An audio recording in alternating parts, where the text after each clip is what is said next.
Alright, is that a little better? Can you guys hear me now? Cool. So yeah, we haven't done anything yet. We're just waiting for gap fills. And then I want to take a UPRO trade, but that's a derivative of SPY. So in order for me to take this trade, I need SPY to gauge my position. So SPY just filled the gap completely. It'll usually overshoot it a little bit, but we are going to enter a UPRO call for this Friday.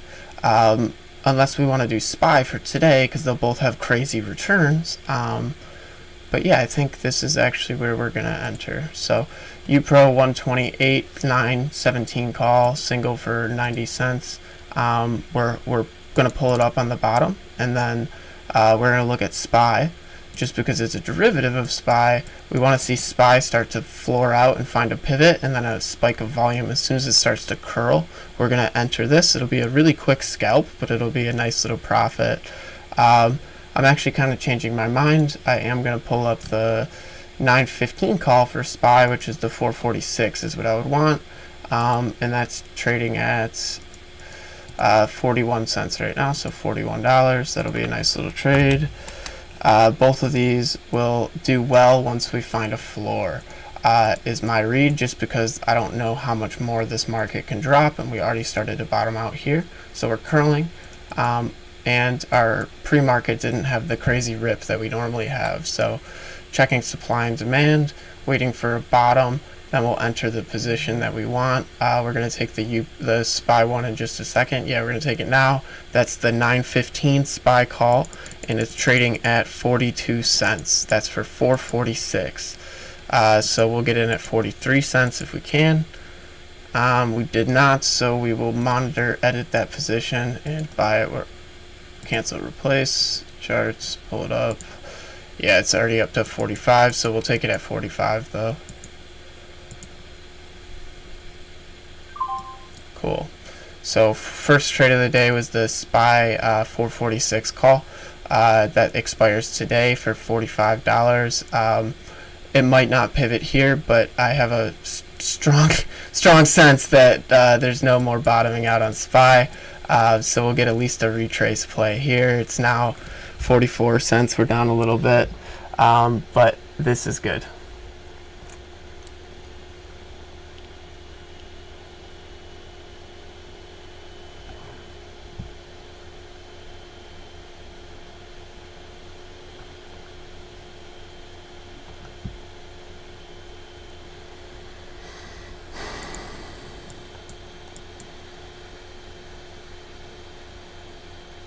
So the next thing I'm doing is I'm looking at my watch list. I'm seeing what's red, what's green, what's going on. IronNet's up 25%. We don't want to play that. On my other account, I just closed, or I'm about to close out a swing position for over 1,000% that I alerted on Twitter.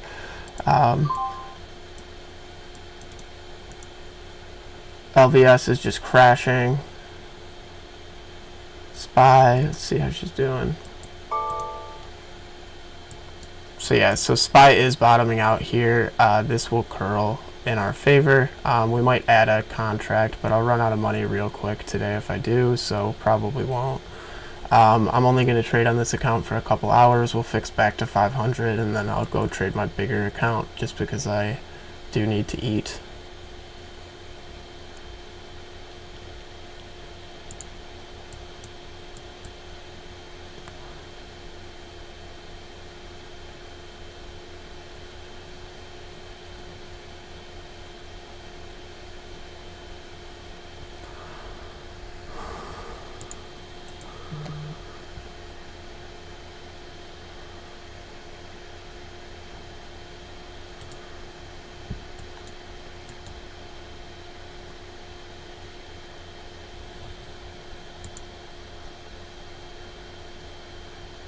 SPY 915, 446. So that expires today. That means I'm expecting a big push up in the next few minutes, just because the implied volatility was already pretty high. So we're down a little bit on it. I got it at 45 cents. It's down to 41 cents. But again, looking at the supply and demand of everything, I think that we'll see a nice push up. If we don't, it'll bottom out at this white line. But that's not my read on the day.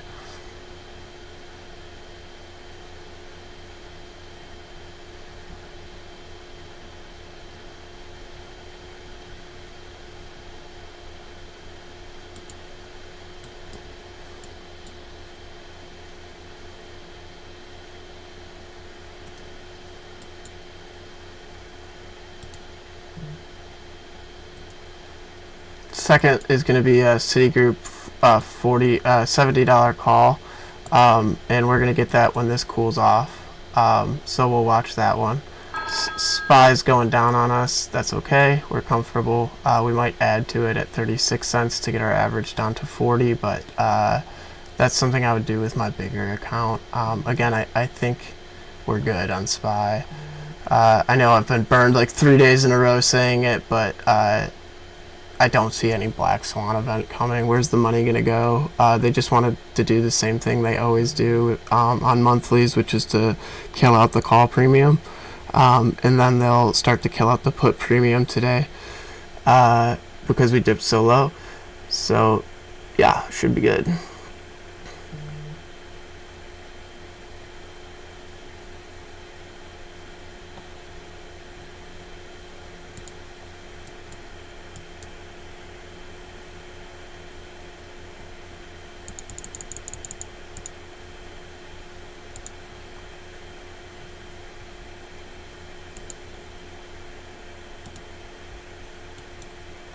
Alright, I am going to add another SPY call in a second.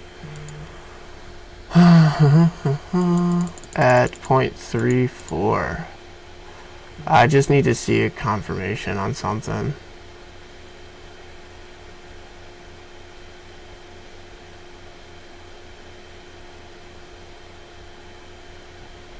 Nope, not yet.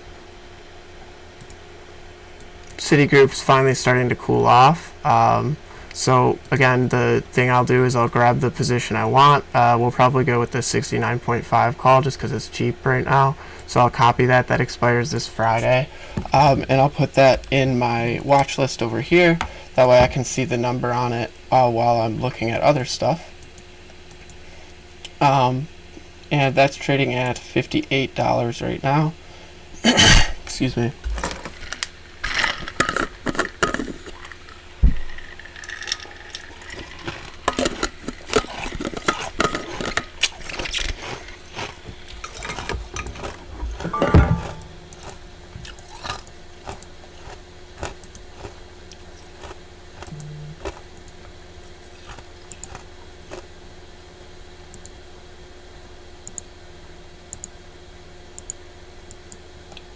Alright, let's add SPY at 30 cents here. So I'm going to get it at 0.31. Oh, fuck you. It's set up to my other account settings, so it's trying to buy 10 of them, and I don't have that much money. So 1 at 0.32.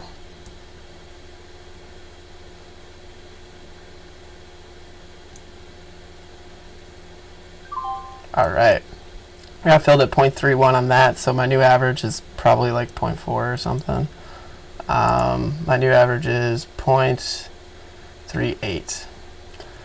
The next position we want is Citigroup, so we'll take a look at that. It is starting to rise back up, but this will likely be an ABC, right? So we'll measure that distance, put it over, and see if it pivots here and comes back down to support. If it comes back down to support, we'll get a much cheaper entry.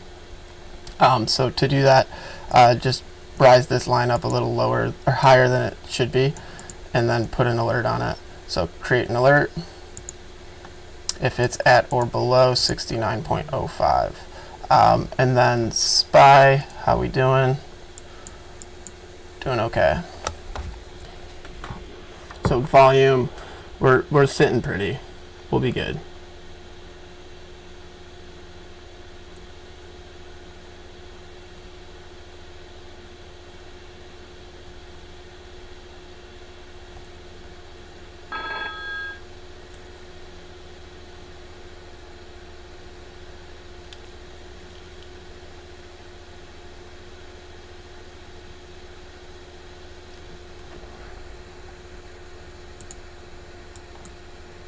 Citigroup just broke higher, so we could actually take it here at 0.61 because it just invalidated the ABC, meaning it's probably going to push up higher. So I'll try to get filled at 0.64, 0.63. Fuck you, I did it again. This is killing my trades. Or it's saving them? I don't know.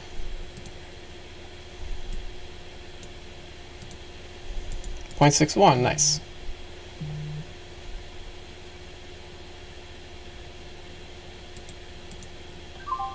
Cool.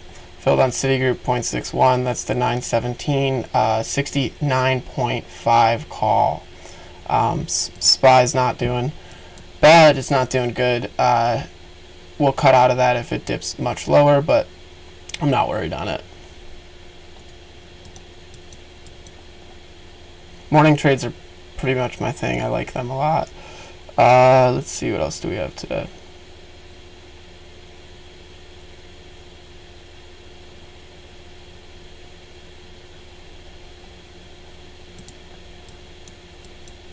An immediate dip on Citigroup. That's unfortunate.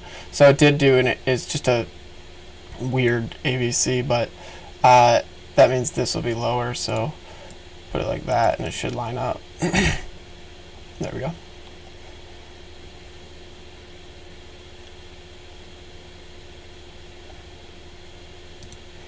SPY's going on us now. There's what we wanted, so we're almost back to green on SPY. And then we're looking for a big push on SPY to at least the higher than the first high of the day. So we'll start to profit take around this range, which will get us a nice little chunk. Once that trade goes green, we'll put a stop loss in above our entry, just to not make the same mistake as yesterday. The next thing I want to look at is AMC. So I'm going to zoom out to a 30-minute chart so you can see what I mean. Yeah, this is fucking bloody, right? But there's not many more gaps left. It's $40 if we're going to dip much lower than this. And we have strong support zones here. So the premiums on AMC are actually too high to trade, but just for the sake of visuals, we can show you. Because AMC's got a crazy Vega, the premium just stays stupid high. But these are all possible trades for a larger account. Citigroup should start to pivot. There we go. SPY doing great. We're almost back to green. And then let's go back to our 1 or 3 minute chart. Yeah, there we go. So we're green on SPY. And we're going to start to be green on the day in a second here, because everything will start to run with the market going up. And this is a lot of confidence for for bigger investors to start buying the dip. So they'll start to go long as soon as we break over 444.6.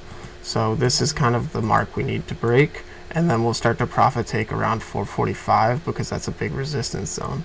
But this is all bullish. We're sitting pretty.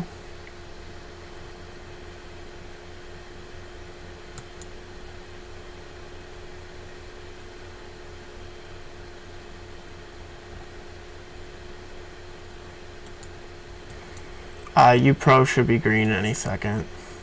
I mean, Citigroup. We're back to green on the day by $2. Let's go. So Citigroup wants to come up here. And we're starting to see, if you look at these numbers, we're starting to see this the supply is less than the demand, meaning this stock's in a spot where you want to buy it. And then it should start to rise. We had news on the bank mergers far from over, so that's bullish news. That's why I wanted to trade the bank today. We do have the crude oil inventories coming out. That won't affect anything that we're in, though. We are up now quite a bit on SPY. So these are our positions: 17% on SPY, 3% on Citigroup. Once we get to 20% on SPY, I have 2 contracts of that. I will start to put my stop loss above my entry, but because it's such a low premium cost, and I'm trading with what's it called, contract fees, I don't really want to sell it. That's why I bought the daily, because I thought it's gonna rip. I think we'll get 100% on that one. I'm trying to make all my money back that I lost the last 2 days, and I'm not really worried about it anymore, so life's good. Let's do it. Citigroup, how we doing? So yeah, we're sitting. See what I mean? That was a weird ABC. It did pivot, but it was truncated. So now we're up 10% on Citigroup, 17% on SPY. Dope, right? So this is how I make all my money in the morning, is I just kind of get these low IV stocks and buy them when they're in the demand zone and then sell them at the supply zone. How do I figure out the supply zone? Well, I kind of just look at things. So right here for Citigroup wouldn't be a bad time to start trimming, but because I'm on a cash account and I can't trade it again, I'm actually just going to hold through. It's going to dip because it's at a resistance, but I'm going to hold through that, expecting it to continue up. Yeah, there we go.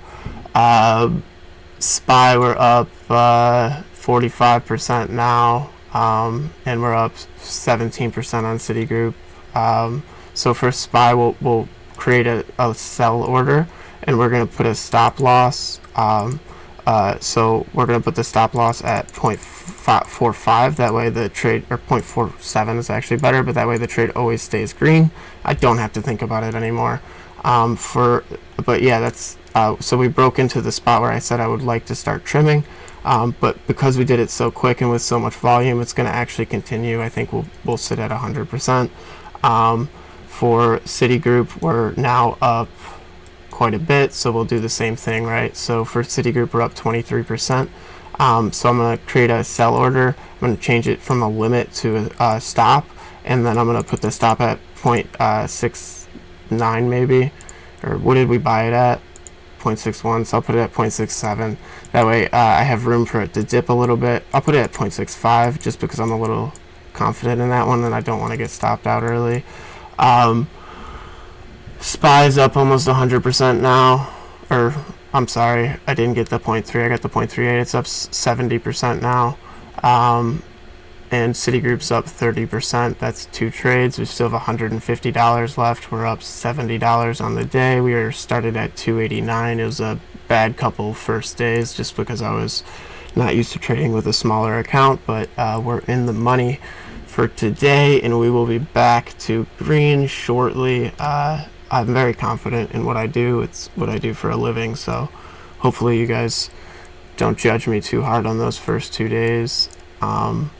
For the next trade, though, we're actually going to hold off for a little bit and just monitor these two. That way, because we only have 150 left, we're up $100 now on a $289 start. But because we only have a couple days left, I want to chill.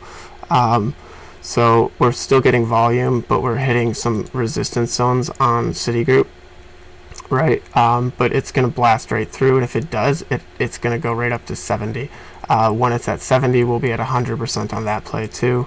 We hit 88 on SPY, 93 on SPY, 31 on Citigroup.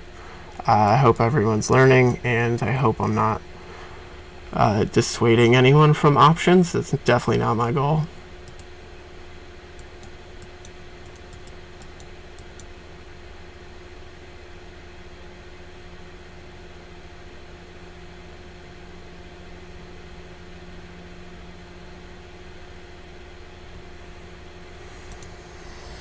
Cool.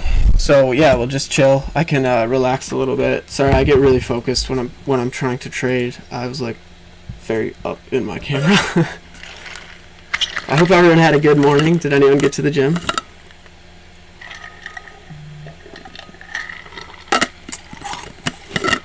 Yeah, it's pretty good. Think of it like there's a fair value, Diego. So see how SPY's starting to see sell orders here? That's because we hit a resistance. There's a fair value for the stock, though, and the stock will go cyclically from one side to the other. You never want to buy the stock when it's above the fair value for a call. You want to buy it when it's below the fair value on its way down. When you do that, you're getting the trajectory, because we're playing close to expiration options. We're trading a trajectory. What that means is we're paying for this trajectory when we buy a call, right? And it's going down like that. And as it starts to invert and go up, the trajectory shifts. Now the call thinks it's going to go into the money, so the pricing of it shifts bullishly. And that's due to the fact that it expires today. So, yeah, it's a riskier trade, but it's how I make all my money. So we're up 68% on SPY, 40% on Citigroup. They both have stop limits in there, and we're just chilling. And then the next thing, I should probably tweet this call out, But no, I'll do that once I'm back to 500. I'm a little embarrassed by the start. It was stressing me out, so I gave up my morning trades for the day to do it on here for you guys live. So we could actually cut SPY here before we get stopped out, but I don't really want to. Again, this is very bullish. There's going to be a continuation higher from here. We're holding supports, right? And we're seeing more volume on the buyer side than on the seller side. So we're still in the supply zone. And the fair value is probably somewhere up by 447. So for Citigroup, though, we're now up 42% and 55% on SPY. My stop limits on SPY is 0.47. My stop limit on Citigroup's 0.65. I don't want to get stopped out of either of them because I'm on a cash account, but realistically you could start to trim these if you're on like a margin account with more money, and then you could re-enter as it dips if you're still convinced in the play. Because I'm not, I'm on a cash account, I only have $280 to trade with for the day. I'm not going to do that. I'm going to relax and see what happens. But this is the support line from the morning open, and we should pivot right off of it.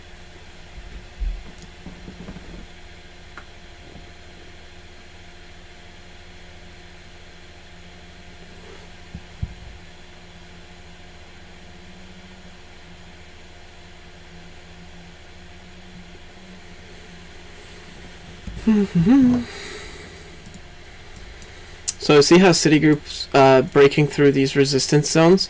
There's really not much left after this. So if it has enough steam to break through here, we'll see it go all the way to 70, and this call that we bought will print, meaning it'll have a delta of 1, which is a good thing.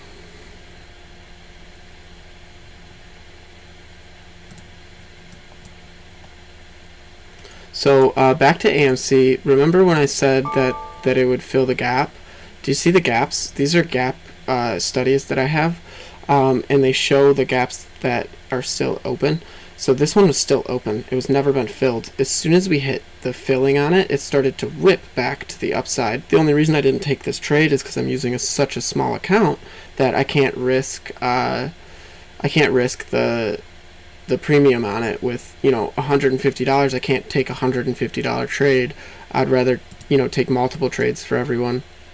But yeah, here goes Citigroup. We should be sitting at 50% on that now. Yeah, so those are the two trades for the morning. One's 70% right now, one's 50%. We still have $150 left. My goal is to get us to at least 700 by tomorrow, so or by Friday. So I'll be doing morning scalps on this account just to kind of make sure that we understand that I'm not just throwing things out of my ass, because it's a little embarrassing to me.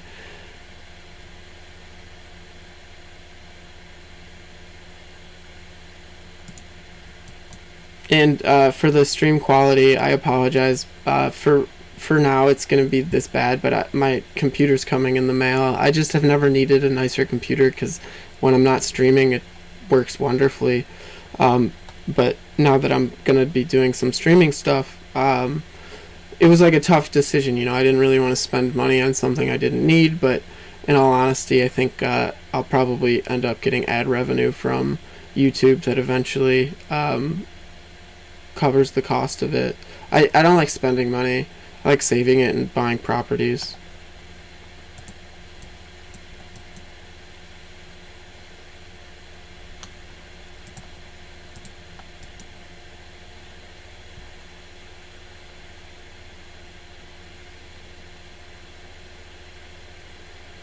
So you see how the volume decreased here? That's not a good thing. It's actually going to come back down to support now.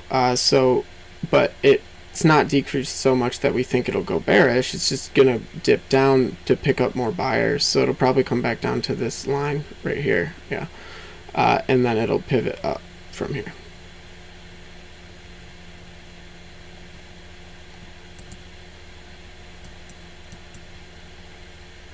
So SPY might ABC here.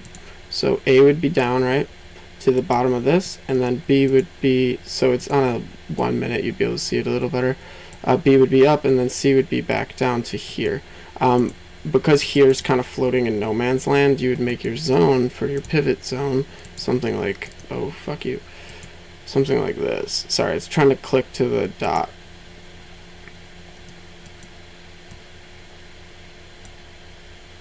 But more than likely it won't do this, otherwise I would have exited the trade. So Citigroup, it did pivot right where we thought it would, right? And that should actually get us enough buyers to break through the resistance, because we're still in the demand side of the market. Now, the concern is we don't want these trades to go red on us, and we want to maximize our profits. So to do that, we have to be a little careful, but we don't want to get stopped out too early on something that's going to go, 100% for us.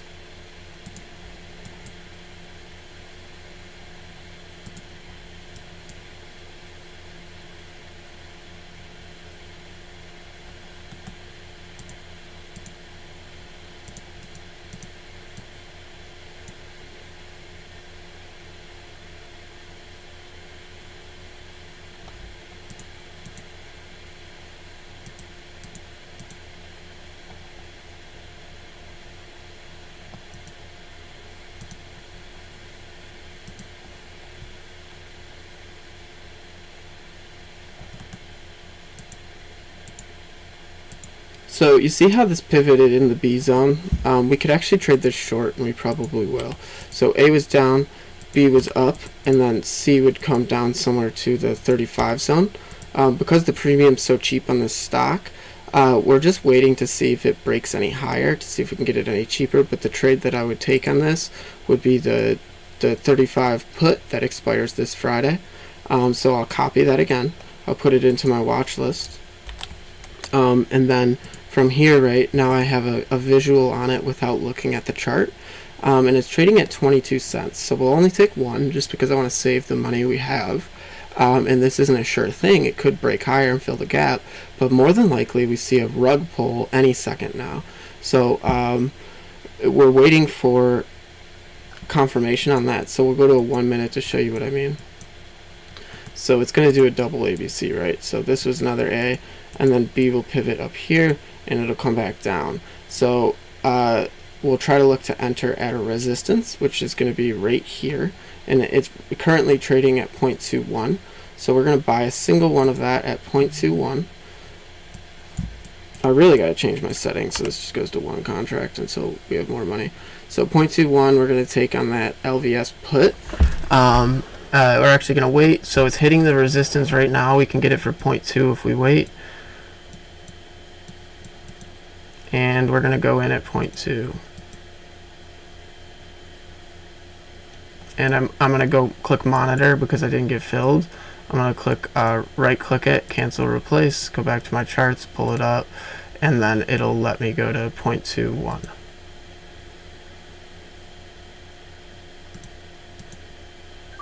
So I just got filled at 0.21 on the LVS put.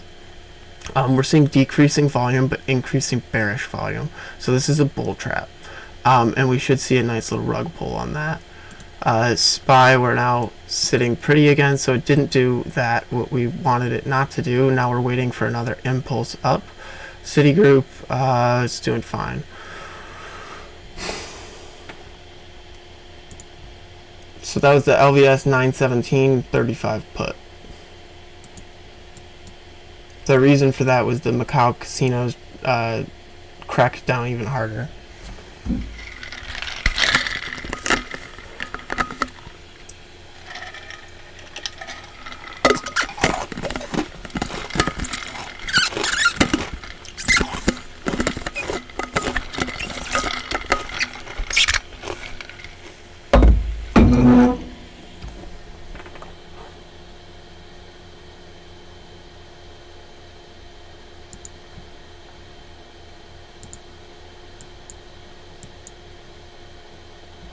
So SPY's doing a bull flag, right?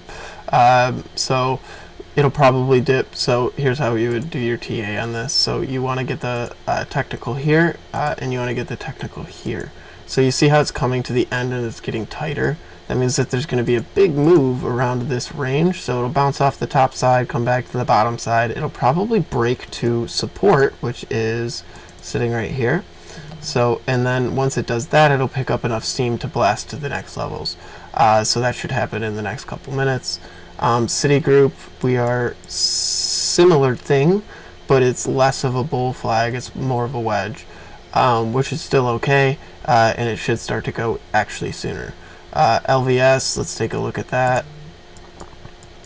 So it's again, it's losing steam, and it's not breaking through a resistance, which means we're in the demand zone, and you don't want to buy a call in the demand zone, you want to buy a put.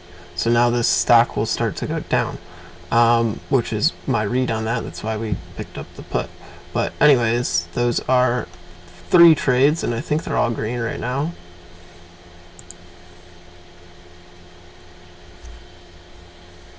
So we're 40% on LVS, 85% on SPY, and 10%. But this doesn't count. It's not a true 10% because my cost of the trade is $1. It's $1.20.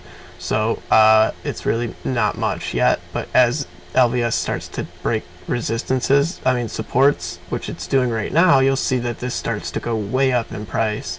And that's because this stock again was on this upward trajectory, and we're trading so close to expiration that you're buying a trajectory. I can't stress this enough.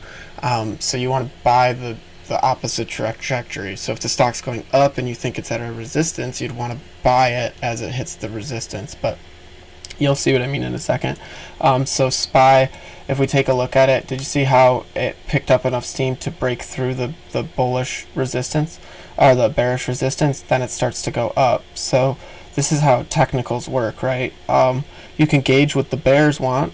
They wanted to short at this line, and then you can gauge what the bulls want.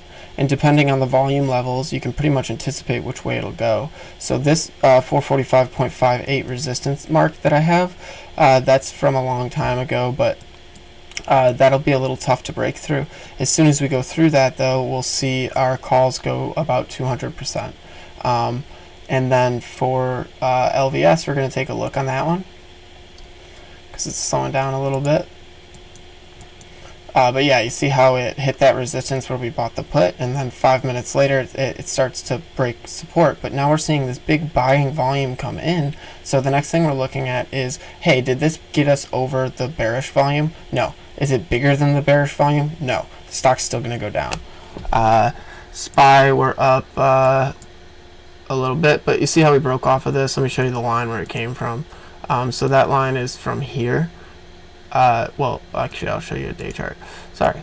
So there's 2 lines in here. The first one is the lesser of the bullish trends. The second one's the bigger one. We're teetering on the lesser one. As soon as we break through it, the stock will start to rise. LVS and Citigroup, how we doing? So Citigroup, we're going to go a 3-minute chart to see what we want.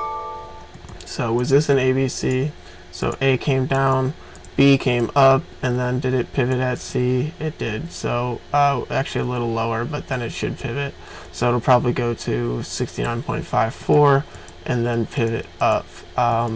If you haven't seen my PDF, it's free. It's pretty dope.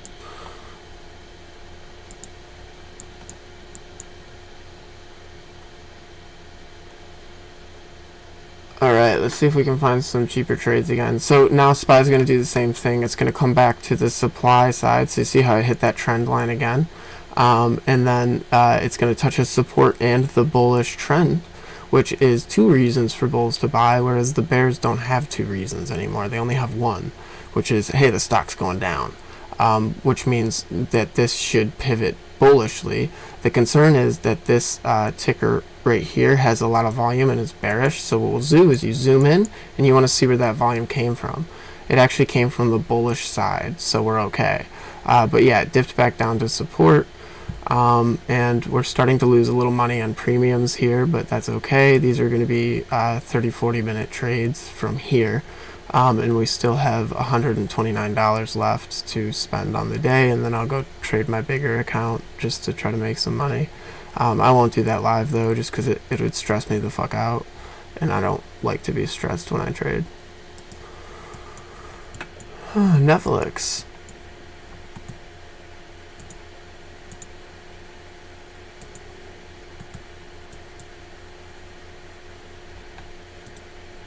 Too expensive.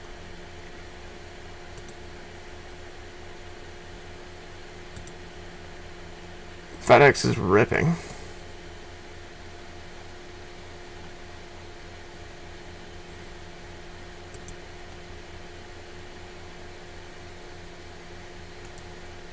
Too expensive.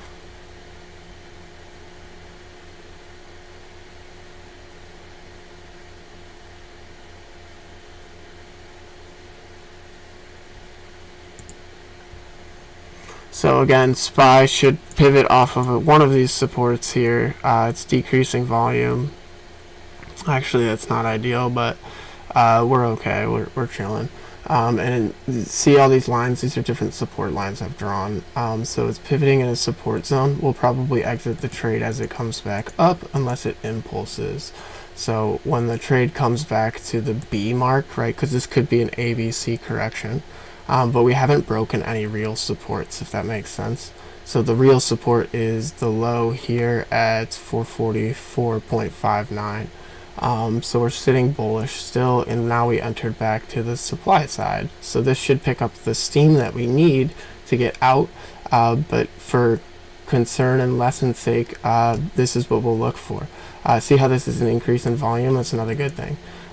If it starts to impulse up, we'll be fine. If it doesn't, it might ABC, so this would be an A down, and then B would come up, so B would come up to here, and then it would go down to the real support. It would double bottom at 444.5. But that's, again, that depends on how much steam we pick up from this level.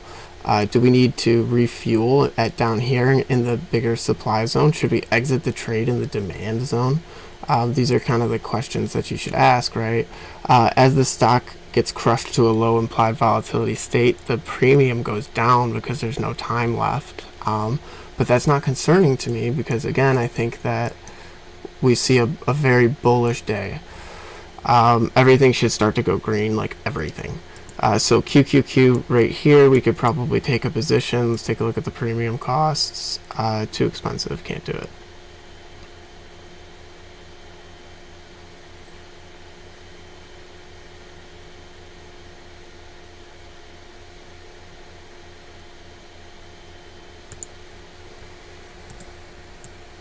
So LVS is picking up volume here, but again, we're not that concerned. I think we'll see a rug pull on it because it's not bull flagging, right? This is not a bull flag. It's more of a falling wedge.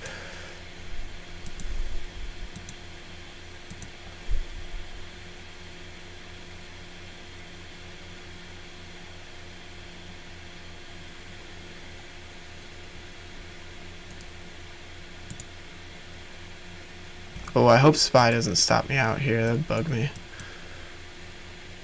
Okay, cup and handle actually. So yeah, so we're good. SPY's good.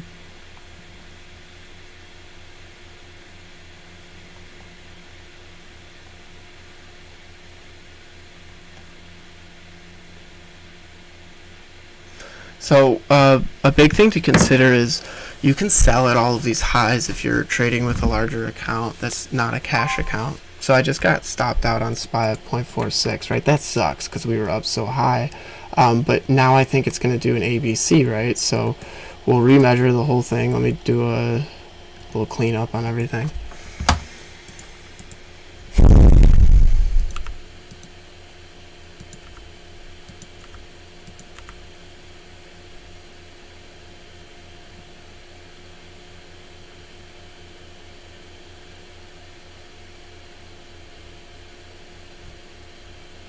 Okay, so you see how it's hitting this resistance mark? Now for our next trade, we're going to probably do the same exact trade.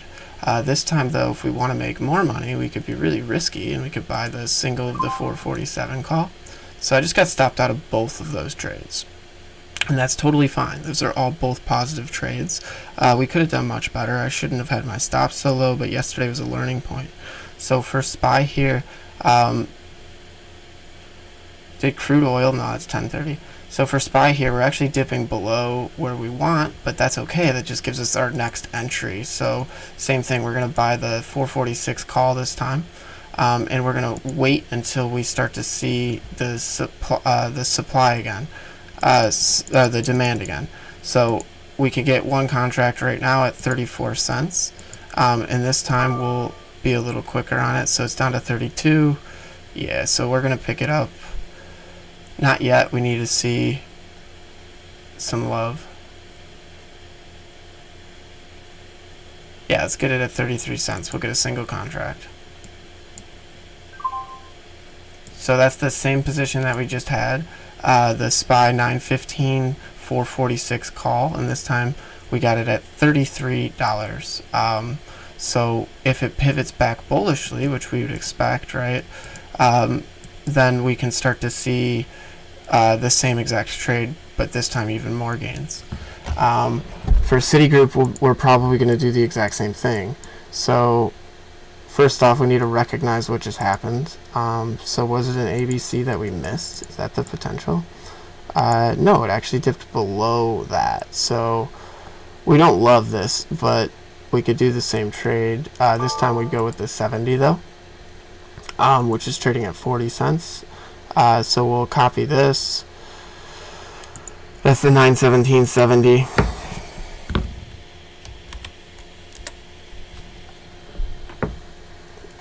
And then we'll take a look. So we're going to enter the 917.70 at 41 cents. So $41. We're going to go for a single. And we'll actually get it at 42. So what just happened? Well, that's actually a 5-wave correction. So 1 was down, and then 3, and then 4. You can kind of gauge it by doing this, and that'll get you pretty close, but it's never going to be a perfect thing. How are we sitting on SPY? So yeah, we started to pivot on SPY, so we're up on that next trade. And then we still have $51 left. We're up on Citigroup as well. And these two are now going to be more lucrative than the first time we were in. And we should see a nice little pivot on both of them if my TA is not off. SPY, let's go, baby. Don't do that.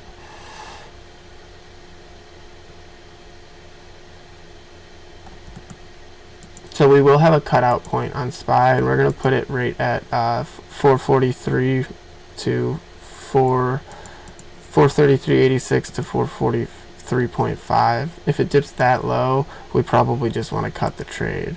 We're not down too much on it now. We're down like $3, but I don't think it will. Citigroup, we are even.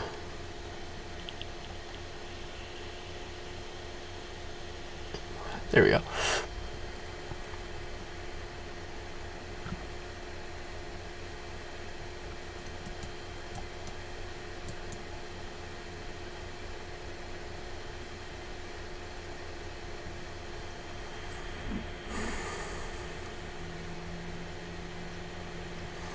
And then we'll save the next $50 for a big dip on something or a put to hedge something.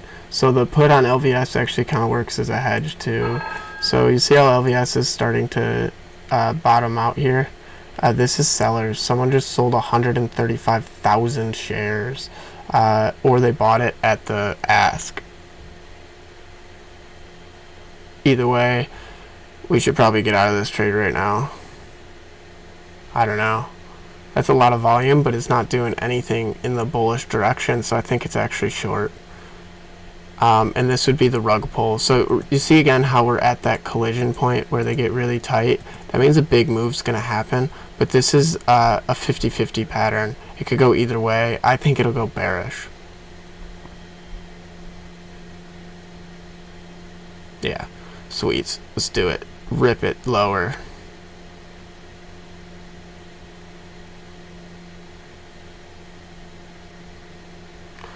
Alright, so I think we're green on SPY.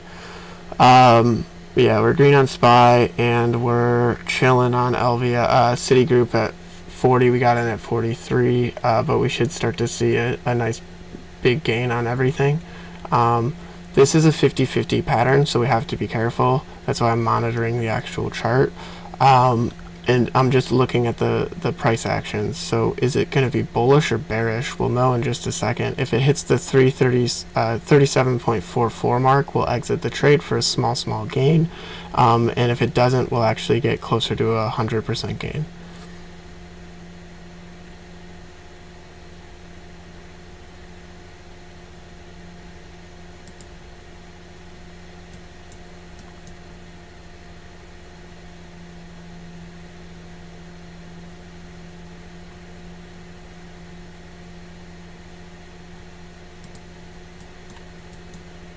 So yeah, so see how it pivoted. We entered a tiny bit early, but it doesn't really matter. It should be good, and we should see big volume start to come in any second. SPY, same thing. We just broke back over this resistance line, so as soon as it confirms it, which is in like 30 seconds, it's gonna shoot up. So see how these buyers are coming in? That's the same concept. LVS we have to be careful on. So we're going to go back to that chart, and that's actually at our resistance line, so yeah, we're going to exit that one at 0.23. Let's give it 1 second. I really think it's going to crash, because it needs to have a C.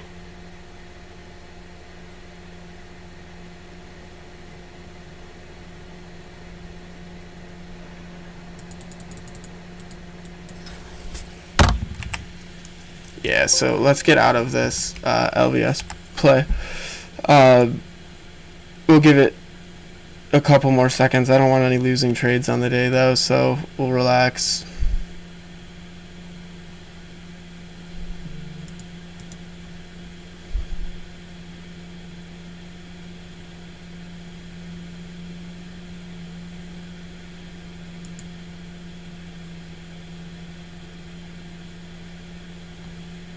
So this is the resistance, and now, so let me redraw the resistance line.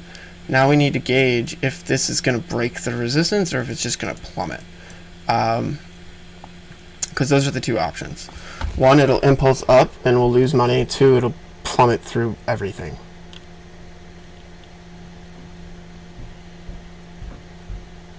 Yeah, let's go ahead and exit that at 0.21, the same entry that we got in at.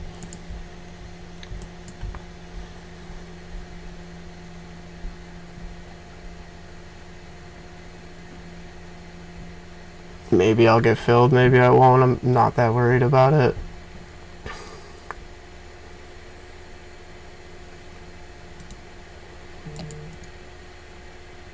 So right click, cancel replace, and then put it to 0.2 so we get filled. I lost $1 on the trade.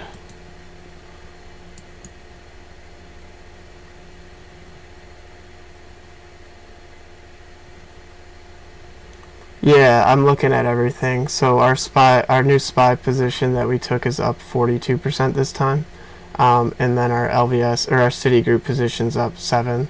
We're down 7 on the put here, but again, I really think it's gonna go bearish, guys. So I'm probably gonna cancel that order actually and just hold the trade, even though I shouldn't because it's such a small account. I'm just gonna cancel it and chill.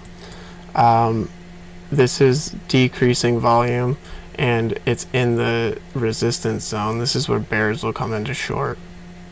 So I'm waiting to see big short positions taken, and my hope is that we break through everything. The alternative is we end up, going bullish, but that's less likely to me.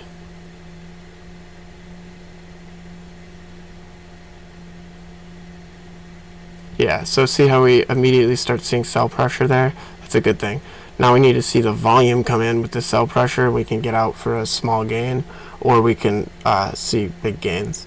But because we're buying the trajectory, we don't actually want to sell it as it broke through. So if I had gotten filled at 0.22, I would have been cool with $1, gain, or rather a 30-cent loss because of premium costs.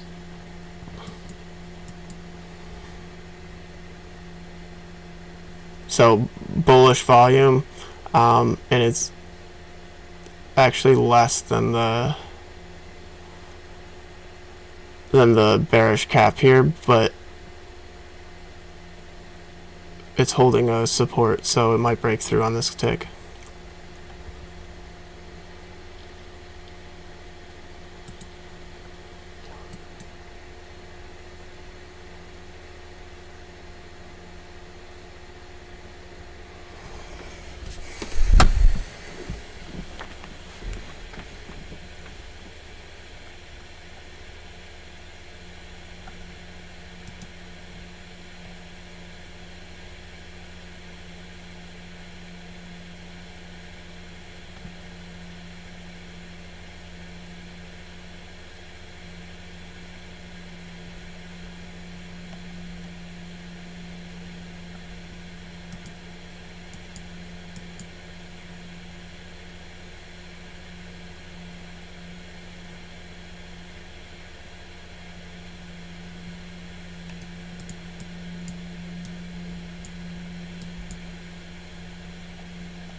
So because we're in the 7, so we entered the first Citigroup call down here, and then, or rather here, and then the second one, because it was already over the strike, we actually went up a strike to 70 to try to see if we could get a better return on investment, because that's how it'll work, right? If it's out of the money, it's riskier, so it'll have a higher return on investment if it goes in the money than something at the money.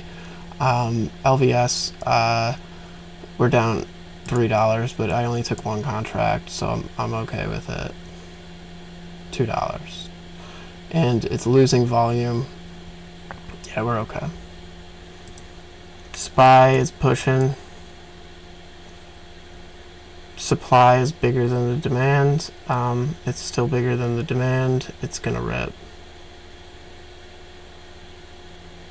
It's got a resistance here though. So these are the resistance levels. And breaking this one will push us immediately to the next one, and then this one will push us up to the intraday high.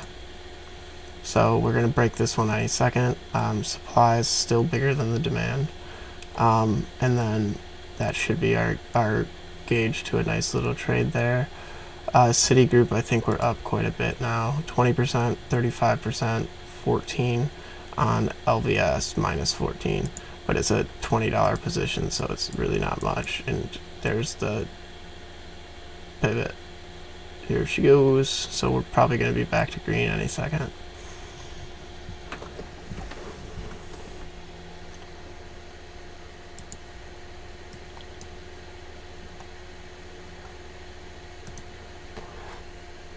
Cool.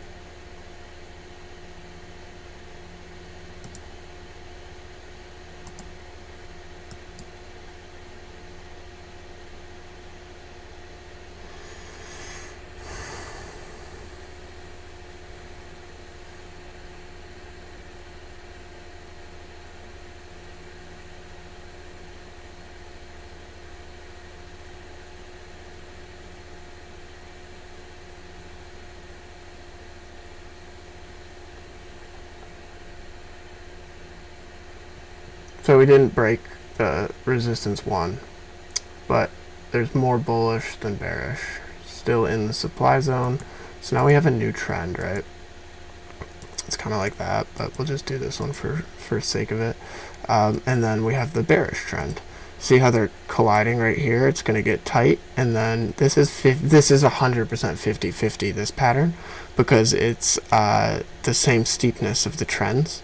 So this one is very difficult to gauge which way it'll go. It's usually just based on which trend is steeper. So if the bulls have a shallower trend, like something flat, it's easier for the bulls to win. If the bears have a flat trend, it's easier for the bears to win.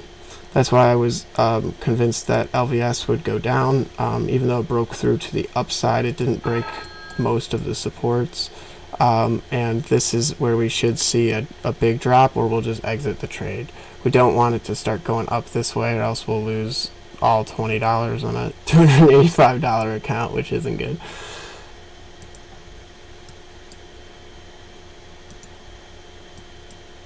So this is the moment of truth on SPY. So I'll put a little circle here, and it's going to go one way or the other out of this. If I thought it was going to go bullish, I wouldn't still be in the trade, or bearish, I wouldn't still be in the trade. So my read is that it'll impulse up in the next 2 or 3 minutes. But the alternative is, because it's 50-50, right, for the pattern itself, the alternative impulses down to support. That's not what we want. What we want is for it to come into the buyer side, bounce off this support level, and then rip.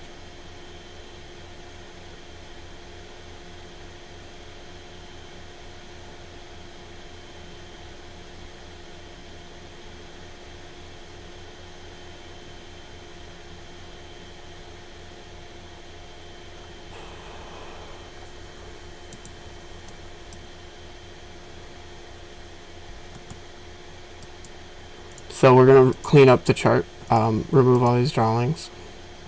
We'll keep the ABC one. What we don't want is the breaking of this, right? Because if we break the intraday high, then it'll rip to the yesterday's close. But if we don't break the intraday high, then it'll plummet. Because it's trading in this little perfectly fucking flat pattern, we don't really know what's going to happen. So SPY is breaking to the downside. We are going to want to watch our position closely. So I'm going to create a single on that. We got in at 0.31. We might just average down on it, but I'd rather do that. Yeah, I think I'll just average down if it goes down rather than close this, just because it's a cash account. I can't use that cash again.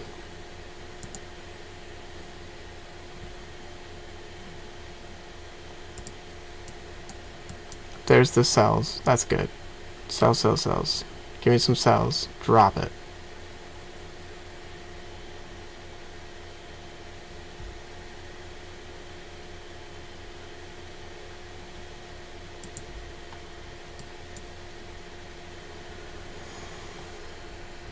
So was this an ABC that I missed? Yes.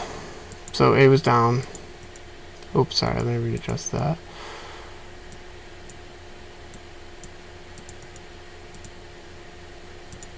A down, B up, C down. See how it pivoted exactly? Now we should see a full continuation to the intraday highs. So I think I'm going to actually add a SPY call right now at 0.41. Now I don't want to use my last trade. I'll chill. So again, it broke to the buyer side, and now it should impulse up. It usually will break small to the opposite side. That's why your entry is actually down here if you want to go bearish, and your entry to go bullish is generally up here if you're just buying stock. So this is where the bulls will come in, right? So, and that's where the bears will be like, oh fuck, we lost the trade, because we're breaking their last resistance right at this line.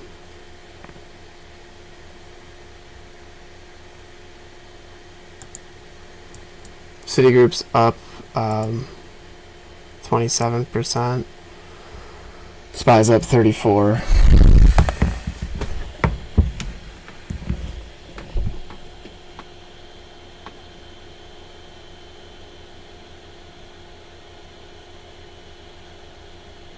Yeah, what's good, J-Mark?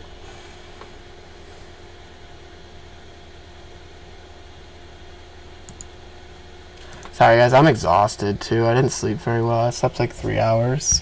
So my enthusiasm level might be a little low. I'm also like hunched over my desk, which is not normally how I like to sit. So yeah, we are at the very brink of wanting to exit this put. But again, I don't really want to. SPY's starting to go, so it'll go in 2 seconds. 1, 2, 3, 4. Like, I'm throwing the future, okay? My timelines are different. It's gonna go.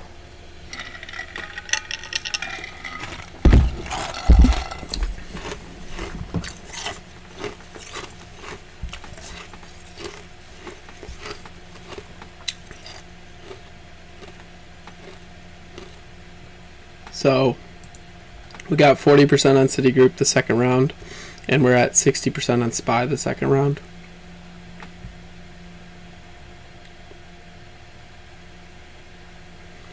Dude, Brady's totally going to get an 8th ring. They did a study that I like to refer to. They took 2 rats. I mean, humans aren't rats, right? Obviously, but you can't do this with humans. So they took these 2 rats, and they put them in the same tank. And the tank in the center of it had this tube. And the tube was a couple feet long, and they put both rats in the tube, and they put fear stimulations behind the rats. So the rats want to push forward and get out the other side of the tube. Now, only one rat can do that, right? Because they're both in the same tube, but they both have a fear simulation behind them. Now, this is where it gets totally crazy. So, whatever rat wins, meaning it pushes its way through the other rat, then gets access to the food and the heat lamp, and the other rat, the losing rat, never contests it. So, the thesis, right, is that winners win, and they continue to win. And then here's where it gets fucking awesome. So they take the losing rat, they put them back in the tube, they create the fear simulations.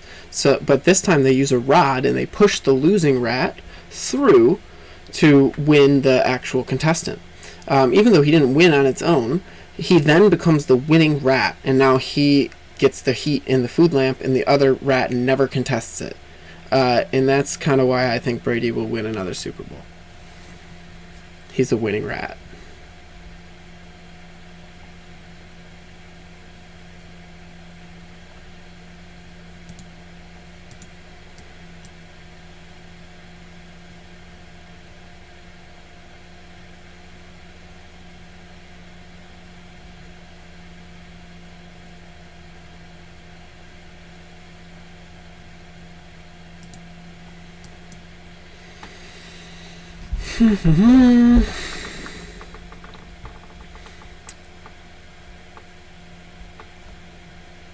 Everyone happy with their trades today?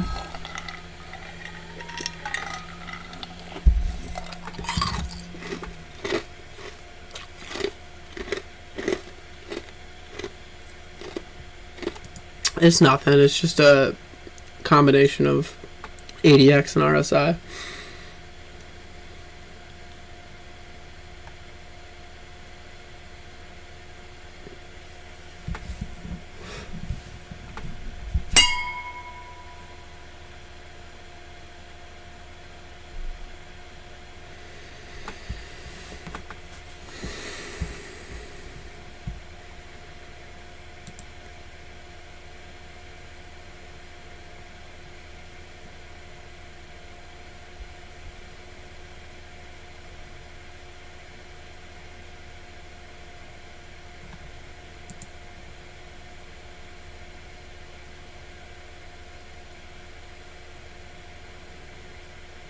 That sucks, man. I did the same thing with an AMC call, and that's why my account's so low right now. I was like, yeah, I'm gonna hold it. We've gapped up like 5 days in a row. We'll probably gap up again.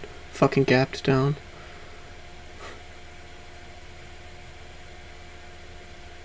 I don't think the winning rat will ever need to retire, Brutus. He just seems to get better every year.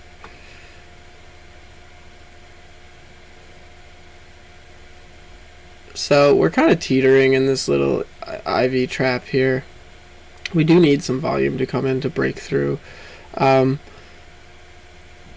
LBS doing? Are we green on that? No, we're more red on that. Fuck. Citigroup's doing well.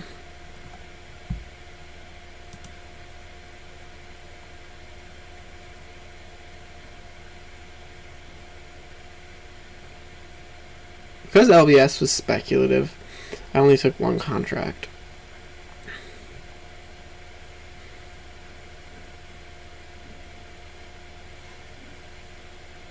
Yeah, my AMC call was up too, but that's the risk of holding a weekly with a gap down. That's why in August through November, I don't really swing anything. It's just strictly me doing scalps in the morning to make my money. Trades like these, but with a much larger account, so I'm in and out, and then I ride the waves because it's margin, rather than a cash account where I'm kind of just sitting here, if that makes sense.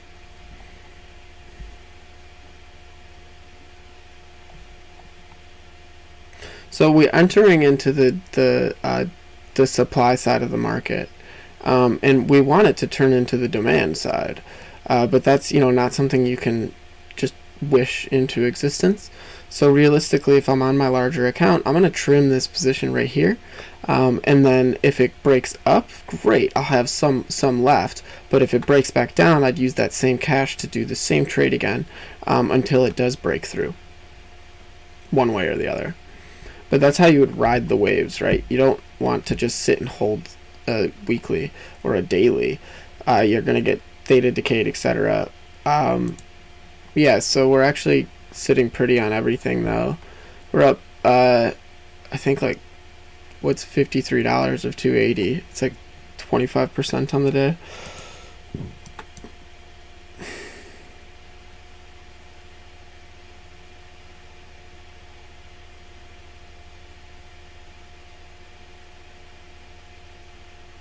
Yeah, I actually think we'll see in the next 10 minutes or so, SPY will break up. And I mean break up hard. So we keep testing the resistance levels.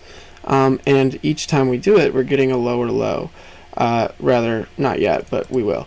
So this is the point where you'd want to put in a stop loss, which I'm going to start to do because this trades up 54%, right? I don't want to see that go red, so I'll sell one of them. I'm going to create a stop limit, and I'm going to put it at wherever I'm happy with selling. So I bought it at 0.31. I'm happy at selling it at 0.42. And then if I get stopped out, great. I don't even have to think about it, but it gives it the opportunity to run.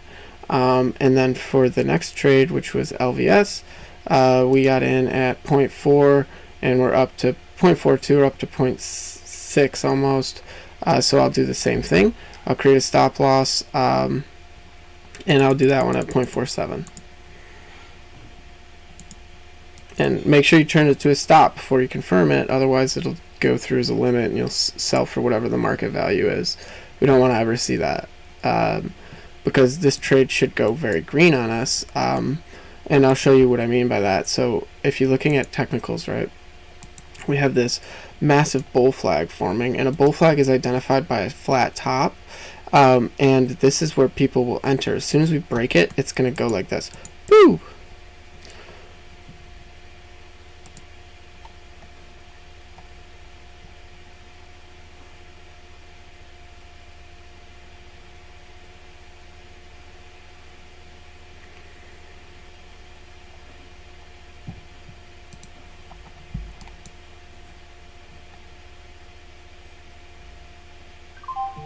So I just got stopped out of SPY, and that's a good thing, right? We secured some profits.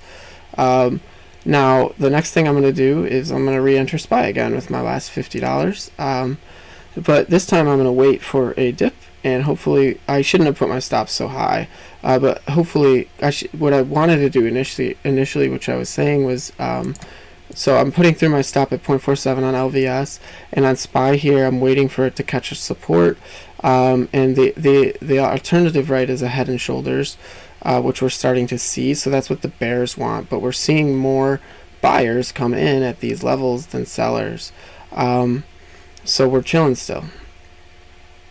It'll probably dip back down to 444.4, and that's where we'll take our final trade of the day. Hopefully it gets us back to $400. We'll probably let that one run.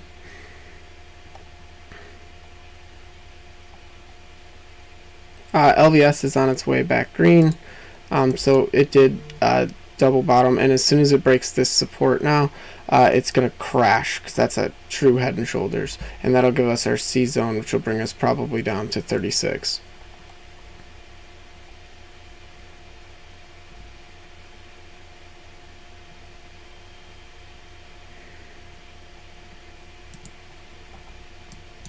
So you see how it's breaking back down. When we get to this mark right where we're at right now, we're going to click trade. We're going to pull up the one we want. 446 call again, you bet. We could actually go 447 if we want to be a little bit more risky, because I do think it'll break bullish. So that'll be a $13 play, but we're only going to take one because it's super risky. It's probably not going to get to 447 today. And then we're just doing the same thing. We're waiting for it to catch a support, and then we'll enter the trade. So I'm going to buy a single on the $13 trade here. And this is a lotto, so we're going to trade it a lot differently. I was stopped out of Citigroup too. So we're going to go down to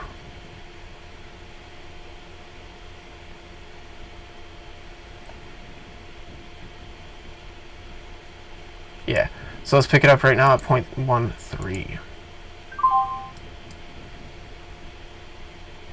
So it hit the support zone, right? And then we immediately saw a push back up. So even though this candle's volume's high, a lot of it came in the last minute of it as bullish volume.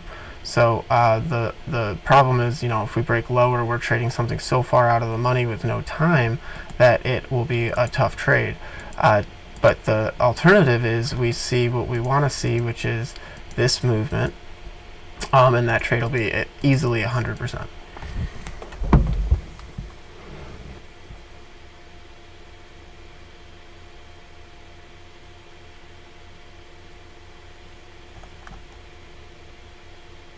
So there's more demand here than volume. I'm going to add another contract to that just to try to be a little riskier. So the 0.11, I'm going to click sell and then just switch it to buy.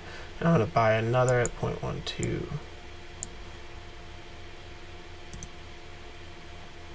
I didn't even get filled. It already started pivoting.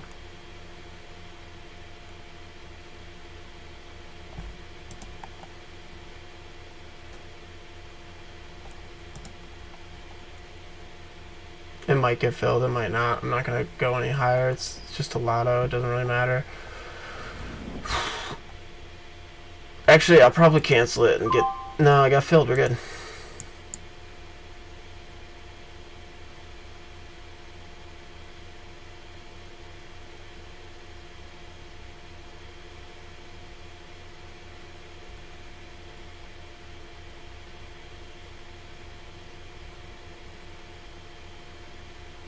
So we're green again on LVS for the record. You can see how it's broke down. So that's the first support, and then the second one's right here. So I'll extend this line.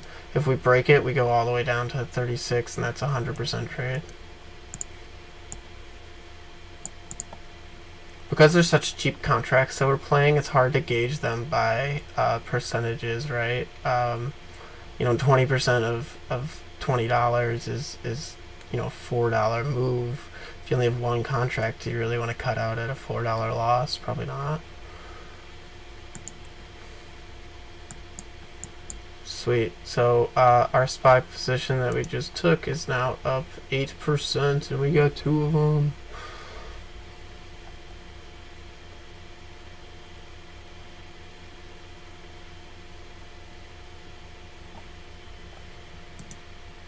But yeah, I only have $24 left, so probably not much we can do with it besides lottos, which we will do.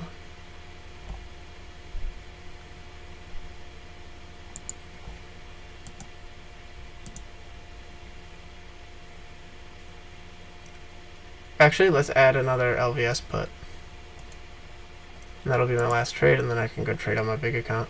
So we're going to go to 1, and we're going to get it at 0.23. And this should just absolutely drop. I'm not even looking at the right chart.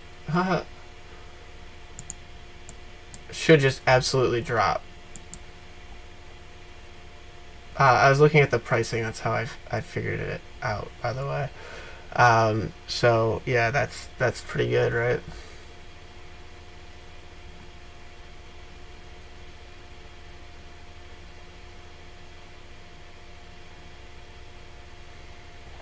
So those are our trades for today. We're looking for 2 lottos left. That's it. So we have 2 of the SPY calls, which are now up 16%, and 2 of the LVS puts, which are up 4%.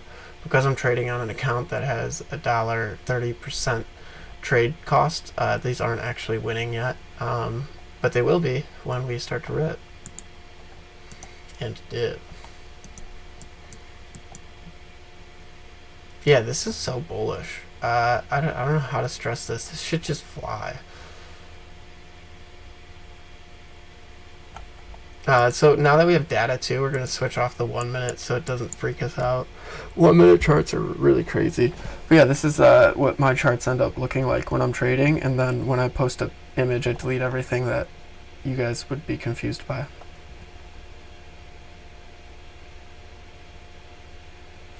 No, not at all. C's going to go up with SPY. So see how it found support and immediately started going back up. So it left the rising wedge, and now we're no longer in a rising wedge, right? Now we're in a bullish trading channel. So this bullish trading channel is just this flat little zone here. But because it's coming from the supply side of the market, that's a bullish move. So it'll do little zigzags and then break up generally.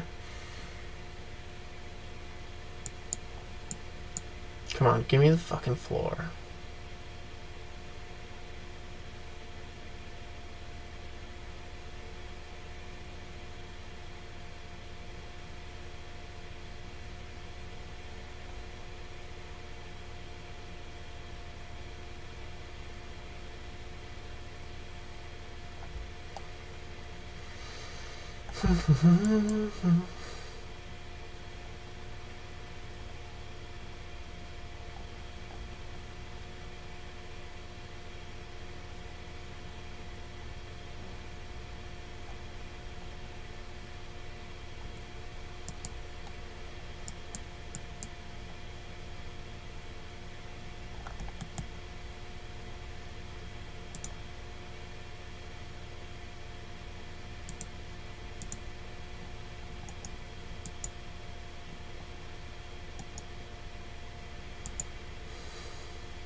Cool.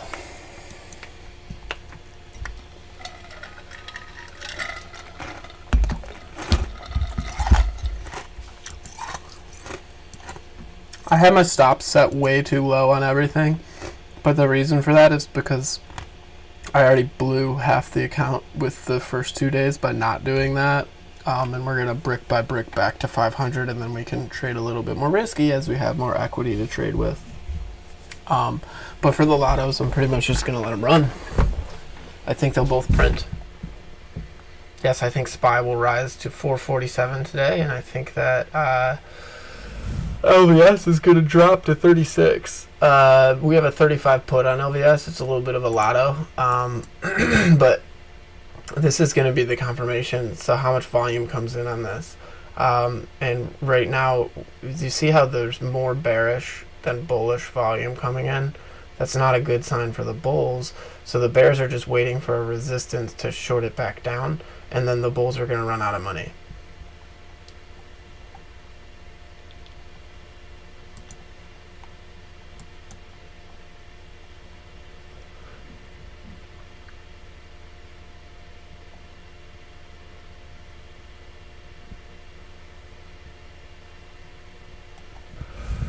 I guess I didn't set my stops too short. What I did was I set them in the middle. Normally I should set my stop closer to my entry or higher up. Because I set them in the middle, I cut myself out of a lot of profit and I didn't leave it room to run. So I think that's going to be the takeaway.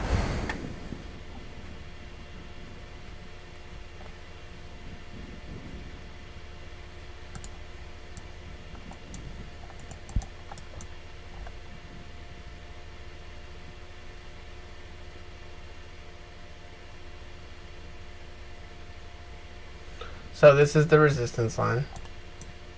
Resistance 1, where we'll start to see sell pressure. There's already more selling here than there is buying, right? So this alone, looking at the active trader tab, doesn't incorporate like dark pool stuff, but it'll give you a good idea of what the day traders are looking at. And right now, there's more sellers than buyers. So Unless that's changing through the dark pool, this should actually be a bull trap. Yeah.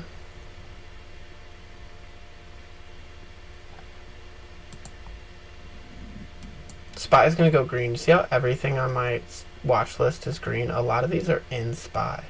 And that the VIX is already lowering. So the VIX will drop, and as the VIX drops, more confidence will come into the market. And as more confidence comes into the market, we should see this pattern actually break out one way or the other. Because if you look at like a 9-minute chart, right, we haven't done much. The stock's just trading range bound. We've made our money trading in this small little range. What we want to do is see a massive move. Once we see a massive move, then we'll see, you know, that lotto start to go up 100 something percent, 200%.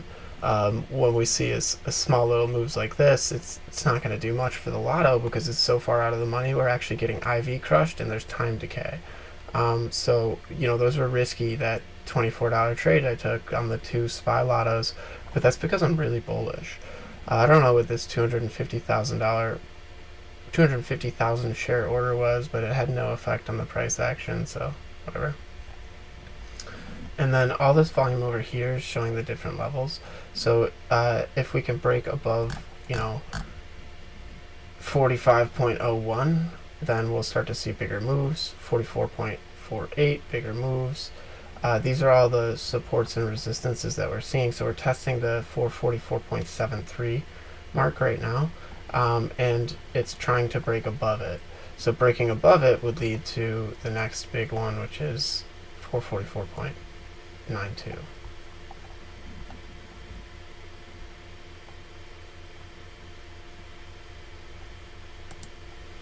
So yeah, see how we're seeing still more sellers than buyers. It's indicative. There's no volume in the buying side. It's indicative of this thing's just gonna plummet. And we can wait on this. Puts take longer to hit, but when there's a sell-off, it's almost immediate. And then you start to see big ass moves. SPY is dipping on us. That's okay. We're in a lotto, so we're not really that worried about what that does. You know, like I've made in my mind up that I'm okay with losing at least half of that position. That's what I identify as a lotto. Like, hey, am I cool with losing, you know, $12? Yeah. Yeah, I made, you know, $60 today. It's down right now because we fucked up our stop losses, but we should have been back to at least 400 if I just let everything run. Again, this is a learning experience for me too, just because I'm not used to a cash account that's at $500.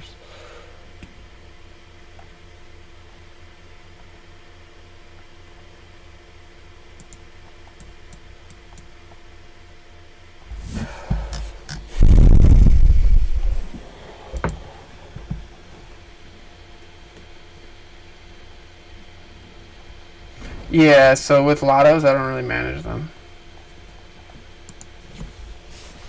I'm just kind of like, oh shit, it was a 200% play, or, you know, oh shit, I lost it.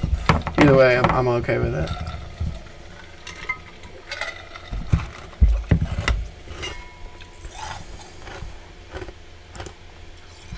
So yeah, so see how I broke over the big volume bar at 73? Remember I said we go right up to 88? That's where the the next demand is. So the supply was just confirmed, and now we're looking for the demand. Hey, where's the the demand to sell, I guess. I had that backwards. I don't know what I'm saying. I didn't sleep much. I went to the gym. It was an awesome lift.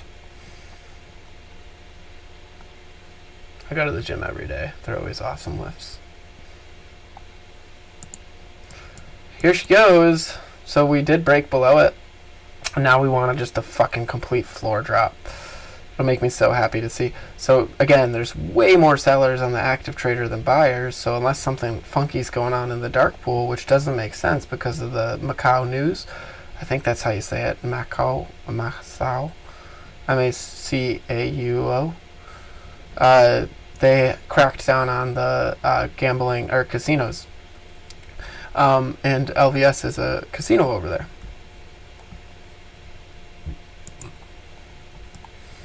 Anyways, everything's green. So it's Tesla, Amazon, and that's all part of SPY. All of these are part of SPY. So we should be looking pretty dope in the next 20 minutes or so on SPY.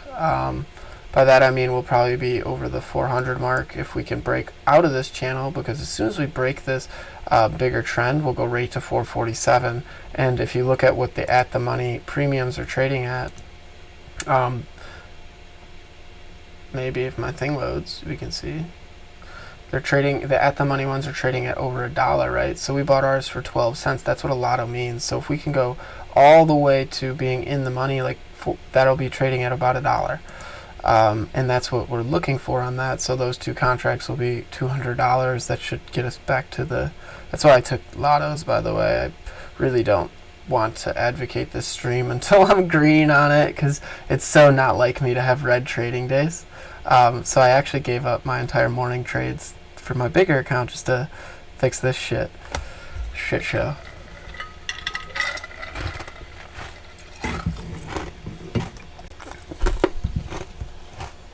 So remember, we went from the supply at the 73 right to the 88. Now we're testing the 92, and then we'll go to the 445.01. And then this mark up here is what, 445.52.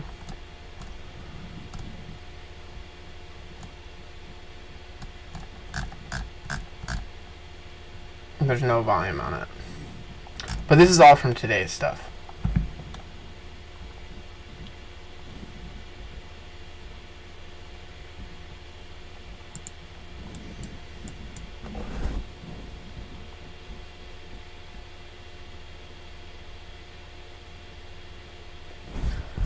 Any day now.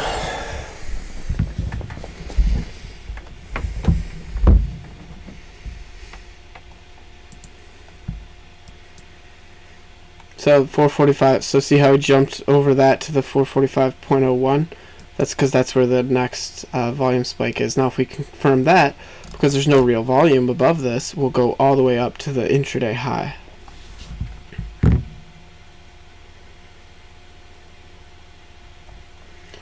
So the supply right now is bigger than the demand, but when we come back down, it's now bigger than the supply. So we're actually teetering at a pivotal moment. And if you draw like a chart pattern, you'll see the same thing.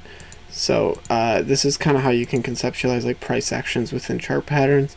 Nothing here has really been Elliott wave. We did see one ABC on a minute chart, but this is all just a technical play. So yeah, we broke over the 445.01, so now we'll go right back to the 445.51 high, unless they really put out a lot of sell, but I don't think they will. Our next resistance is 446, if we can get back through. So pivotal moment coming up in the next 9 minutes.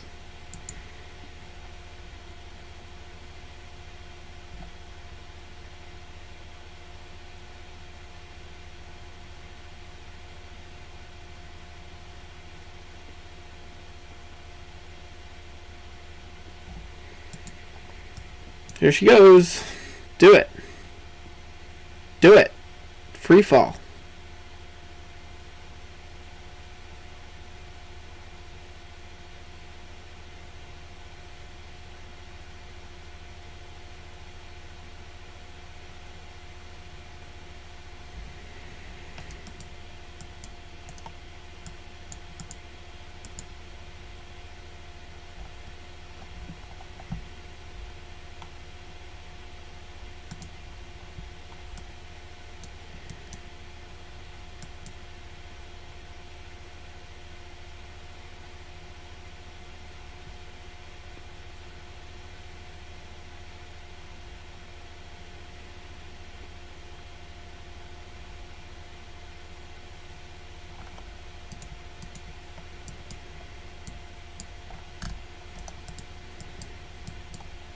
So let me fix this drawing.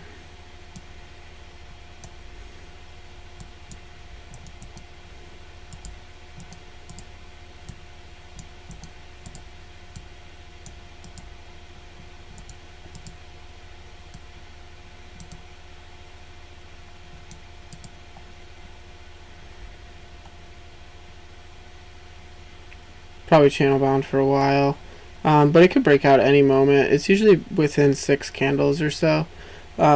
So on a 3-minute chart, that's 3, 6, 9, 12. Yeah, so that would work. 15. So anytime in the next 15 minutes, we should see a massive move. And my read, because we're seeing more buyers than sellers at almost every point, is that we will see a break to the upside. And this break will bring us to where we actually start to see big gains. LVS itself is starting to do what we want it to do, which is break bearishly. So see how much volume's in this candle versus this one. That's not ideal, but then you look at a 1 minute, right? And then you see, hey, why did it just cap out here with all this volume? Well, that's because it was actually a sell wall. So it rose to it and hit this sell wall, and then it came back down to support here. So this is the line we have to break through.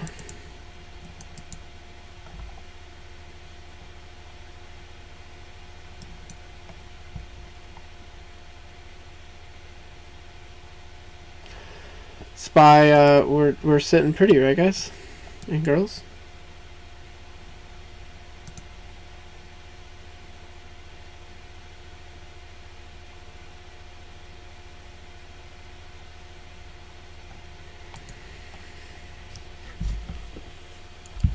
So we broke to the top side, right? And now we just need to confirm it, and then we'll fly.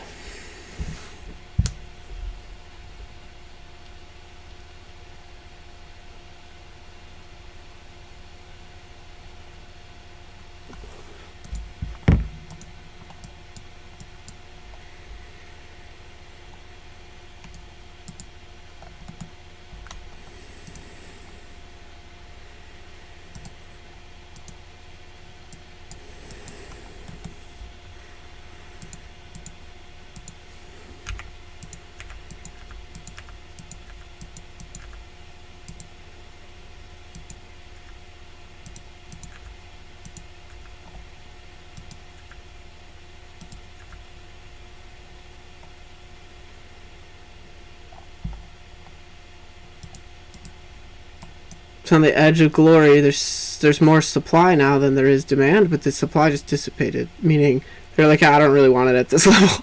So you know what I mean? They had an order in, it didn't get filled, or it would have pushed the stock up. So they just deleted a 52 share order, and now we're gonna see it, I think, free fall, which would just be a beautiful thing.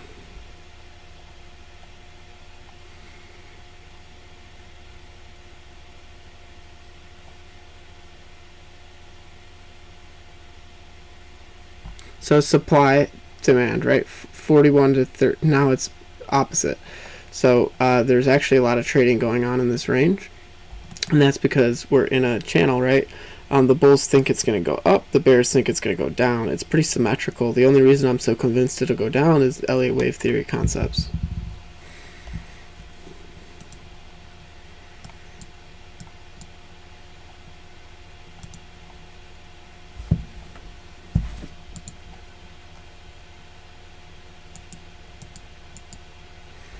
I haven't really looked at AMC. It's probably going to dip. Yeah. So we gapped down. Wants to fill the gap. That's what the bulls want. You know, come back to a green on the day. We did. So the big thing on AMC is if you look at like a 9-minute chart, these gaps were filled. So we finally filled these gap ups that were never filled. So yesterday we filled this one, and then today, or 2 days ago, no, yesterday we filled both of these, 1, 2, and then today we filled this one. So that means that we picked up buyers in this zone, which creates a firmer floor. So AMC could go up, but there is one more gap. No, there is. Yeah, one more gap. No, we filled it. Yeah, AMC could go up. This was my pivot zone on AMZ, actually. So I drew this a couple days ago, or yesterday.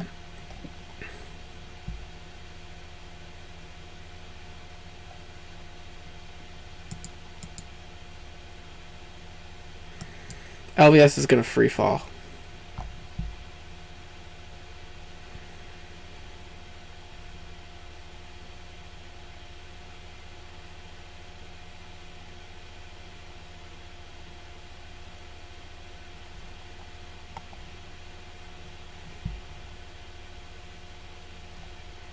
Yeah, congrats to anyone in C. We made quite a bit on that one today. If I had my real account, we would have destroyed it.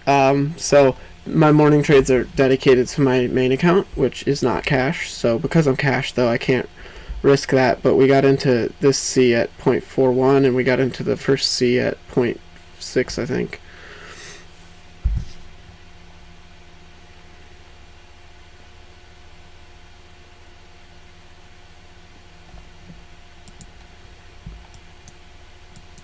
So SPY is confirming this break, and now we just have to break up over these resistances, and then it should go right to the 447 range, where we're actually sitting at like a 200% gain on the $12 position.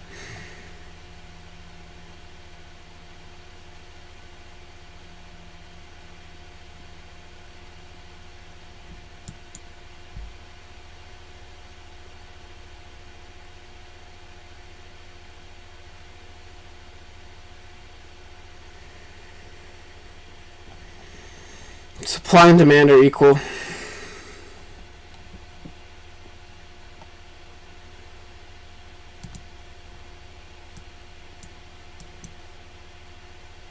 Here she goes.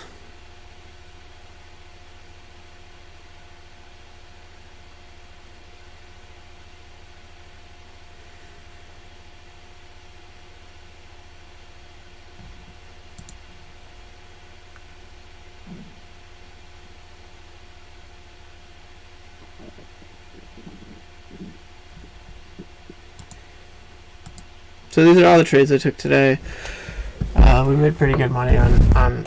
We should have made a lot more on Citigroup, but my stops were really bad.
It's teetering on the edge here. How's SPY doing? Are we all green on that? Supply, demand, we're going up. Down. Down. Down. Now we're going to go up. We're really going to go up.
God damn it. Shouldn't have had any stop losses on Citigroup. Or SPY. Sorry, I'm still trying to figure out how to trade with a $500 account, if we're being really honest.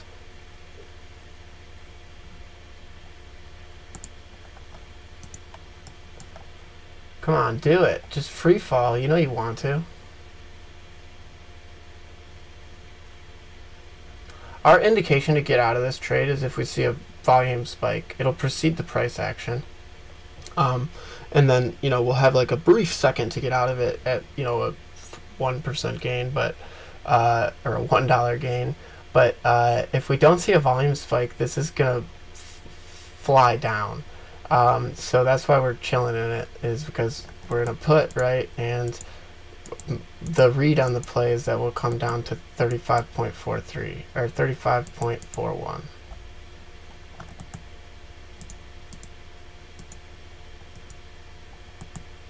And that would be at least a 200% move. So no volume, not breaking any supports, we're not worried. SPY, we're getting IV crushed a little bit and time decayed because it only has the rest of the day. But that's totally fine. We're sitting on the bullish resistance line, which is or bearish resistance line, which is turning into a bullish one now because it's not breaking through it. So again, read on the day for SPY is bullish, read on the day for LVS bearish, read on the day for Citigroup bullish. That's about it. That's all I got for you.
The cool thing about puts is we will have time to get out of it. It's not going to impulse up unless we break over see this big ass drop.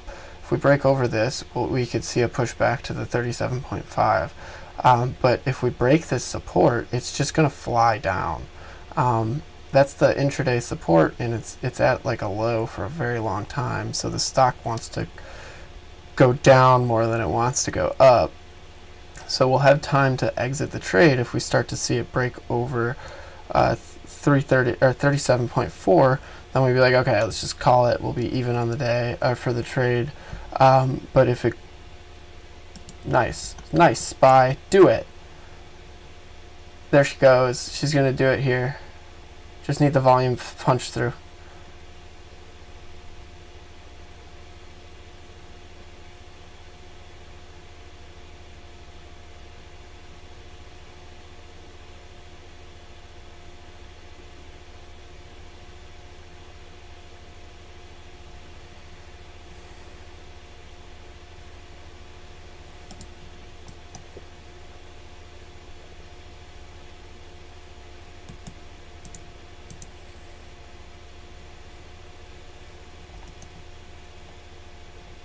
Just broke to a new low. Watch what happens.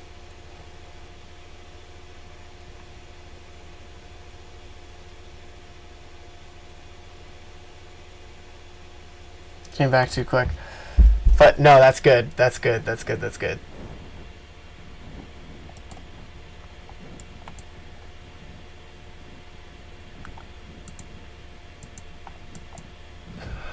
This is so exciting because I'm playing with zero money. And usually, I'll be like taking other trades, not paying attention to stuff. This is actually kind of fun. I hope you guys are enjoying it. I I kind of trade with order flow. I mostly trade with technicals. I don't really use any indicators. Like sometimes I have them on when it's like a really bloody day. You know, I'll look at like a 4-hour chart and like, hey, it's saying, holy shit, the last time we dipped down here, we needed to go up, right? So that's kind of what we're looking at. So if you look at this dip, right, same thing. This dip, same thing. We're waiting for a big ass push up. Now, will it happen in the same day? No, I don't know about that. But if I'm being honest, I'll probably take some large swings on my main account in UPro, which is a triple leverage SPY position, because I think that the stock is going to go up.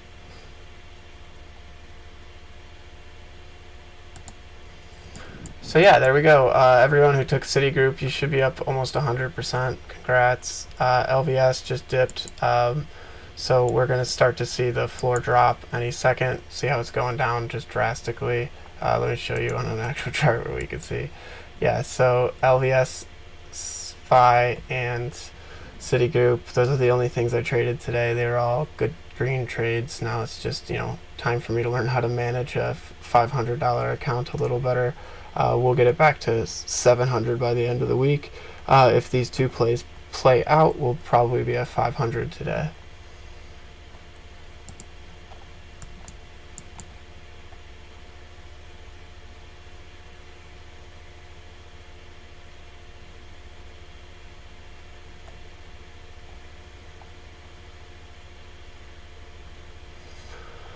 There's 100% for anyone in the Citigroup call still.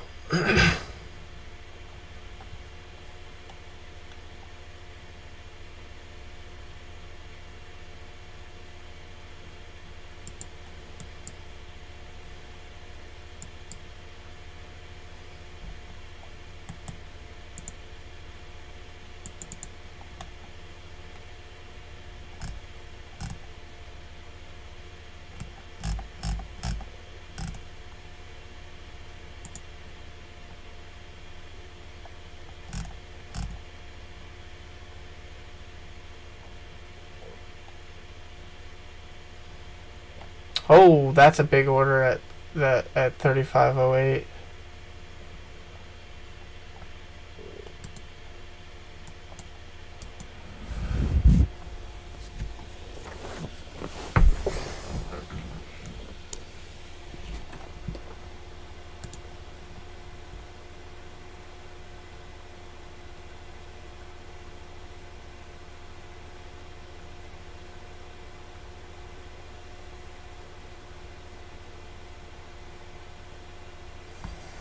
Fucked up Citigroup and SPY.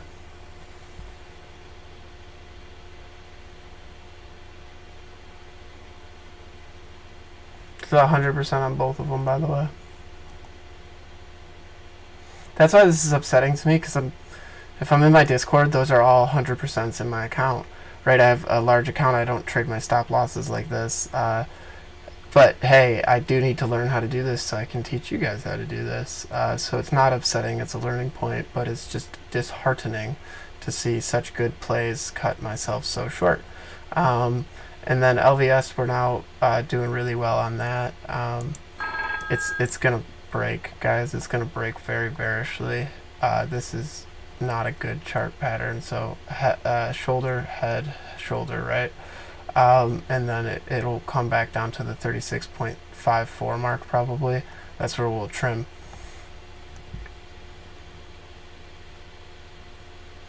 Citigroup's almost, yeah, fuck. I don't want to talk about it. SPY's doing its thing. Yeah, let's do it. Let's see some money moves here. My lottos.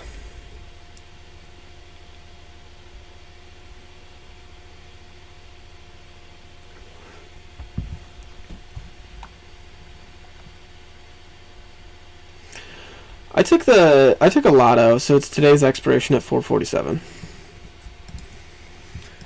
Congrats to anyone in Citigroup. Remember, I was like, yeah, it'll break up as soon as we break out of this channel. Yeah, that's what it did. It's just gonna keep going too. Look at this volume.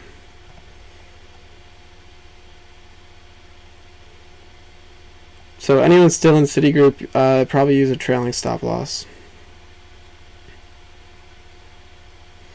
I hope so, man. This shit was stressing me the fuck out. That's why I came on today and used my morning trades rather than making money. I was like, I can't let this account go down anymore.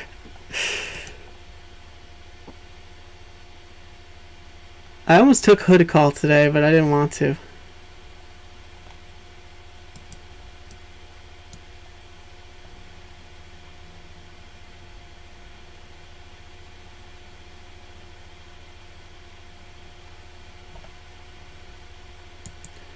Sure, a trailing stop loss will follow your order by however much you want it to. So let's say you bought a contract at $1 and it goes to $1.50. So you're up 50%. You could put a trailing stop loss at 10 cents behind that $1.50 mark. Now, if your underline, or if the option goes to $1.60, so it's at $1.50, you put the 10-cent stop loss in, the trailing one. Your stop loss right now is $1.40. Now, if it goes up to $1.60, your stop loss is now $1.50. If it goes up to $1.70, your stop loss is $1.60. So it follows it, and that way, if it'll follow it by the set denominator amount, and then it'll come down eventually into your stop loss, or it'll just rise forever. But that way, your stop loss follows your gains. You can't do that on most brokerages, but you could do it on something like this.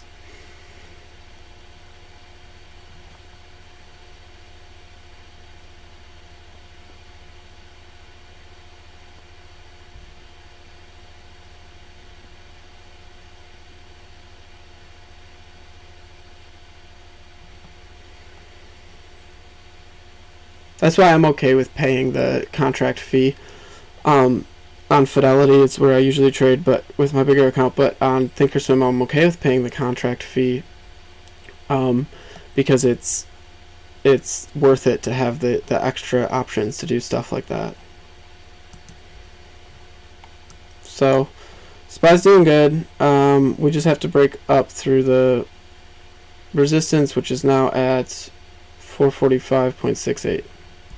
As soon as we do that, we'll see an impulse up to the 445.86. Because this is the resistance zone, right? So one is here that we just broke through. The next one is this mark where we're sitting at, and then after that we'll go right up to 6.3 and then 8.2. That's kind of how a stock will move through the impulses, but we should be sitting pretty good on all of those, right?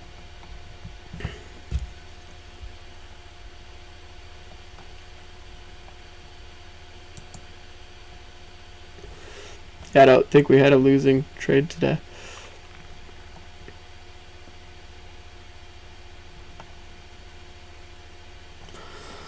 Fuck. There's 150% on Citigroup.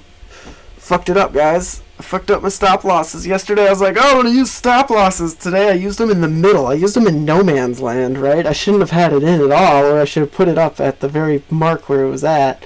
That way, I secured that 40% play in the morning rather than letting it drop to 10%, or I just didn't have it and now it's 150%. But these are learning notes on a small account, and I will take them into serious consideration for tomorrow, and we'll be crushing it. We'll be crushing this. Life is here to conquer. That's a lot of volume. So that's a lot of bullish volume that just came in. I don't like that, so I might actually exit. But again, there's still more demand than or supply than demand. It's changing though. See how it's shifting from 16 to 10, 8 to 12. It's actually getting bullish. So we need to see sellers come in, or at this resistance mark, or we just cut the trade for a 2% gain. 2% after my contract costs. SPY is almost 100%. LVS 150. And 100 on the first one.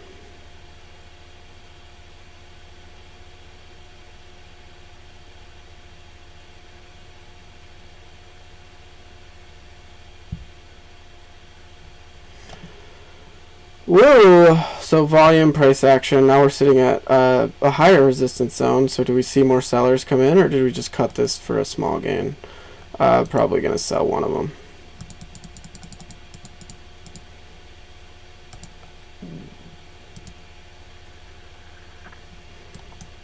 Good news is we have time because it's such a bloody stock right now. It's not going to rip back up. So wait for it to come down so you're a little green, or don't, but I will wait. There's no volume to back this. So volume and then no more volume. So here's where you're trying to figure out if there's still demand, right, on the stock. And then where the supply levels are. So now we're seeing it back to 50-50 for the buyers to sellers. So it makes me think that it'll get shorted down again. So now we're back to the first resistance, but we're still seeing volume coming in bullish.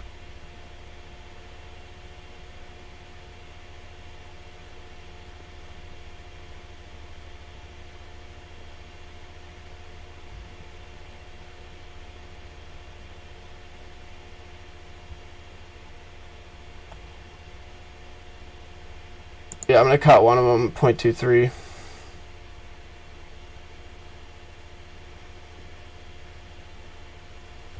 Am I, though? I say things a lot and then I don't do it.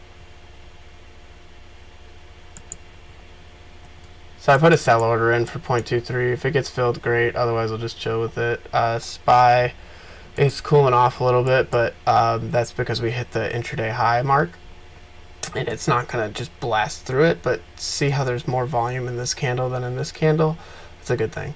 But we are seeing a bearish engulfing, right? So that's a chart pattern that's a bad thing. So what we need to see is in the next 4 seconds, we need it to start rising.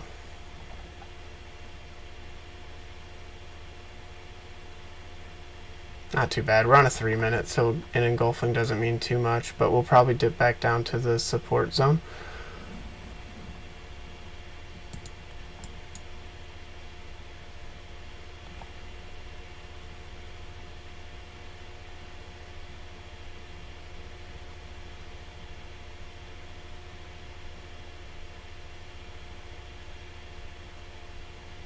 Let's not cut out of LVS. That's a lot of sell pressure.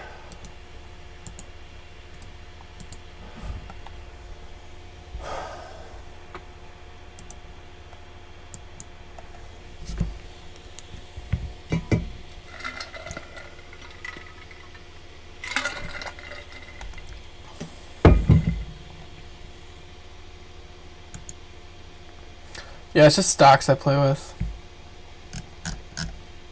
So it's got my futures and Bitcoin futures, and then most of the FANG is in here besides Facebook. I don't trade that. And then it's the bigger ETFs, and then just the tickers that I've traded enough to develop like a confidence strategy with.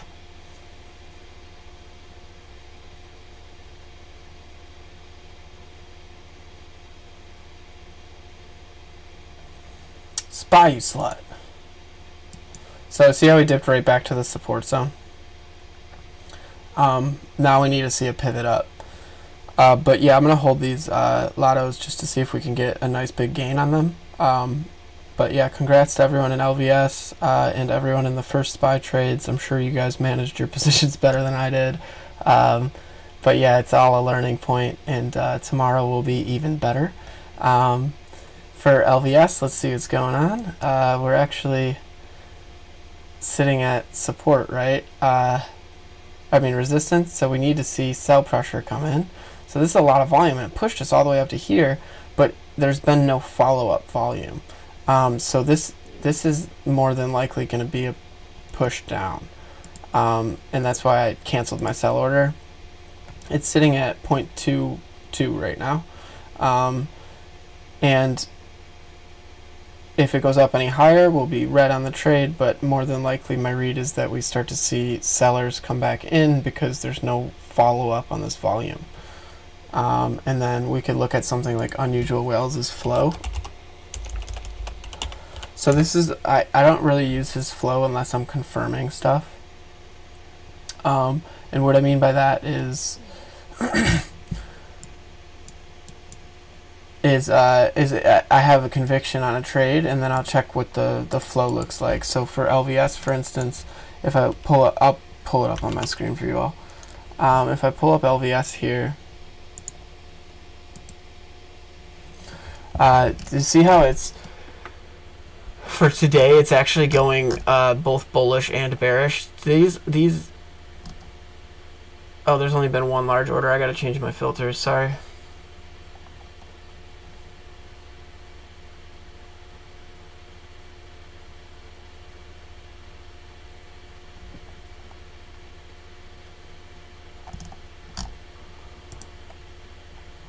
So I had a $50,000 premium minimum. I'll change it to 10.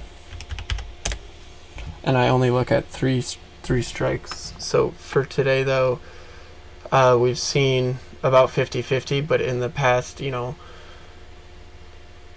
30 minutes, we saw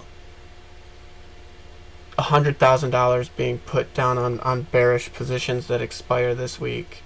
Their break even is pretty much at the money, so they're betting that it'll go down by tomorrow.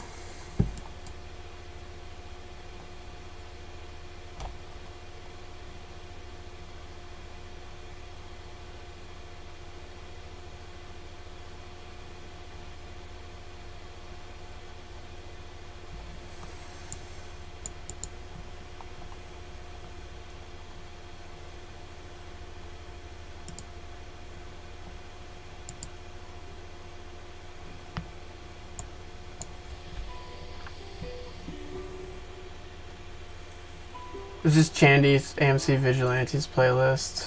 Don't hate me if you don't like it. And then the next flow we'll look at is AMC, just because everyone I'm sure likes AMC. Probably bullish today. So the floor actually just put in a split, but it's more heavily bullish. And it's actually been very bearish the whole day. The morning was bullish.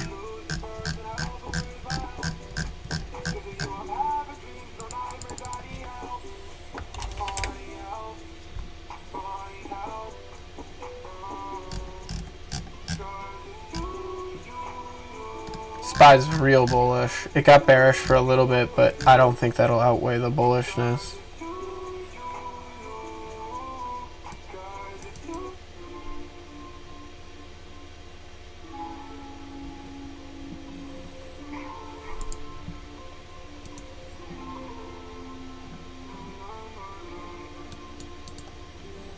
Yeah. This should actually give us the juice we need. This dip back down. So that's why I leave my drawings for a little bit, just because they're kind of relevant. But now we have new resistances to break through. So 1, 2, 3. And if we can break through this resistance here, the next one isn't until 446 zone.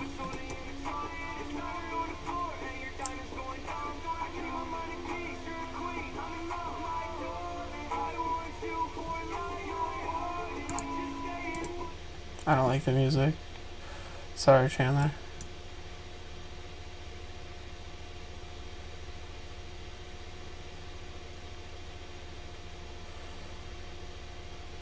We don't want to break too far below this trend line. So the 444.85 we don't really want to break below.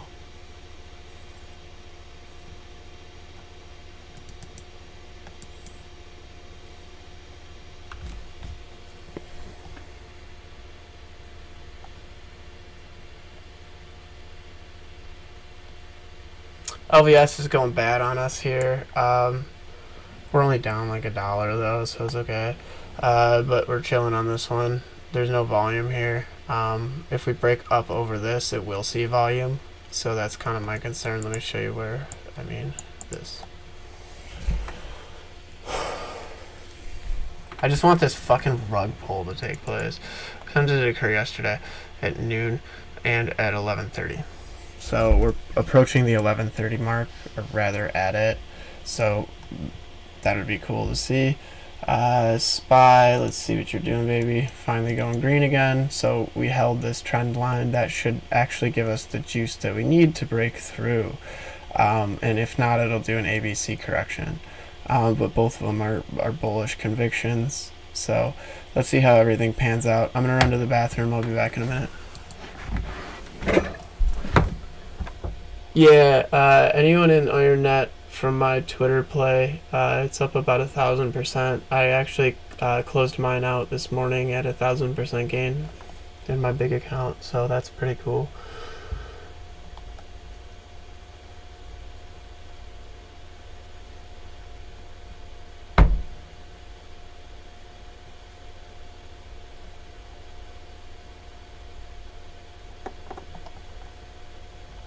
Alright, I gotta go to the bathroom. I'll be back.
Ooh, that's hot.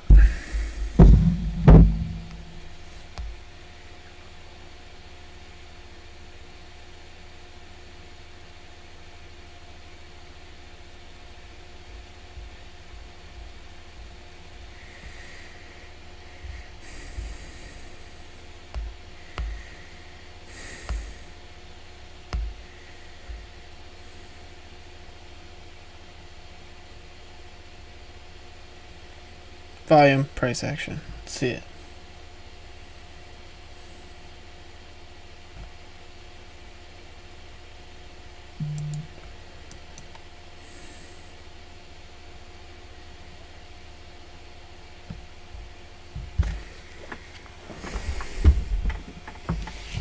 So it's got an interesting offer.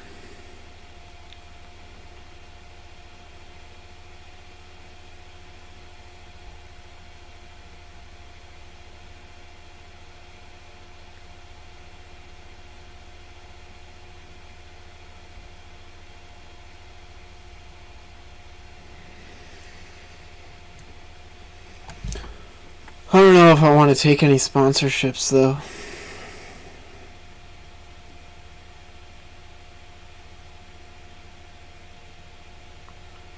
Plus, I know nothing about blockchains.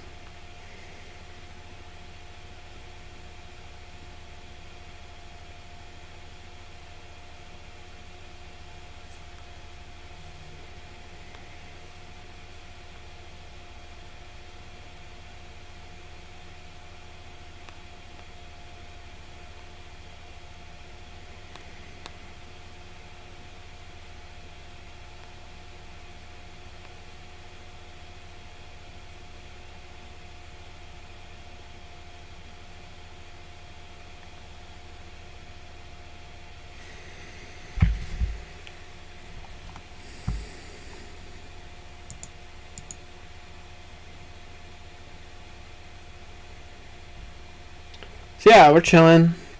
Chilling. We started at 280 today. We're back to 320. Made some mistakes on the stop losses. Had a couple 100% plays that we cut out at like 5% gains from a stop loss I shouldn't have had in. I'm still learning how to use $500. Every trade I've taken's been green today.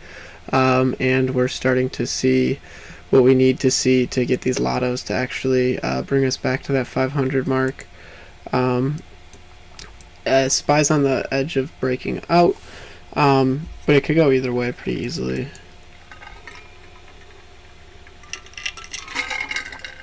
My read, though, is that we see 447 before the end of the day.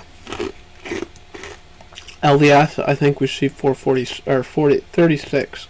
I think this will just be a drop. So we had lower lows, lower highs. This is bearish, and we're just waiting for the big push down, honestly. If it doesn't happen, it doesn't happen, but I'm very convinced it will. That is it for the day. See, I got an offer from someone about a blockchain. I don't know anything about that, so I don't know. I eat ice from my bottle because I fast all day until about 12:30. I work out in the morning, so I used to just do one meal a day, but now I'm at like a 8-hour eating window. But I like to chew on ice.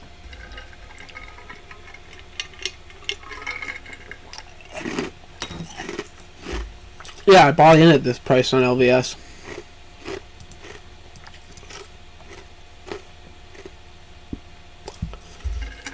No, just those cubes, like the square ones from my refrigerator.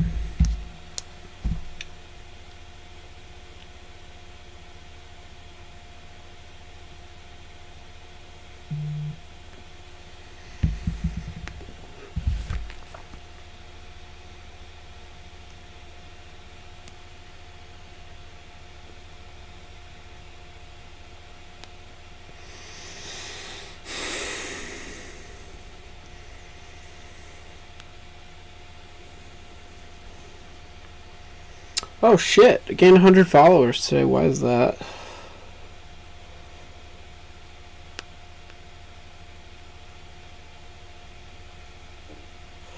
It's so funny. I lost 10% of my followers for fucking retweeting a leading doctor in the mRNA vaccine production. What fucking idiots. Oh, Trey retweeted me. That'll do it. Thanks, Trey. Dope. But yeah, I got an offer to do a partnership with someone making a blockchain. I don't know anything about blockchains. It's my second sponsorship offer. I turned down the first one. I didn't really like the idea of working with Bazinga. But this one actually sounds reasonable, but like obviously if it's a pump and dump, I want nothing to do with it. I don't know, I probably shouldn't be talking about it, but I don't really care.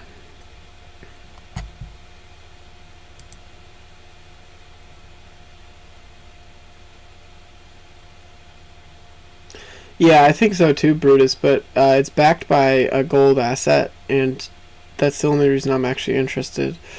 But it would be intriguing to see what it actually fucking is, because I don't really understand blockchains. SPY's dipping! Dip, dip, dip.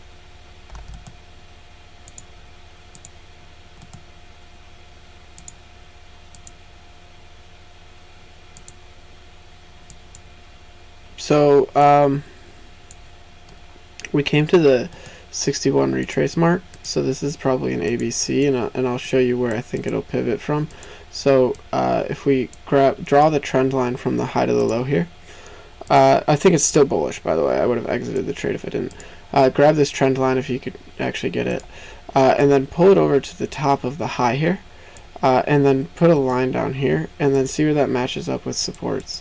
So honestly, I think we might pivot down at the 0.6, or we'll double bottom. So these are kind of the two plays options, right? One is when you see this kind of pattern up here, the most likelihood is it'll come down to the C mark. So let me erase everything so you can see it. So A came down, right? And then B came up to the 61.8% retrace of A, which is the high to the low here. And then C is generally 1 times the length of A. And then what you look for here is where the supports are. So C, expected C is here. And then let me move this guy. So for a SPY position with anyone who has more money to trade with, if it comes down to this mark here at 444.6 to 59, then that's because that's where the support is, right? So it's like this zone.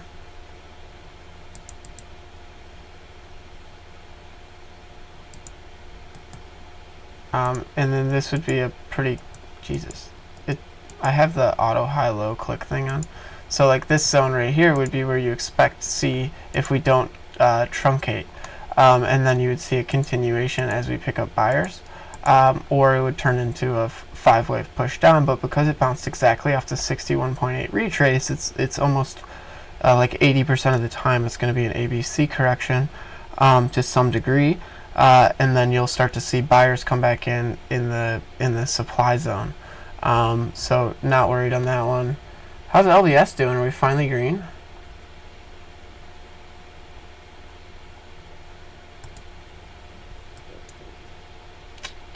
Yep. I'm telling you, this is just gonna fucking drop. I'm not sure when, but it's gonna drop.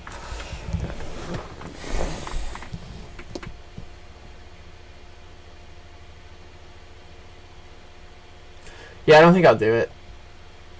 Well, he's got a much bigger following than I do.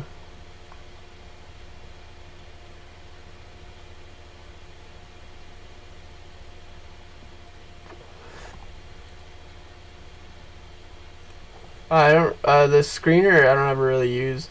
So it's a buy scan, so it's showing stocks that are in a low implied volatility state that are also oversold on the RSI for a 30-minute chart. So that's how I have this one set up. And LVS actually popped up in it, so it's saying, hey, it's a good time to buy, but I'm actually short on it.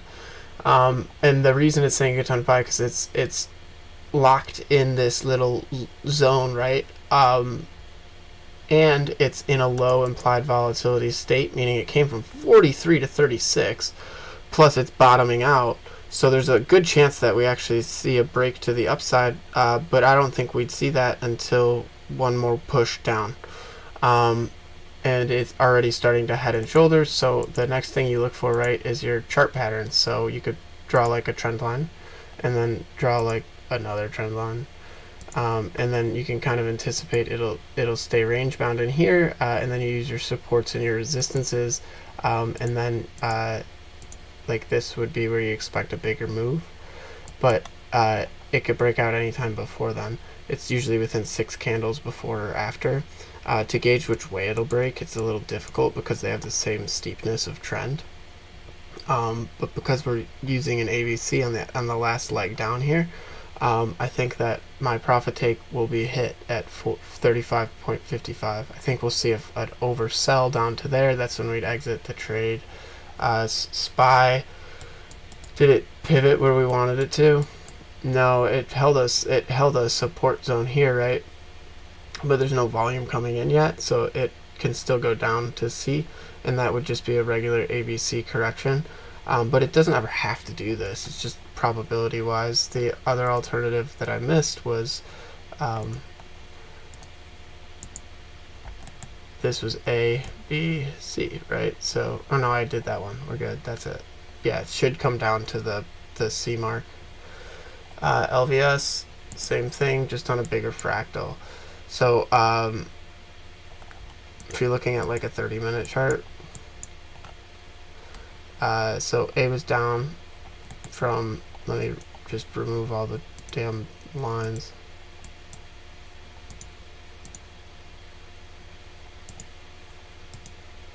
Okay, so we gapped down and we never even touched the gap, right? So we barely got into it. Now, if you draw a fib from the high to the low here, you want to see where it pivoted. Did it pivot in this blue zone? That's the ideal spot that we want to see it pivot, is the 61.8 retrace mark. If it does, then it's more likely than not going to be in ABC. The acceptable zone for the ABC is the 50% to the 84% retrace. The more likable pivot zone is 61 to 78. So these are kind of the gauges that I use to gauge my entries on stuff. Because this is a larger fractal, right? We're trading it over time.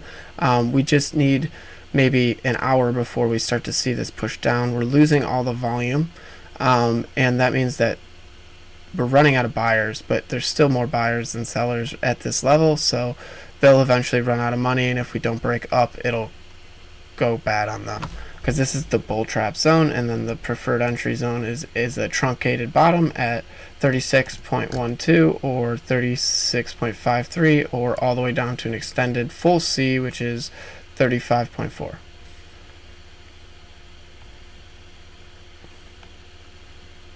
And then the things I trade are just these.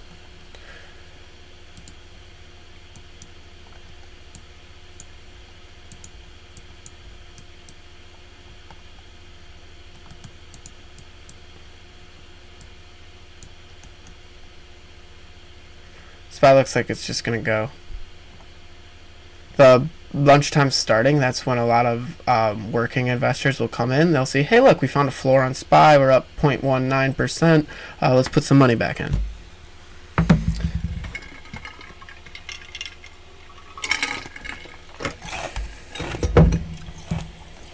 Appreciate that. No, it's not too late to jump into LVS. It's actually at my price that I entered right now. But it doesn't have to do this, right? It's a symmetrical triangle, so it's pretty hard to gauge which way it'll go. The only reason I think it'll go down is Elliott wave concepts. But this is a 50-50 pattern because they have the same trend. It's hard to gauge which way it'll break, but you can see it's holding this trend for almost the whole day. And because we're on Elliott wave level of thinking, we think it'll go down. But again, 50-50 doesn't have to go down. So risky trade, I could find you a better trade if you want a better trade.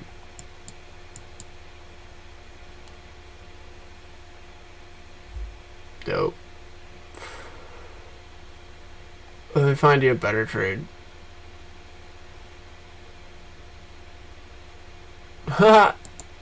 Fuck yeah, we crushed it on LVS, on IronNet. That's a great swing trade.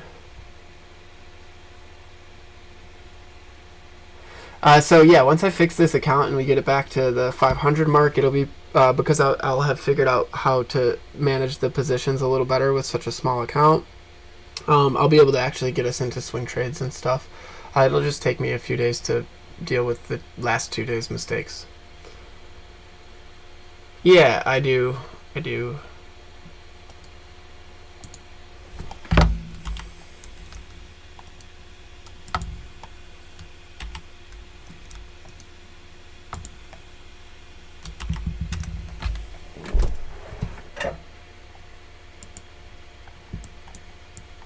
So SPY's starting to rip, and then lunchtime people are going to come in and see this, and I think that so in the next like 4 minutes or so, I think we'll start to see it really start to push up.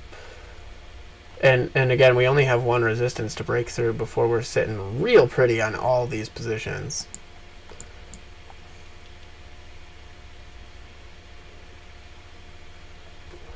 Yeah, I've never paid for any of their stuff. Don't pay for anything. Just use their free content.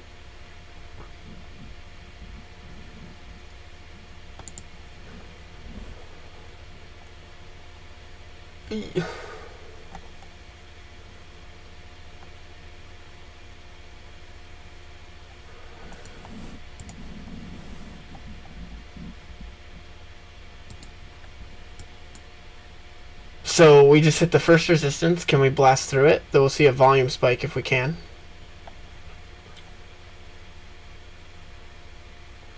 I don't really fully understand or grasp all the concepts. I understand the macro concepts, I understand all the rules, and then I identified specific concepts which work well for trading options, like because the options I trade are trajectories because they're all close to the money. or close to expiration rather. So I'm not so much buying the price action of the stock, right? I'm buying the trajectories shift. So I'm looking for pivots. So then I identified the 5-wave pivot and the 3-wave pivot. The 3-wave is the best because it's a continuation pattern. So when you see something move in a 3-wave pattern like this, it's going to continue is the statistical probability. And if you see something start to move in a 5-wave pattern, that's a complete shift of the trend. So those are why I identified the two. They're both pretty similar. Let me pull up a day chart to show you. So on SPY, on like a day chart, you can see a bunch of ABCs. So if you do like this one, A down, right? B came up, and they're not going to be perfect, right? But it'll give you a really good gauge of when to enter. So that was an ABC, and that's on a day chart. Now let's look at like a bigger ABC. So A down, right? This one double bottomed, but same concept. B up, C down. See how it's $2 away from the pivot, or $4, but that's on a massive stock. And nice. See all this volume coming in? That's the lunchtime volume I was talking about. That's beautiful. It's beautiful. Let's see it. And then let's look at a 5-wave pattern. So you can't really gauge wave 3. It's too hard to do. But what you can do is you can gauge the same thing. So so here's what you're looking for, right? So draw your fib from your high to your low. Hey, this is a big ass correction. Did it have any volume when it came up, and did it hit the 61 retrace mark? No, sir, it did not. So there's no fucking bulls buying. This is a bull trap. So then you're saying shit. Like this is probably a 5-wave correction. So here's what you do, right? So you grab your high to your low, and then you label this like wave 1. And then just to clean everything up, and then this would be 2. And then 3 is hard to gauge, right? But it came all the way down to here, and then. So here's where the bull trap will go bad on you, right? See how it way overshot the ABC and it didn't have any volume coming in for the B mark? So that's not an ABC correction, that's a 5-wave move. So then you go wave 1 from wave 4. So 4, and then 5. So 1 and 5 are generally the same length. So it's the same concept, right? You'd measure the A to get your ABC correction. You measure the 1 to get your 4 to 5. And this would have gotten you the exact bottom. And then like you can look at it like a week chart. Like, hey, that's pretty fucking cool. It works on everything, doesn't it? Like, hey, this is an ABC correction. So your A was down. And then draw your fib retrace. Did it hit the 61.8? Oh, it sure did, right? And then pull your trend line over to the high, and you know, it's on a week chart. It's not going to be perfect, but there's your BC. And these aren't made to be like perfect things, but they're made to give you a really good gauge of how to identify these pivot zones. So was this an ABC? It sure was, right? So draw your high to your low. We had a full retrace to the 61%. Yeah, I'm looking.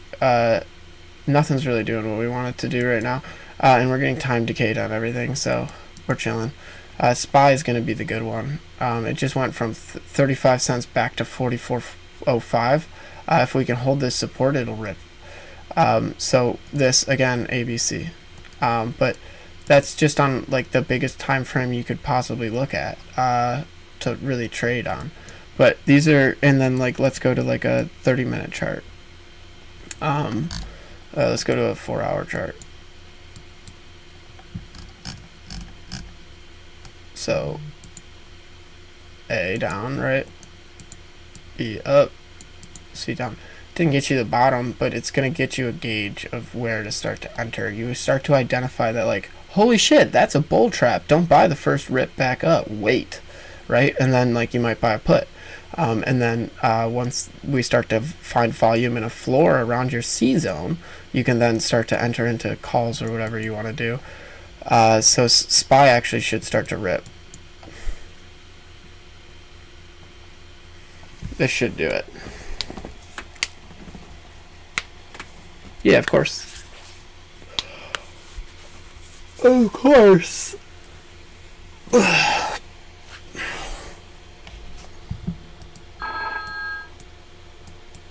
yeah, LVS is falling out of the bottom, and it's, remember I drew that little where the trends connect. That's where you expect a bigger move. This isn't ideally what we want, right? We need a breaking of support at 3706, and if we see that, then we'll see the big move down that we've been waiting for.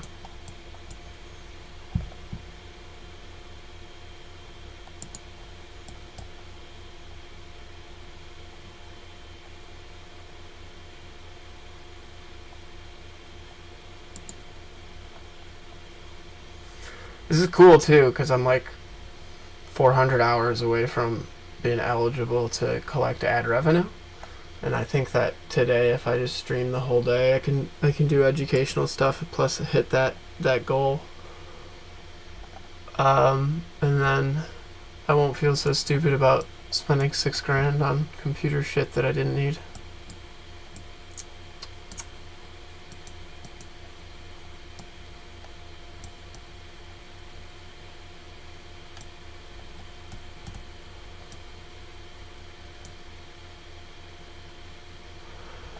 Yeah, this is where you expect the big move. Anything within 6 candles of it, we're looking at a 9-minute chart, so I'll zoom in just so we can see a little better. We're at a support.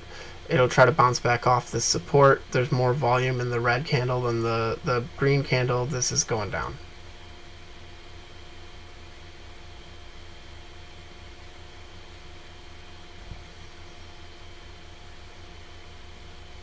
Well, I'm sorry. It actually still has 2 minutes left in that candle. I can't see a damn thing anymore.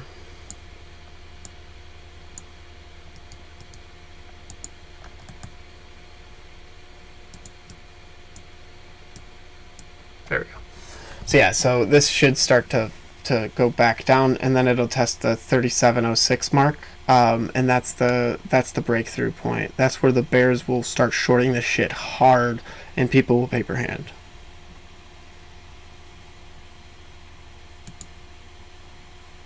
Yeah. Once I get back to break even on the 500 challenge account, we could definitely do that. But before then, I'm a little embarrassed. I mean, I've had 2 red trading days in 4 months. And then my first fucking 2 days on this account were just like, holy shit, let's just throw money away. I'm not used to trading with anything where I don't have funds to fix things. I appreciate that, guys.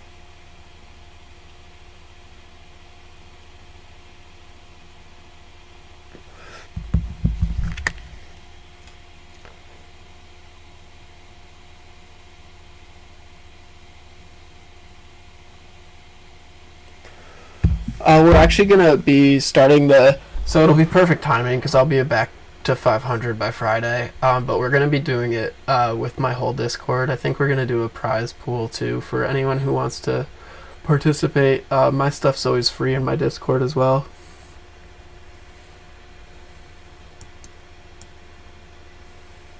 So this is people trying to buy the dip, right? But they're not recognizing the bigger picture as my read. Now, I could be the one that's not recognizing the bigger picture, but the reason I'm sitting in this play, which is, a pretty risky play, but I have such a small position it doesn't matter. The reason I'm sitting in it is because I expect this to, the bigger picture to come all the way down to C, which is where we'd want to profit take. And, we can just extend this over. But that's from an Elliott wave theory concept. And if you look at the technicals, there's lower lows, lower highs the whole day. Now it could very easily pivot up, right, and fill this gap to 38.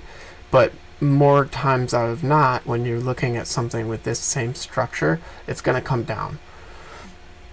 And that's why I went bearish.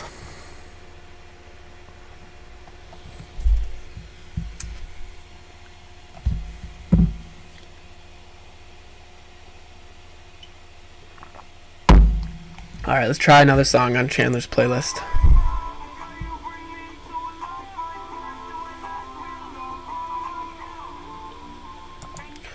Oh no, my stuff will stay free, Brutus. I make pretty great money from the market. We offer a paid subscription for anyone who wants more alerts, my partner and I.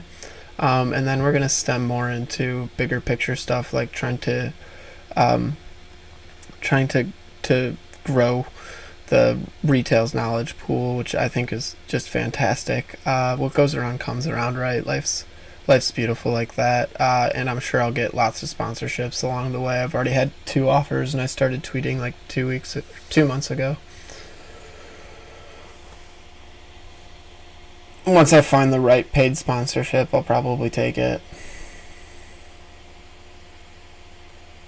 But my read is there's not much reason for me to want to take retail's money when I could monetize things like ad revenue or offer a paid service that's included on top of the completely free shit that we put out, and then always keep my educational stuff free. There's just not really, I don't see the value out of trying to make my money off of retail when there's so many other ways to make money. But yeah, no, I definitely plan on making money from all of my time here, just not from retail.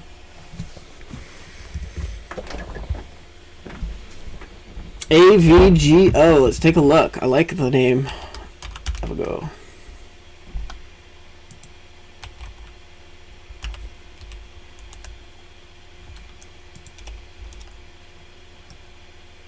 The fuck is this? Broadcom, what's the news? Presents the Citi 2021 Virtual Global Conference. It had a good conference yesterday.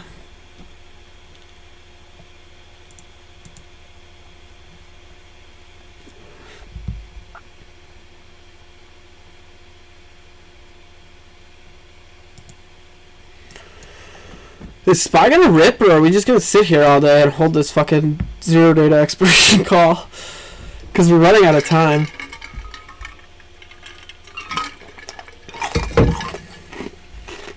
Think of it like this, though. The first half of the day brought us from here to here. And the second half of the day, we want to move from here to here. So it's not super unrealistic. It's just we're running out of time, right? And time decay will get you if you stay locked in a pattern like this. So what we need is, and there's lots of sellers right here, but what we need is a punch through of volume. And like I mentioned, retail's coming out of lunch. They just saw 2 red days on the market. This is the first green day. That takes a lot of fear out. The VIX dropped a whole point. And we're going to start to, I think, is my read within the next 30 minutes, start to break into this zone where we'll actually see solid increases on the 77 call, 447 call.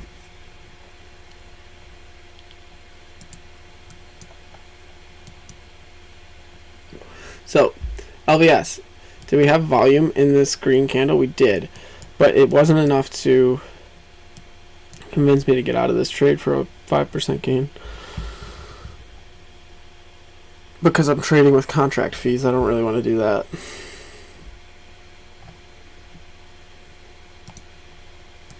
So yeah, so we just broke up. Now this will be the moment of truth, right? Do we have enough steam here to break through the intraday high, which is this mark here at 445.6? And if we do, then we'll go all the way up to the 446 mark. At the 446 mark, we'll start to see 100% increase in the lotto call, which it's worthwhile closing. LVS, it should start to tank any fucking minute. It's in the supply zone, but there's no demand, right? So that means there's only sellers. So when you see that, it's indicative of a stock that's going to go down. Because there's the fair value, the over the fair value, and the under the fair value. So we're trading at the fair value, right? But it's not a spot that it can stick. So it needs to make a move one way or the other. And because we're confirming it breaking to the downside here, it's more likely than not going to just drop a whole point.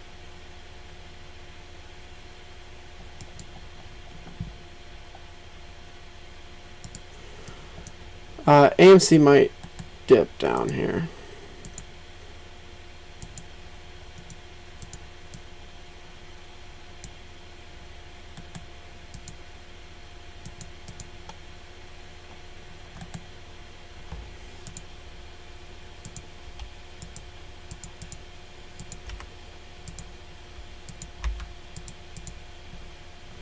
So it has a choice, right? It's losing volume though. It needs to break through to fill the gap, or it'll come back down to the supply zone, which will be C, 45.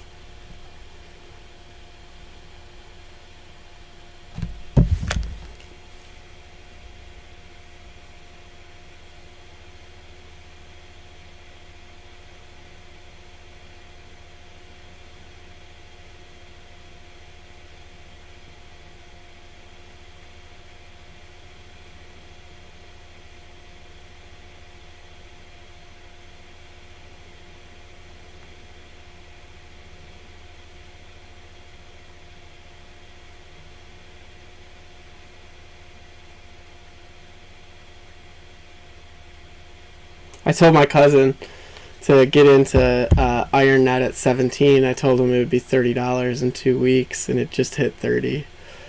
I like being right. It's my favorite thing.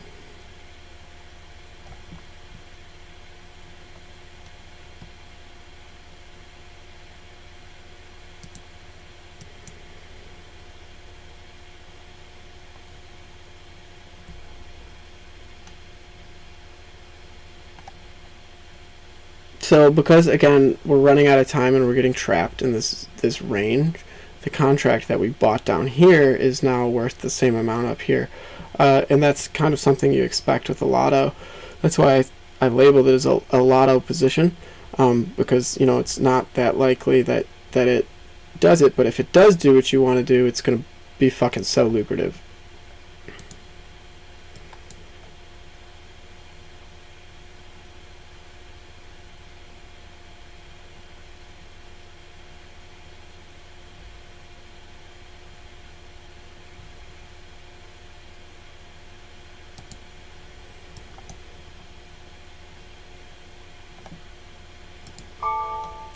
Hey! I love being right.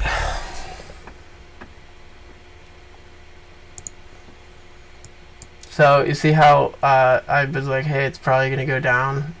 That's just recognizing TA without having to do it. LVS is a slow fucking burn right now. It's hanging in there. That's what I'll say.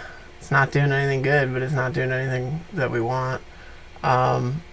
SPY, we need it to punch through right here, which is, again, very likely to happen. We keep getting higher highs, lower lows, and this move here could very easily be replicated to this move here, which would put us at least 200% gain.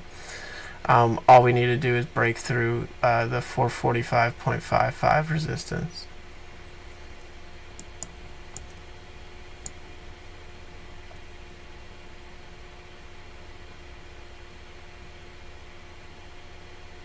LVS is in a bull flag on a daily chart, but if you look at like a 4-hour chart, it's not. So fractals matter.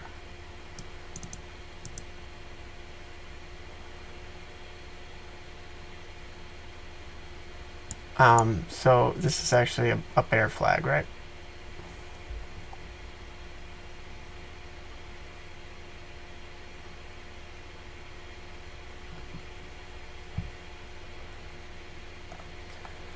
Oh yeah, I'm usually right though, so it's okay.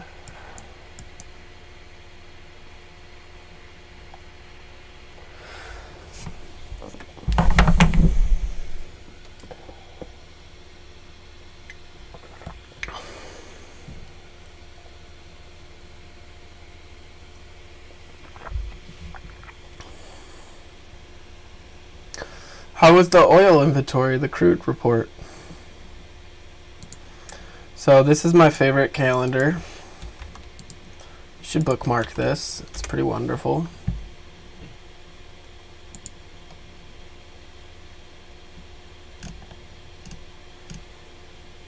So it'll show you what's coming up on the US thing.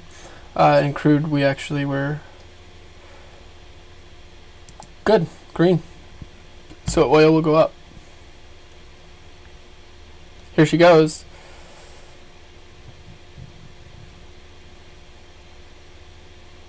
So here comes the demand as we hit this. So we're actually seeing more demand come in at the resistance, which means we'll break to a new resistance more likely.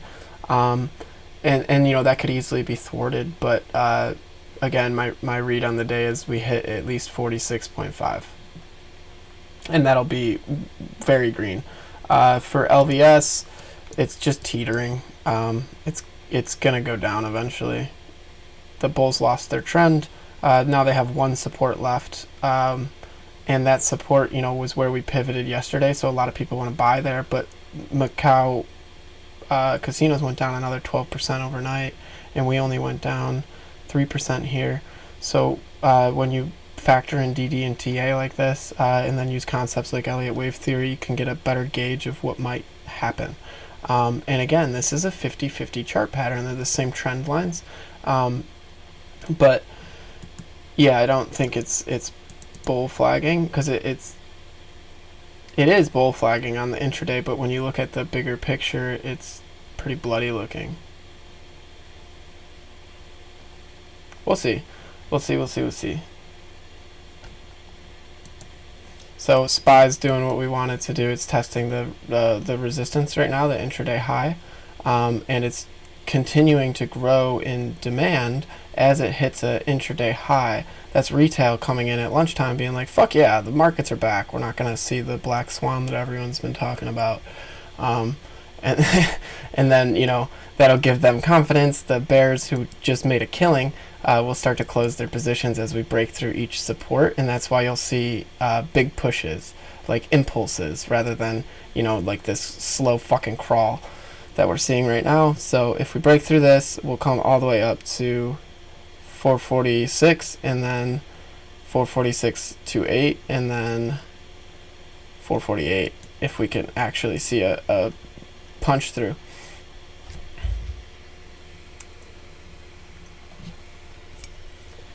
Those are the resistances that would lead to the next resistance.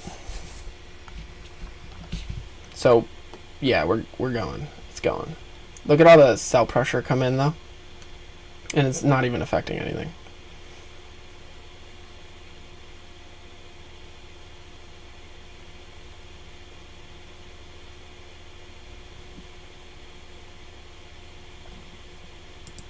So yeah, LVS is actually breaking down.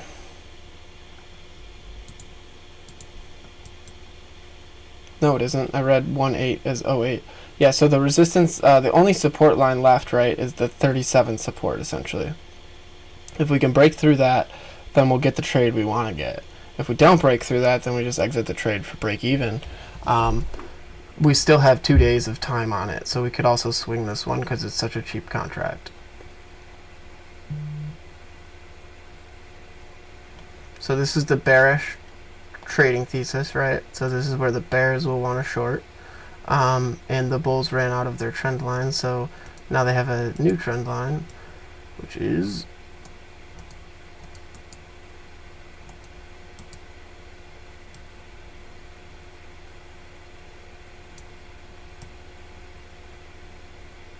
like that.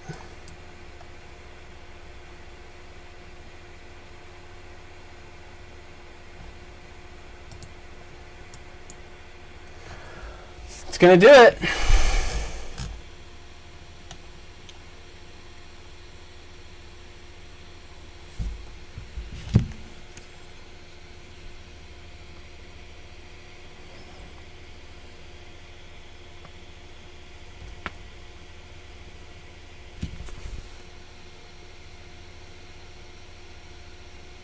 Fuck. So much sell pressure.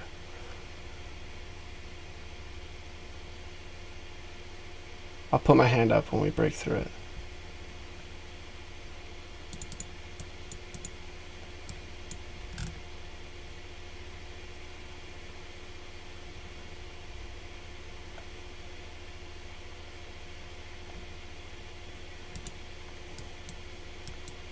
So we're at the bearish trend line, so bears will want to short, and it extended the move from, so we did see the push down, but it didn't break through the resistance. Now we just need to see one more fucking push down.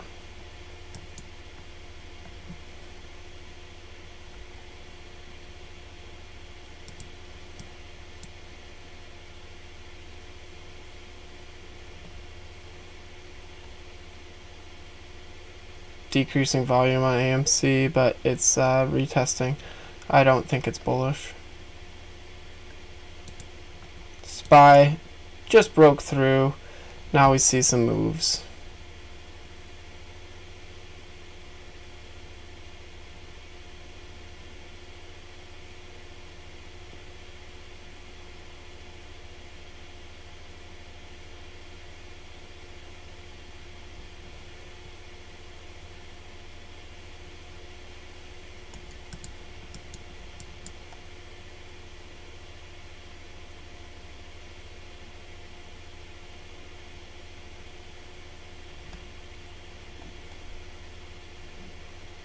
The VIX is going to drop. Just watch. So if you look at my chart indicators on the top, all I have is the daily average volume. If there's a gap, how much of the gap's remaining, and the VIX. And those are pretty much the only indicators I need. I use this sometimes. I should probably just hide it so I don't confuse people. I haven't even looked at it today. I use it for big picture stuff like a 4-hour chart. I like to look at this. But most of the time it doesn't help.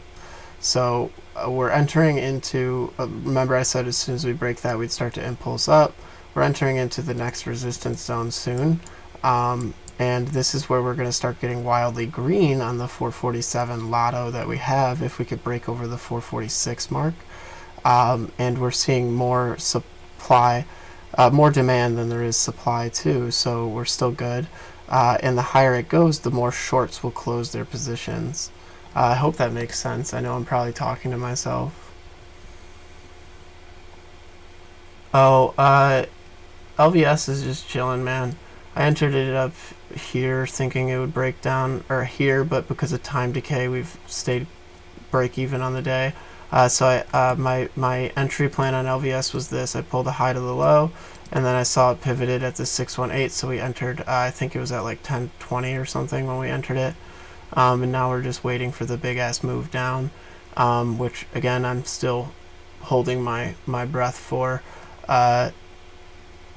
It could very easily go bullish, guys. There's no certainties. I know SPY just did what I said it would do, but that doesn't mean everything else will. But there's 100% on SPY.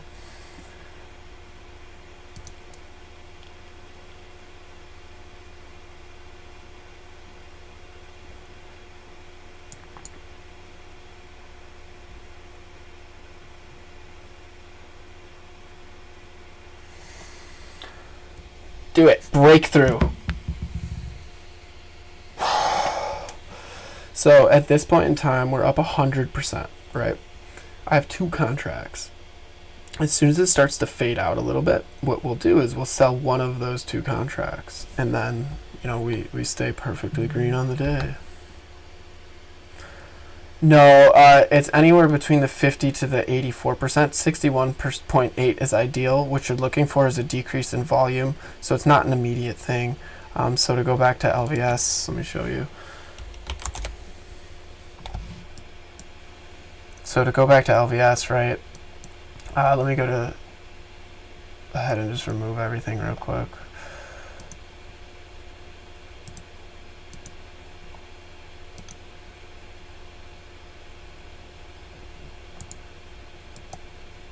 Okay, so what we're looking for is the decrease in volume. So you see how it increased on these 2 bars? That's like shit, it's going bullish. But then you see how it started to decrease on this one, but it still came to a higher high, and it's at that pivot range. That's where you look to enter. So it means that there's less buyers to support the price action going up, and it's entering into an expected bearish pivot. How are we doing on SPY here? It's 136.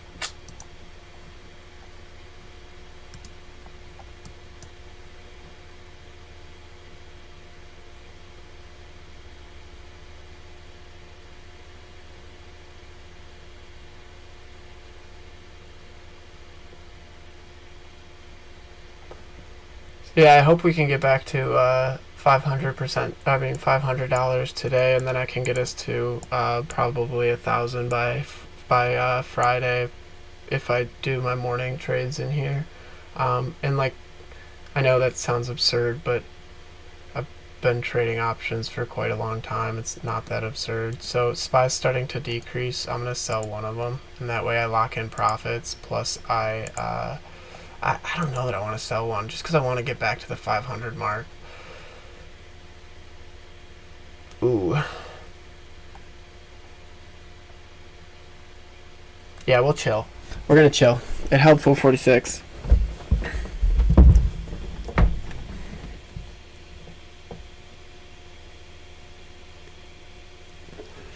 Yeah, bro.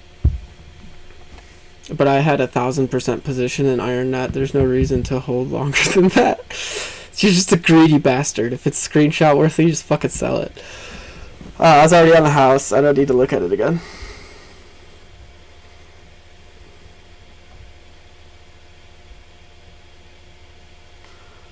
Carrie, I would never abandon anyone. I didn't really advocate it because I had such a bad 2 first days that I need to make back to the 500 mark. I held an AMC call overnight. It gapped down. I lost like $100 on that.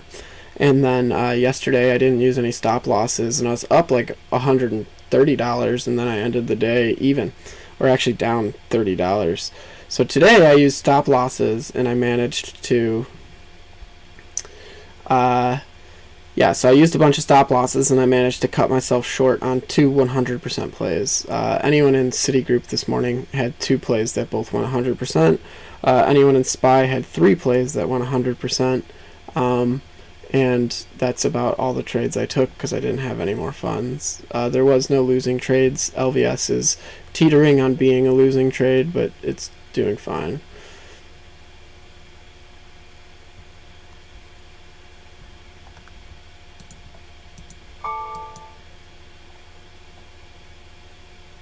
Boom! Let's see it.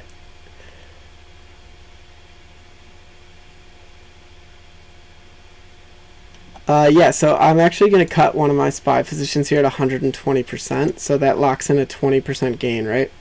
And then I have one completely on the house. So I'm selling it at 0.27, and it might not get filled. If it doesn't, it'll do a little ABC down, so to expand it to show you, it would be, it'll happen quick because it's in a high implied volatility state. So I'll act, because you have to think all the bulls, or all the bears are trying to get the fuck out right now, and the bulls are like, holy shit, we're good, there's no black swan, you know. So the conjunction of that makes it so the stock impulses. I mentioned that as soon as we broke the intraday high, we'd see an impulse up, and you know, lo and behold, 3 minutes later we impulsed up. So we are at a resistance zone, but that's, I mean, all 3 SPY plays, if you had any runners, went to 100%. All the Citigroup plays went to 100%, and LVS is sitting at our entry mark. And that's why I trade my big account in the morning, because I'm best in the morning, and then I can ride the trades if I want to.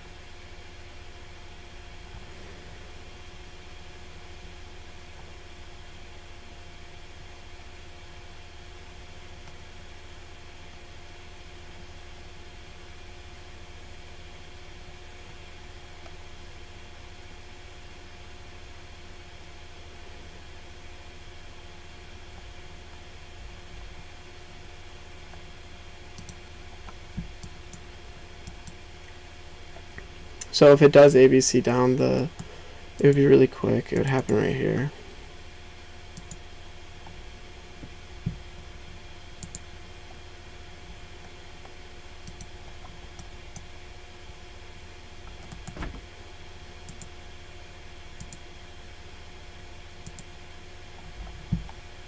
It hasn't broken above the 100%, and it's running out of volume, so it'll probably truncate a double bottom, or come down to the 45.5 mark.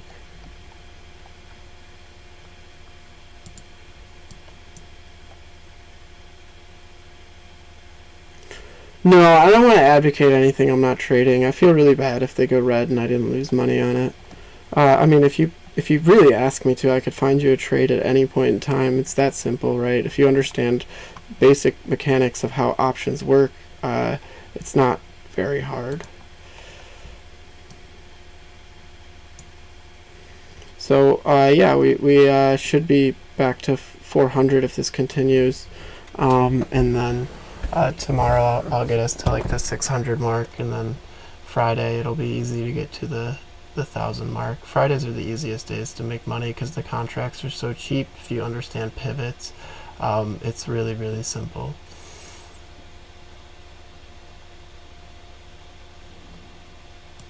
Can I chart root? I don't know, maybe.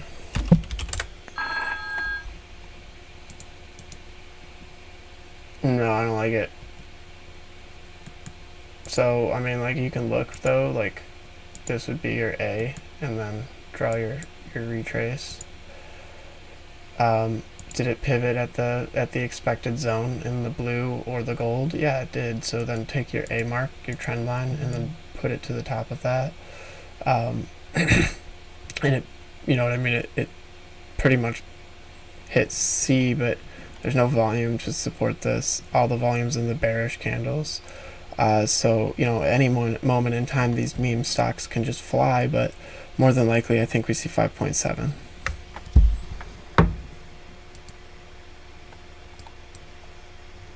So yeah, there's 200% or 160% on SPY.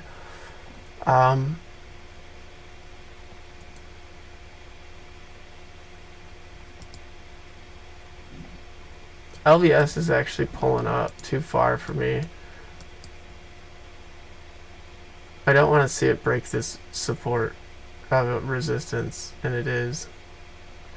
So it's going to impulse up to the next resistance, which is here, and then the one after that's pretty far up. It's at 57. So I might cut out of LVS for a break-even trade. SPY, I think, just hit 200, yeah. Citigroup, we had a 0.41 entry on this one and a 0.6 entry on that one. I exited both of them for fucking pennies. Yeah, because yesterday I used my stop losses, and I was like, okay, or I didn't use my stop losses, and I was like, okay, yeah, MMAT is not good. It broke out of the trend to the bottom side, so it needs to find support. I found a little bit of support here, and it could pivot back, but this was my MMAT chart from a while ago. So I could have been wrong. It could be 1, 2, 3, 4, 5. And then this would be an A, B, C. So that would actually put us back to 419 before we see a continuation, because this didn't have the volume that I expected it to have. So this is in no man's land. I don't like it. I like high conviction plays.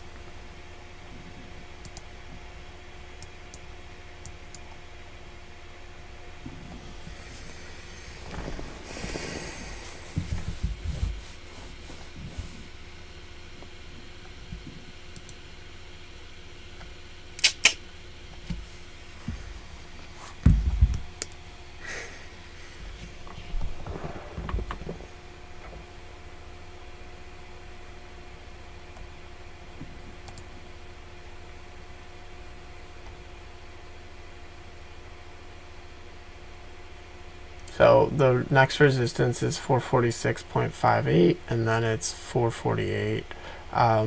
If we can break through the 446.58 and continue this volume level, we'll be sitting at over 1,000% gain on the lotto call, which, you know, feels pretty good.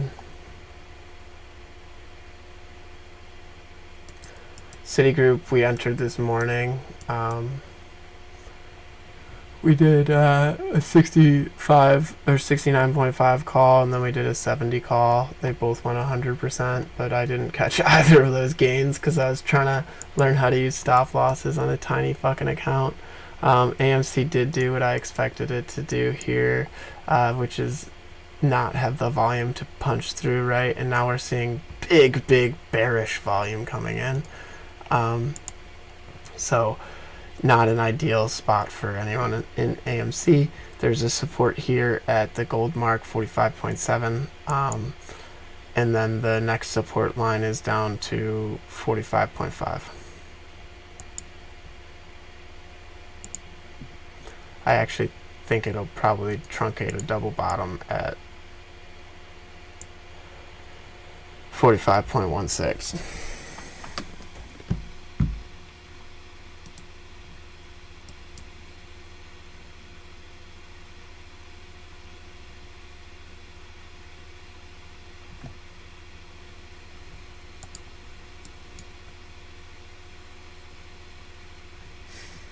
That's a lot of bullish volume coming in. There's no demand, though, or there's really no demand at all, though. And I haven't broken anything real, so we can chill in LVS. It's a slow fucking burn, though. If you start to lose money on a trade, just cut it. This one, we're chilling $2 below my entry. SPY, we just hit 204. Dope. And that will run, guys. This is going to run. It just broke the resistance I was talking about. So the next one's actually not pretty much until here for 47.06. And you see the demand?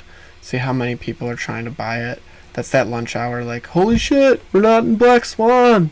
I just shouldn't have taken my cash out of the market, right? That's them buying shit.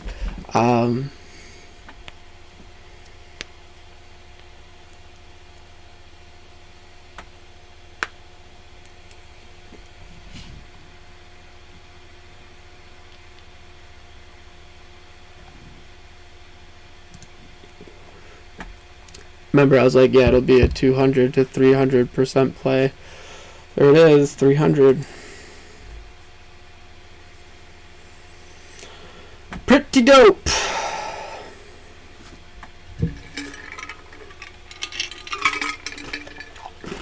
$500,000, I was like, motherfucker, I should have been trading on my real account.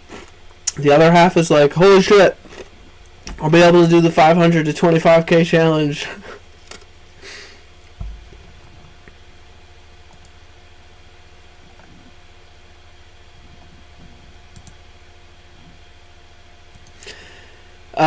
LVS, it's actually rising. I don't like that.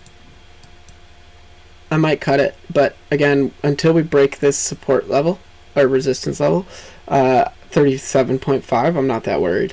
I just don't see it ripping today. There's no real volume to back up any push bullish.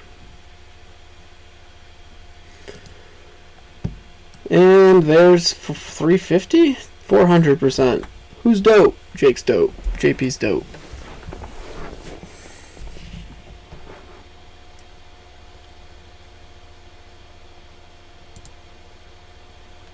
How'd you go red on the day, Neil? I put out 4 winning trades.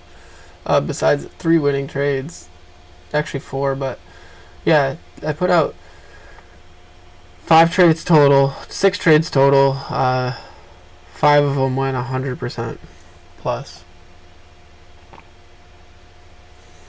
My own stop losses just fucked me. I was like, hey, yesterday I used stop losses bad. I'm going to use them really good today, and I didn't use them good. I'm still learning how to trade with such a tiny fucking amount of money. But yeah, we should have been at least 600 if I had just used stop losses properly. So I apologize, but it's a learning lesson for me too. And remember I said that I saw 447 on SPY today? There it is. Fucking non-believers telling me they don't see it. There it fucking is.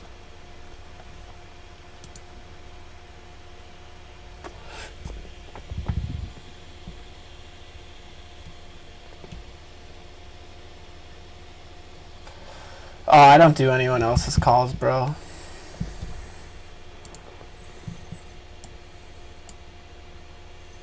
I don't think I've ever taken anyone else's position.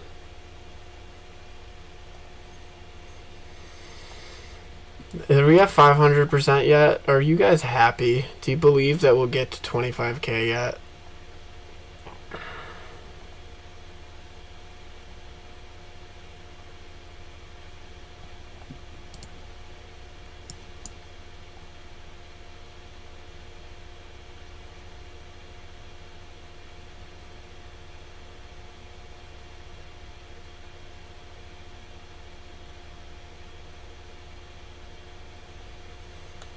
This is cool. Tomorrow I can apply for monetized ad revenue.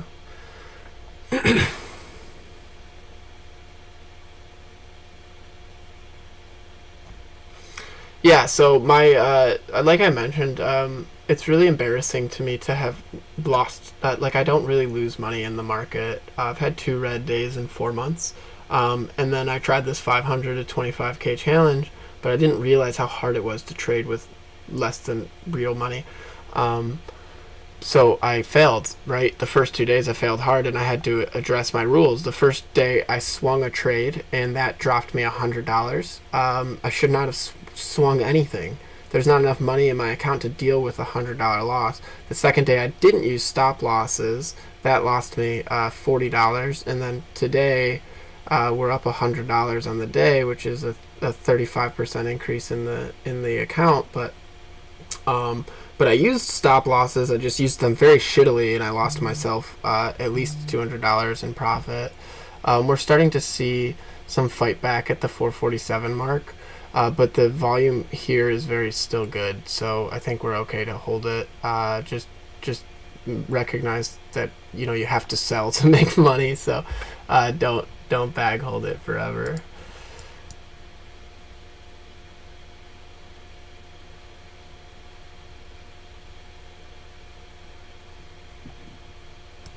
Yeah, I'm at 400 right now. It dropped a little bit with SPY failing the 447 mark, but again, there's so much bullish volume coming in that even though someone sold at that resistance level, we'll see a continuation higher. And the next, remember I mentioned it goes resistance to resistance. The next resistance line is 448 or 447.5.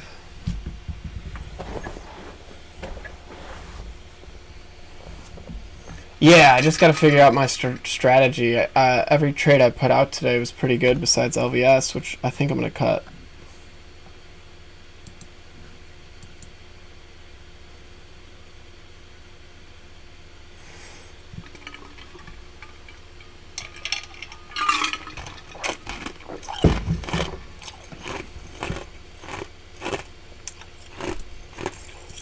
Oh, there you go, fuckers.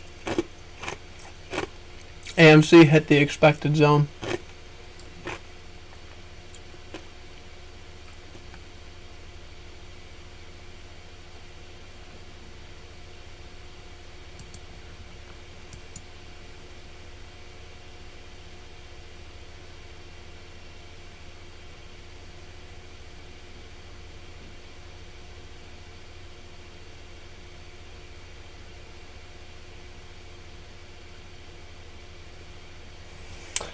Oh, I should have fucking traded my real account. I would have made so much money. It's okay. I can make money any day. The big thing I want, right, is to teach you guys how to make your own money. That's why I'm doing this. I don't really get anything out of this. When I consider the value of my time, this isn't really a great use of it. It's not like I make any money off YouTube. I don't charge for anything, and I just spent about $6,000 to buy a computer that could handle this. So it's not yet a great investment, but I think long term I'll build a group of people who continuously watch my shit, and then I could possibly pull out ad revenue.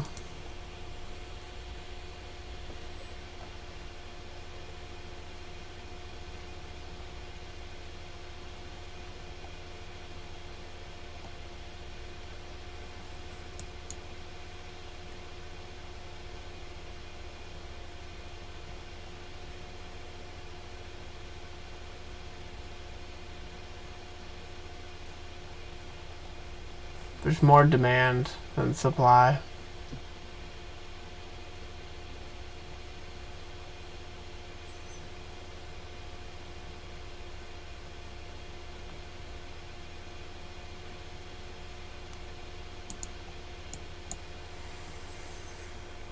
Oh, yes. Yes, yes, yes. That's what we want. A bearish fucking candle. So this is the top. See the volume increase? That means it's going back down to support. We'll probably exit it for break even. SPY very much will continue if it doesn't ABC. If it ABCs, it'll come back down to this level. So 446.5. And if it continues, right, which I think it will, it'll just blast through all this. There's more bullish than bearish volume everywhere. And the VIX, remember I said it would drop. It dropped another 30 cents.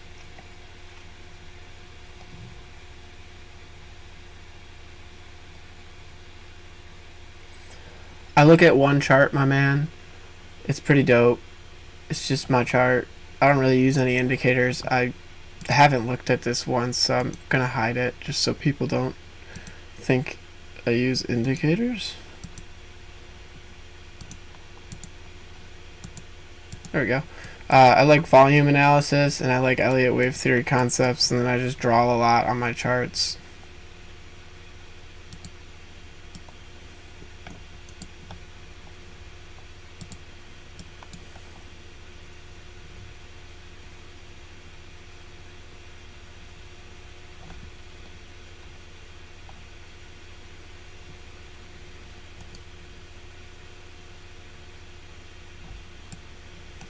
Just waiting for the fucking Head and Shoulders to come to fruition on this. It might not, though. The market's going so green. So how do we know if this is an ABC correction or not? So look at the volume analysis on everything, and then wait for this. So we'll see a continuation more than likely up to this gold zone. So if it pivots in here, then we can draw this line and then take a trend line and put it from the zone that it pivoted back to here, which, remember I said in my head it would be 446.5. That's just because I trade this strategy all the time, but this isn't done yet. It'll continue up. We're losing demand at this level, so more than likely it'll push up with weak volume to this zone and then pivot down. And the alternative is it won't do any of that. It'll just blast through, or it'll just blast down. If it just blasts down, we'll just exit the trade. And you'll know because it'll hold this support level or not.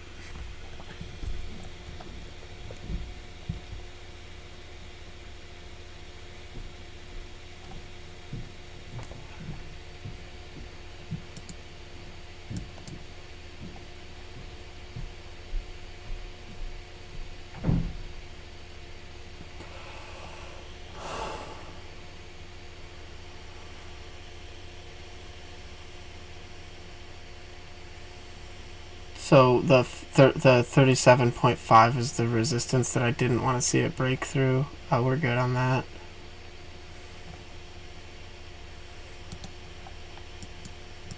So it held the support level, but it's running out of buyers, right? See how the volume's decreasing, so it'll probably do a little fucking bull trap to the B zone, and then come back down. So sellers will wait to sell up here, and then buyers will come back in down here. Is my read.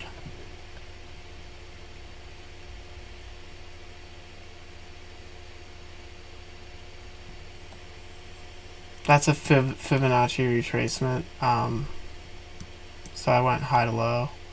So if you're using Thinkorswim, it's this tool. Oh, you guys can't see my screen, but it's the one that looks like a percent sign. And then you can just go high to low. And that's not actually high to low, but this is. So yeah, so we're starting to see fading volume, right? Which isn't a good thing. It means we're running out of buyers. But it's not a bad thing. Look at the run we just had. More than likely it'll continue higher throughout the rest of the day. Someone just bought 200,000 shares at 446.75. So that'll hit the market in a couple seconds. You don't know if it's short or long, though. You just know it went for the bid or the ask. And if it's green, it went for the ask. If it's red, it went for the bid. So technically it's a little confusing. You have to look at it from the bigger picture. And the bigger picture to me is someone with a lot of money wanted to get in on the run, and they put it above to get filled with such a large order, they put it above the ask. But the other bigger picture is they wanted to short at 447.75, so they put it at the ask. But this isn't a ABC yet, so we need to see, so this still would be A, right? We need to see it fully retraced to this zone. And the ideal pivot point is 446.93. But we're seeing decreasing volume, so it's finding a floor is the point I want to make. Now, if we get a bullish engulfing here, which we're getting right now, that'll increase the likelihood of buyers coming back in. So watch the demand over here; it'll start to spike. Everything's logical in the stock market if you let it be, and then the only thing that is wrong is your read on it. That's my take.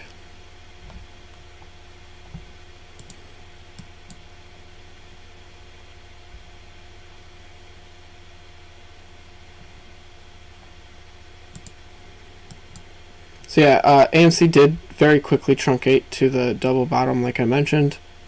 So it hit the C zone. So A was down, B was a full retracement, so you can actually just draw that if it runs out of volume. And now we could see a continuation up. SPY just hit so this is the expected bearish pivot, right? This is where shorts will start to come back in. So here's where you get nervous, right? If you have a large position and you think this might be the end, or if you're on margin or something, you'd cut your position in this zone, and then you base that on the volume. Because we're blasting right through it, I think we're okay. I think it'll just continue. But if it didn't blast right through it, right, you'd base it on the volume. And the volume profile right now is largely bullish, but watch what happens. More times out of not, it'll pivot off of one of these, in this gray zone here, and then you can draw your high to your low from the fib retrace. So just take a trend line and just, like, you could do the math if you want. I don't do that. Just take a trend line and then activate it, the trend line, and then just pull it to the top, right? Now, if we completely run out of volume here, we're gonna blast through, is my read. But if we I don't know, might not be my read. It just pivoted pretty hard. But if we completely run out of volume here, that means that this is an ABC correction. So that would be an A down, a B up, and then a C would be 1 times the length of A, which you draw with the trend line, and that would come back down to here. The invalidation level is the 85.4%. If you can break through that with volume, which we're trying to do right now, it'll just continue into a full trend. And then we'll see the next set of moves, which will come from our supports and our resistances, which is actually right here at 447.37. But yeah, that's 450%. Pretty sweet.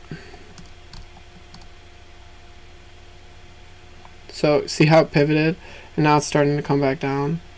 Yeah. So it hit the 85.4. This is why you're careful with everything. And now we're gonna test. Did we have enough volume in this bar to support the move up, or does it need to come down, pick up buyers up here, and then continue up? And that's what the psychology of investing is all about. It's understanding why the bears are shorting, why the bulls are selling, why the bulls are buying, why the bears are selling, right? Or buying rather. So there's like 4 sides, right? One of them's like, hey, why did he buy the stock at this level? They. The other is, hey, why did that same person sell the stock at this level? And then you look at the other side of the coin, which is the shorts. Why did they sell the stock at this level, like sell to open, short the stock? Or why did they buy to close this stock at this level? Well, you understand the dynamic between all of them. So again, I don't think we'll see the C because we saw so much volume on this single candle. And it was such a big engulfing that I don't think the bears or the bulls will have enough sell pressure to bring us down to C zone. So my read is that this will actually continue to break higher to the 447.3. I think I said. So we just go to the next support line, which is 447.44, or rather, I'm sorry, 447.32. And that actually lines up with the 168 retrace mark, and that's probably where we'll sell the last contract.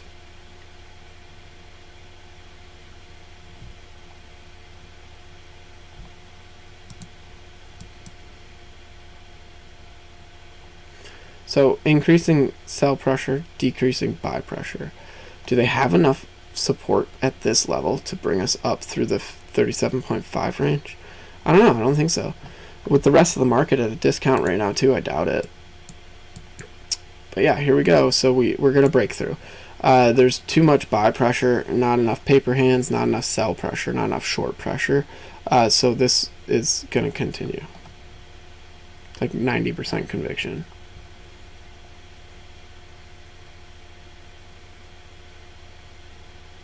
Yes, so that's an invalidation level. So see how it pivoted exactly at the 85.4?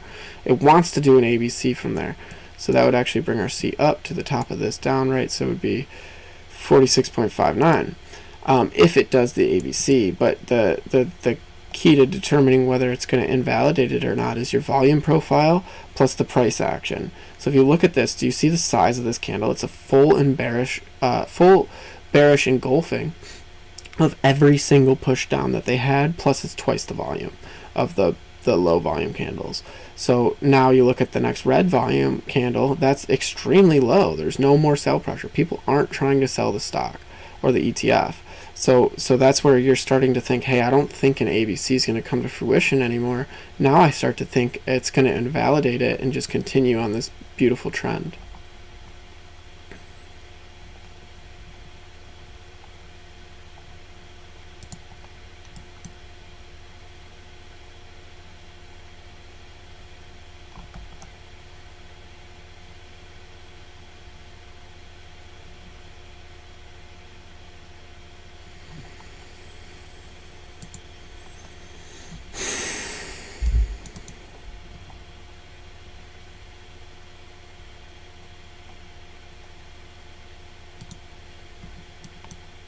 So it's trying to invalidate. That's the goal of the bulls. The bears don't want that. The bears want it to go down. Retail is not a bull or a bear. They're just kind of like, hey, I'm going to buy it. Looks like a good price. Like, they get dicked around a lot. I trade both sides of things because I try not to get dicked around. But yeah, so this volume profile here will be extremely important. Do we have enough steam? Is there enough demand at this level to validate another move up, or does it need to come down to cool off? It might double top here, right, and then come down to C, or if we increase the volume in the next 2 minutes, yeah, so I think it's going to go bullish. So it still has 2 more minutes, and we haven't broken a single support since the last candle. We haven't even broken below the end of the candle, and we just surpassed it in volume. These are all bullish indicators. So the next thing, right, is just to break this one support line, the 84.5 retrace mark, and then it'll go to the full 100 retrace mark. That's the next resistance line, sorry. And then if it breaks through that, it'll go to the next resistance above that, which is, boom, 47.31, which lines up with the 161 retrace. Am I just speaking gibberish, or does this kind of make sense?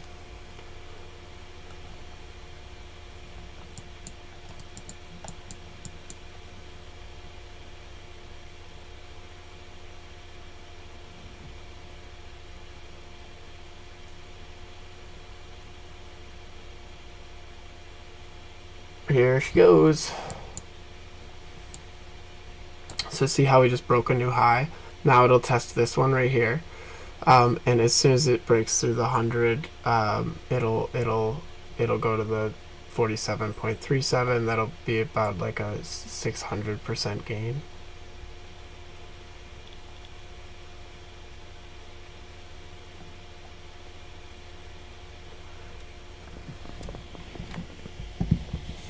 You're in Merck's chat, bro. the greatest YouTube channel that no one watches.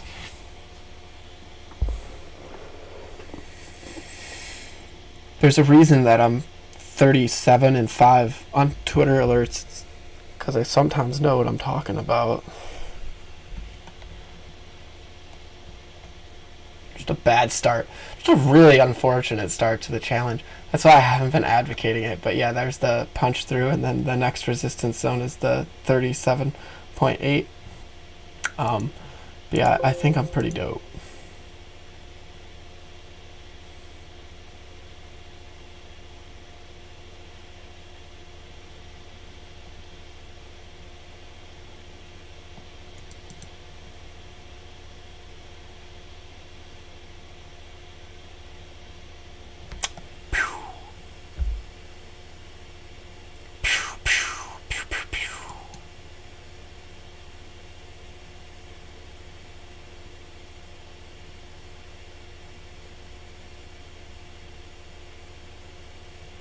I'm still holding LVS. I'm not that worried. If it breaks so right here is the moment of truth. Does it have enough volume to break through the 37.57 resistance zone? If it does, just get the fuck out of the trade. Take a $5 loss. If it doesn't, just hold it, right? Like it's sitting on the edge of glory. But here you go, guys. There's the next resistance line. Increasing volume. It's going to continue.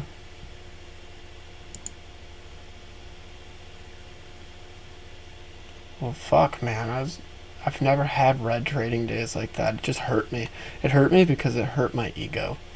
And I needed to validate my ego again. Which is, it's crazy to say, but like that's the truth, right? It's like I put out this big talk that I could do a 500 to 25K challenge, and I never really thought through how little money $500 was. So then the first 2 days were just a fucking shit show. Like I swung a position.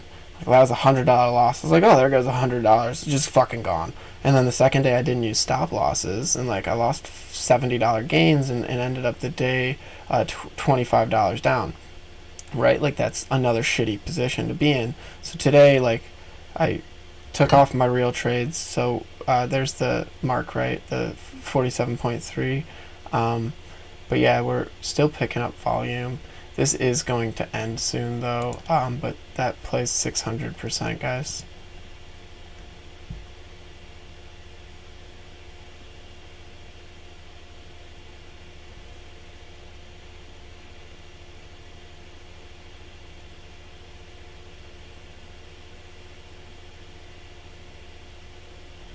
Oh, LVS broke the resistance, didn't it? I should get out of that. Yeah, so it's teetering here, and there's lots of buyers coming in. So we need to see a push down immediately or just get the fuck out of the trade. So that's the two options. I'm just going to get out.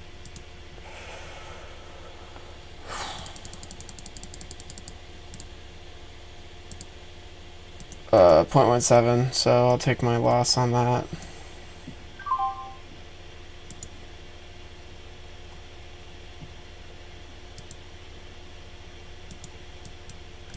So see how I hit the 161 retrace?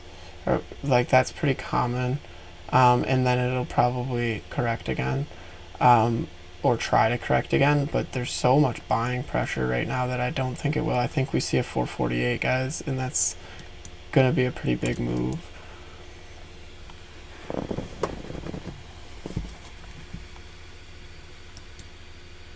Ego trader? No, my ego, bro. I'm not an ego trader. My ego was that I know how good I am at trading. Like I'm phenomenal, but to come out and say that and then have two fucking shit days in a row, it's like no, that's not acceptable. So yeah, I'm not an ego trader. It's just I have an ego.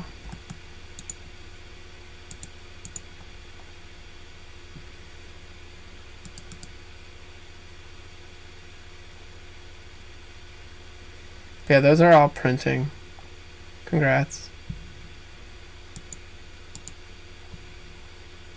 No, I'm sorry, Nils. I don't take trades unless I'm taking. I don't put out trades unless I'm taking them personally. I could, but it's just not a good feeling to put out a losing trade and not also lose the money myself. You could look at my charts and understand what I'm saying and when you should enter from them. So, right, so we're sitting at a support right here, and there's not much volume coming in for the sell side.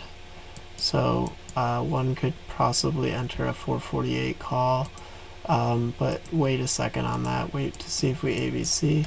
So to go to a 1 minute, right? There's more volume in the bearish candle now, but it's still less than the bullish push up, and we're holding this support line, so it's going to pivot up from here.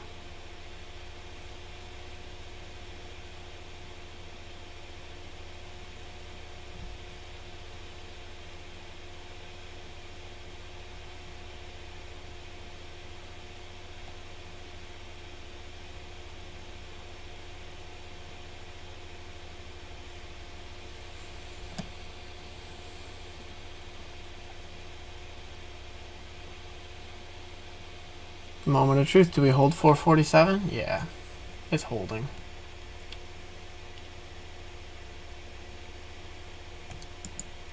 It did just do the 168 though, so it might not hold. But again, these are like 2-cent moves. It's on a 1 minute chart. But it's back to support. And here's where you'd enter if you wanted to ride the wave up. If you think it's bullish, I think it's bullish.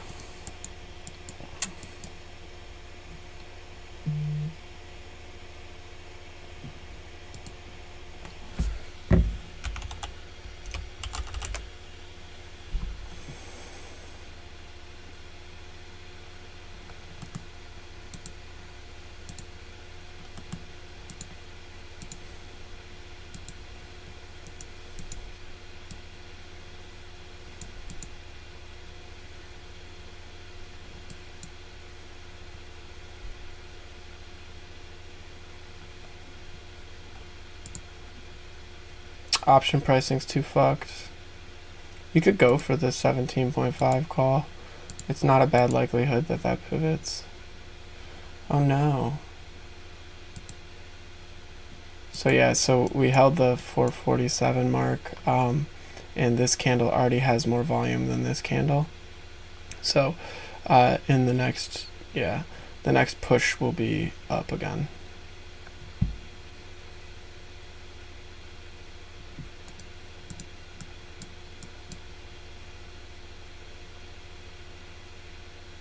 But again, right, we want to always watch out for the ABCs. So A down, B would be about here, and then C would come back down to support, which makes a lot of sense. And if we run out of bullish buying power, right, if there's not demand, then it'll do that. It'll come back to the buyer side of the market and then continue. But more than likely, because it's such an oversold equity right now and people are getting their confidence back, it'll continue to rise.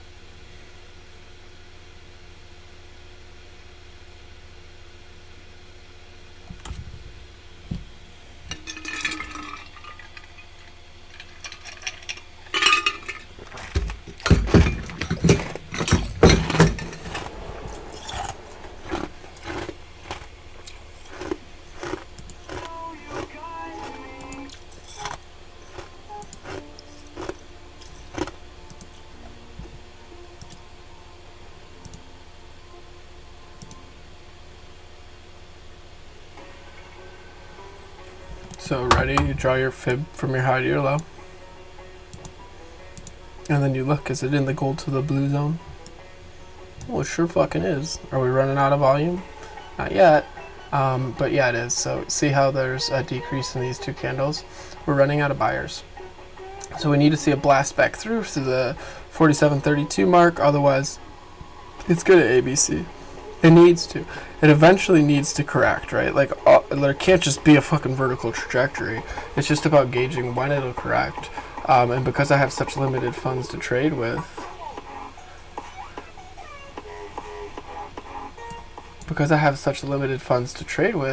so volume increase actually, so we should be okay.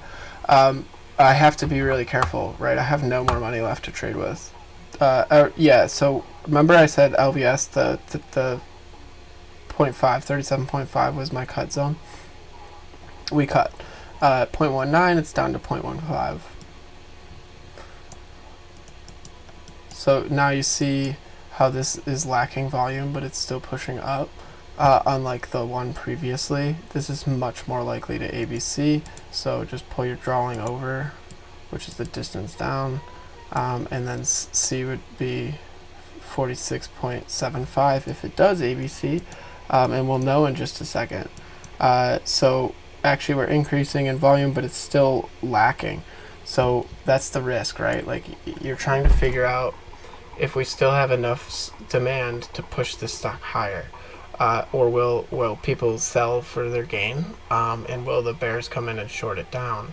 But one more time, the next resistance zone after this, which we are going to break eventually, is all the way at 447.81, which would put us like intrinsically very in the money.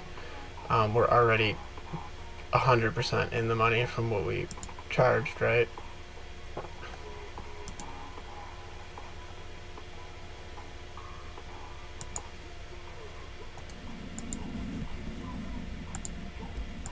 I'm not so convinced this one will break through.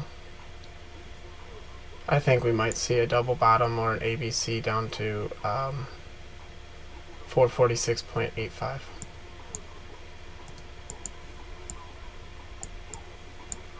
So that's just based on volume profiles, right?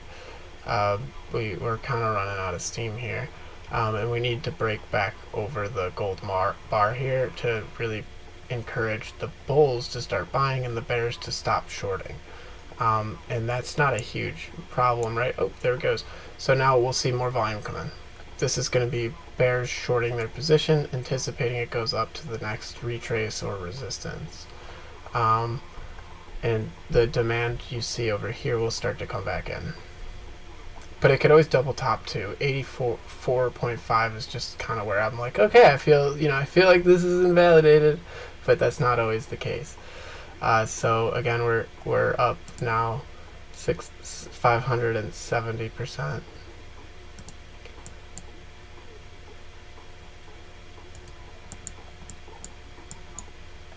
Lotto's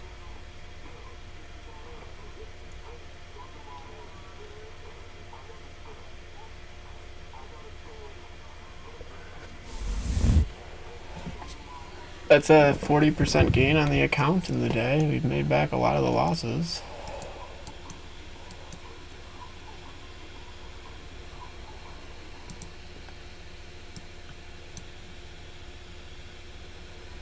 We have a lot of volume in that bar. I think it can hold. I think we're okay. I think it'll push up. I'm less convinced on this one than the last one. The last one, remember, I was sitting here saying we could see an ABC, but as soon as I saw this volume profile on this candle, I was like, yeah, we're good. This one, it's not as much, and actually I think it's the same.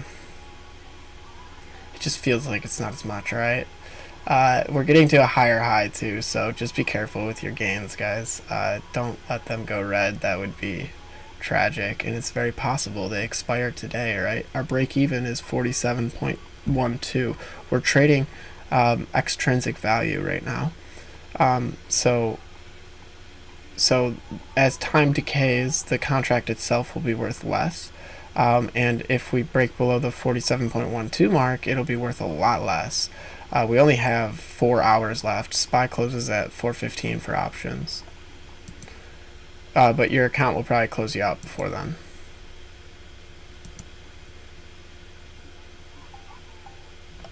So, bearish engulfing, but more volume to the bullish side. So this is where it'll get tricky, right? Is it going to go to the correction, or is it going to go up? I'm still not convinced either way.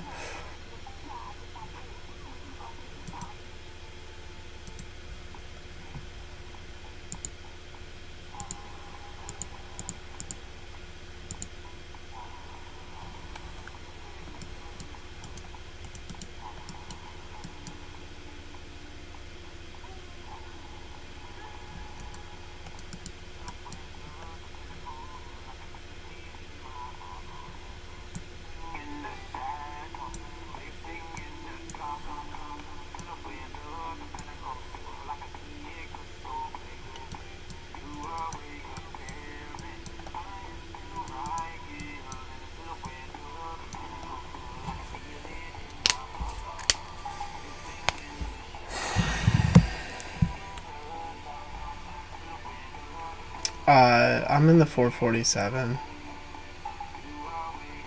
I bought it way down at 443 though.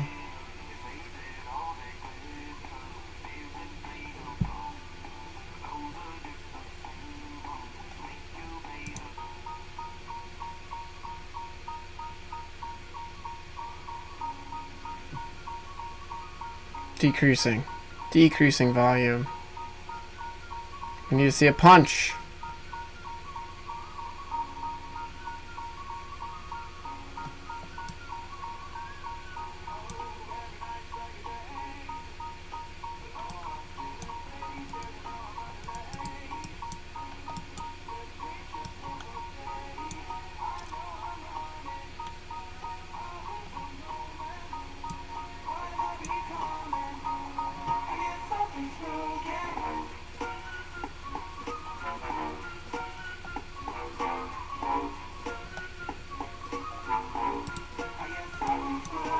There it goes. AMC is going to fill the gap here. It'll go to 447.3.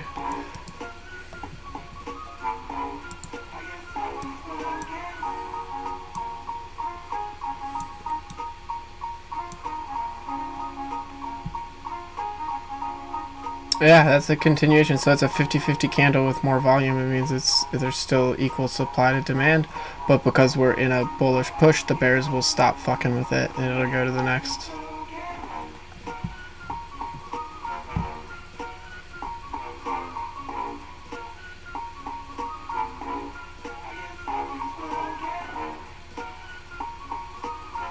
As soon as we break this, you'll see volume spike again.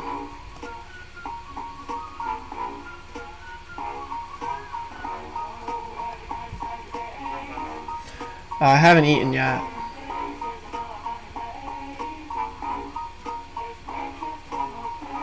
I didn't sleep much.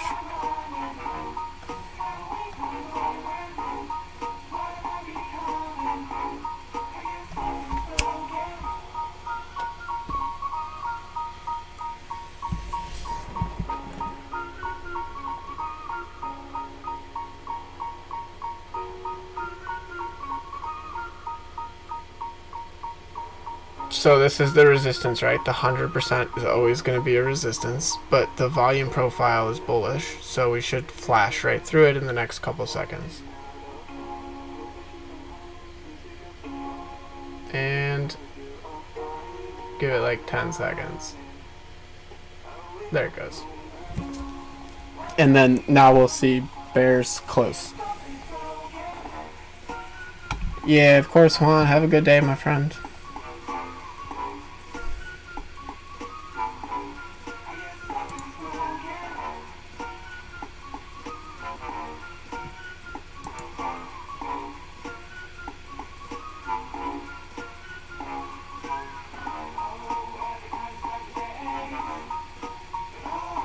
This is gonna continue higher.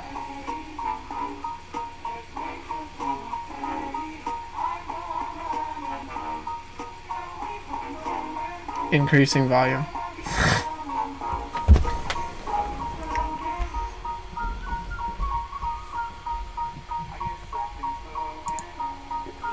Aren't I sick when I win?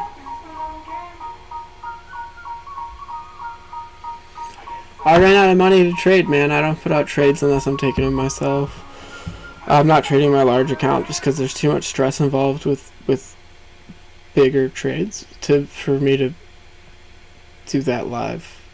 So no more trades for me today. If you did take the 447, you know, you could look at my charts and kind of figure out how to do your own trade.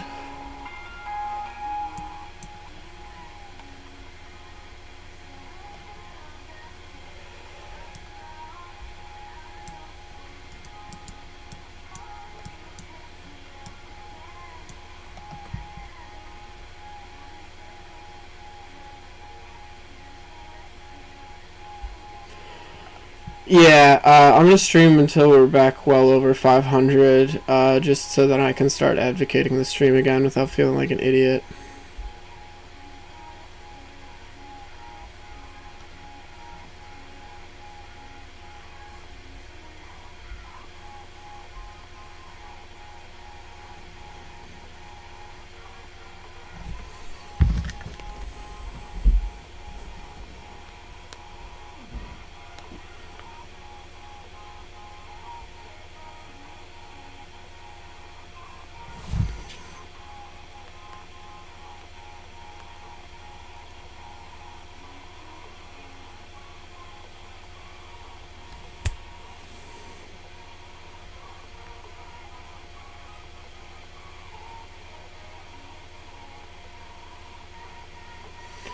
Yeah, I think my work speaks for itself. I don't really use clickbaity stuff. This is the most clickbaity thing I've ever done is say 500 to 25k, but I don't think it's clickbait because I genuinely believe that within 2 months I'll put this $500 to 25k.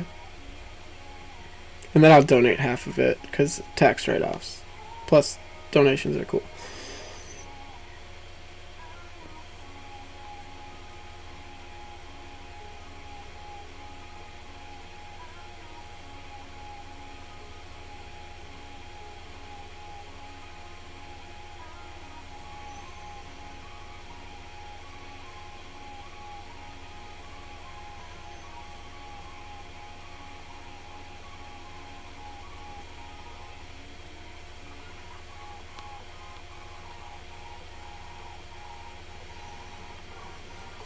Rip.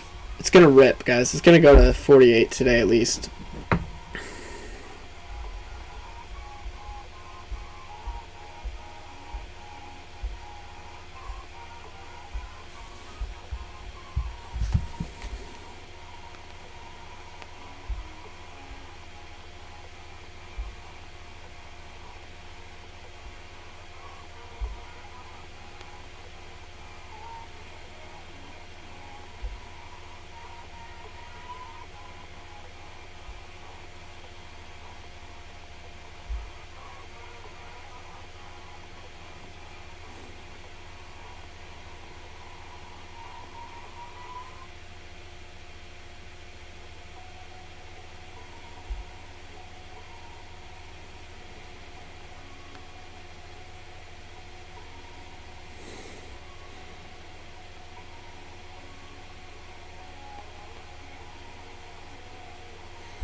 $500,000 just went in at 40 short. Woo!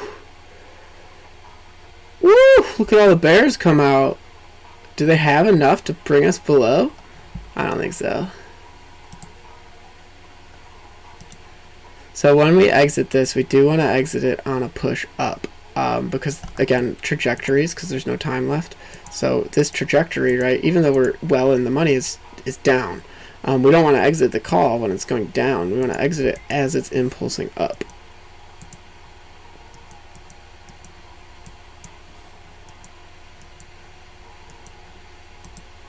But that's a lot of sell pressure that just came in. That's a stop loss more likely.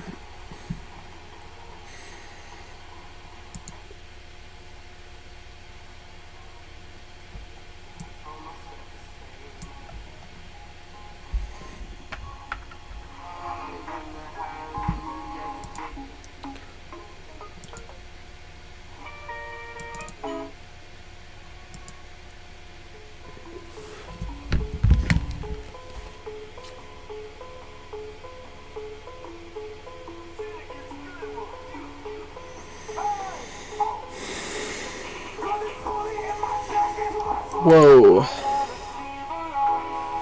Don't judge my music, alright? It's copyright free shit from a free playlist. I wouldn't listen to any of this.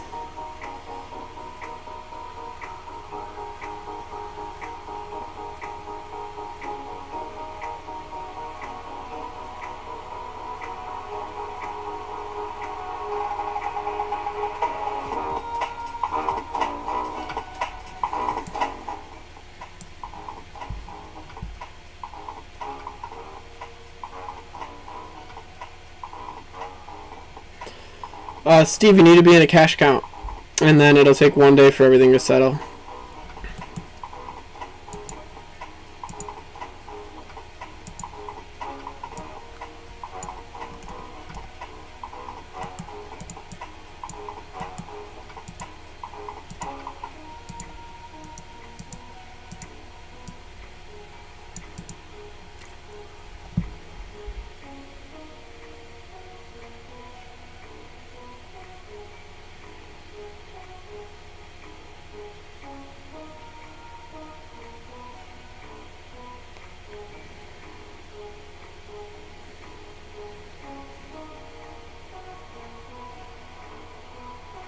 Did you see the ABC I just illustrated without drawing it out? So A down, B up, C down, and and then immediate pivot.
No, man, you can open a trade and then sell it, and then you get the funds back the next day. You can open a options trade, hold it to the next day, sell it, and then you can use the funds again.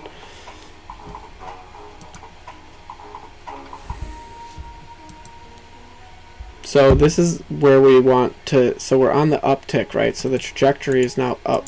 If you want to exit a call for the best price, obviously, if it goes way higher, you'll get a better price. But if it's trading range bound, and you want to exit it, there's a lot of sell orders at 47.50 we have to get through, but we just got through them, so it should continue higher. Yeah, we're good. It's good. It's good, good, good. Again, I think we see 448. That's where I'm trying to look to sell.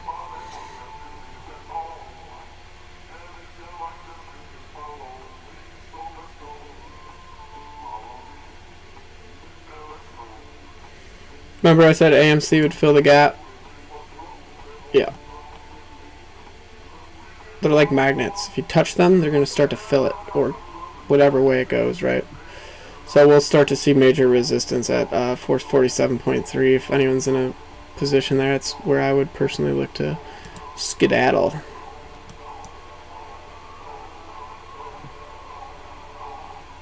For options.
No, so it takes 1 day to settle. So if you buy it, right, and then you hold it a day, it's settled, so you get the funds back.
Happens.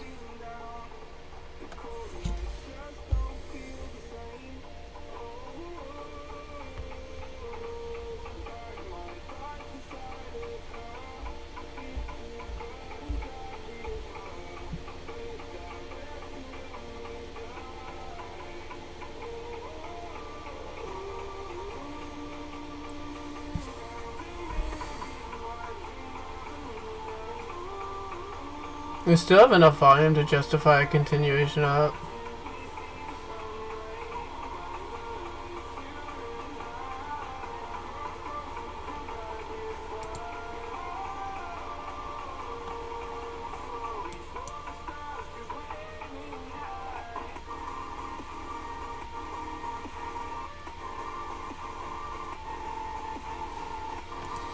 It does need to cool off, though. It does definitely need to cool off, probably shortly, but I think it'll cool off at 448 or close to it. So that's kind of where I'm looking to cut the last one.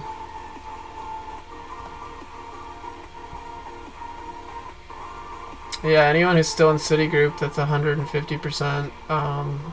All of the SPY plays are well over 100. One of them just hit 700. And it's still 130, so pretty good, right?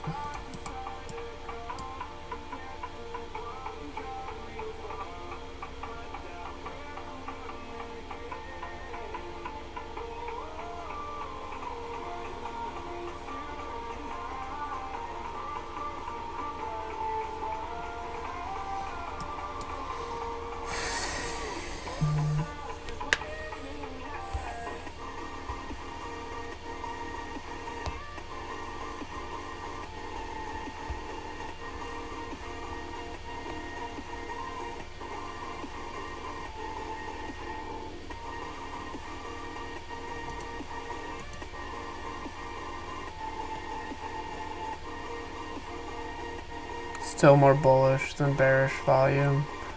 We need to see this candle engulf this one though.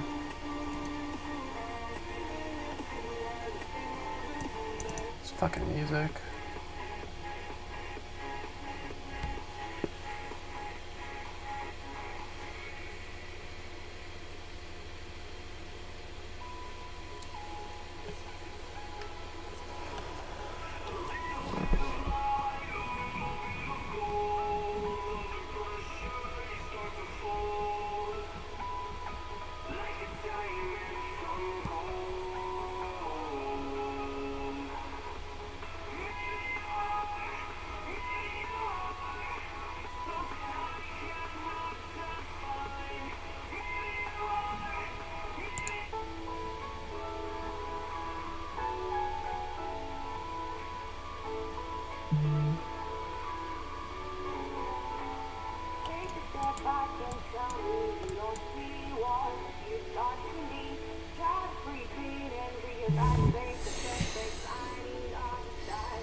It's harder the bigger your account gets.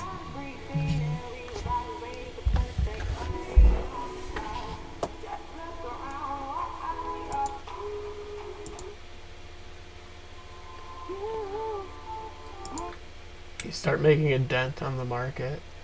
There's times that I was taking, like, I'm sure some of you have seen my posts, like very big trades. Market makers recognize that, and they want to take your money, so they do counter trades and shit. It's a lot easier to sneak in and out. That's why most of my trades are not colossal anymore.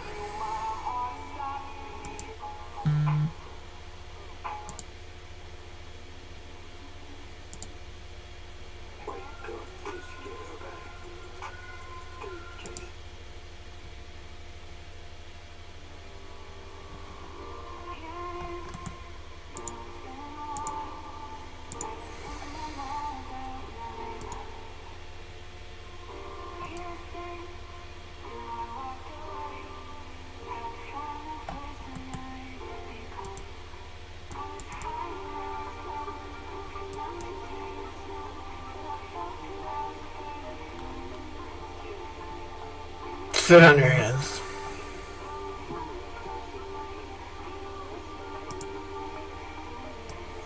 So this will, yeah, so we needed to see a pivot here, otherwise I would have just exited, but this is the flattest trend that we're holding for the bulls. And now it might ABC, but we could always exit at the B mark, which would be the 47.63. But we should see volume start to come back in because the stock settled on this push down. And then the bears who just shorted it down will be like, motherfuckers, it's still going. And then, you know, the same thing will keep happening. I'm getting so hungry, I need to go make a smoothie.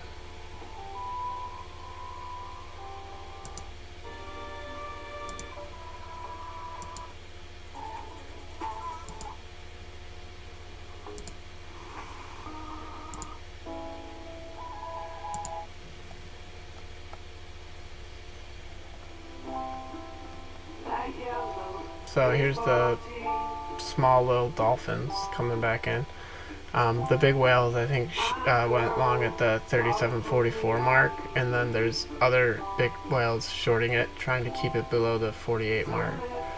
You have to consider today's an options expiration, and there's so many fucking calls that just went in the money from people like me who recognize the pattern. So there's definitely going to be an attempt for anyone who sold the Wednesday positions to try to drive it down, and that's where you get those little battles. But again, still bullish. I can't decide if I want to make my smoothie or not.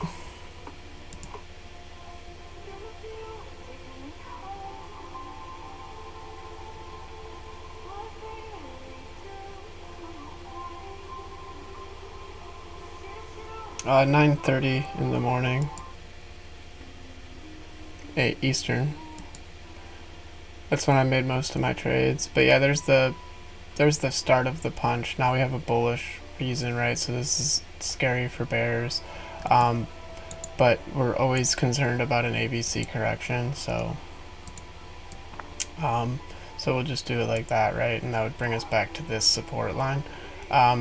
But that'll be based on the volume profile if it happens again, right? So I don't think it'll happen again. I think we're going right to 448, which isn't very far from here. That'll be 1,000% on the play. That's probably where I'll exit it and go make a smoothie. I mean, I could just let it run and make it now, but that would just fucking piss me off if I went and did that and then it went really red.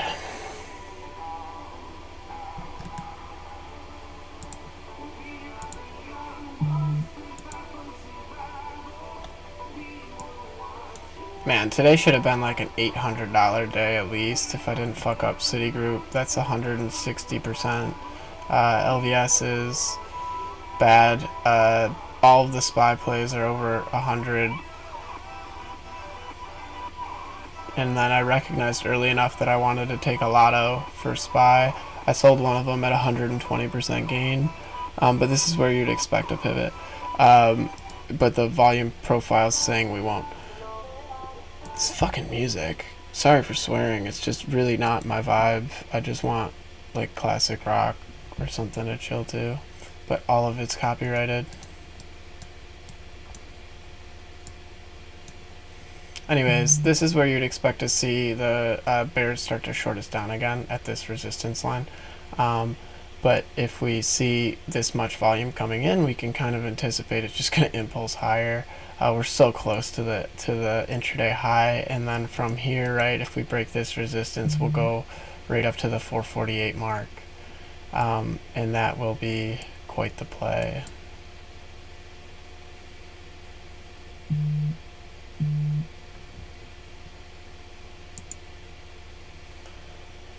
It's just a long call, my friend. You risk your premium, so it's bought to open. I'm out of water.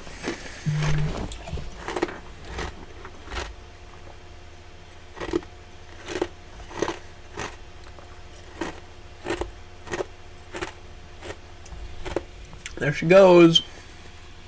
That'll do it. 448's next. 447.94 actually, but whatever. It'll go 448, and then I really want to just go make some fucking food.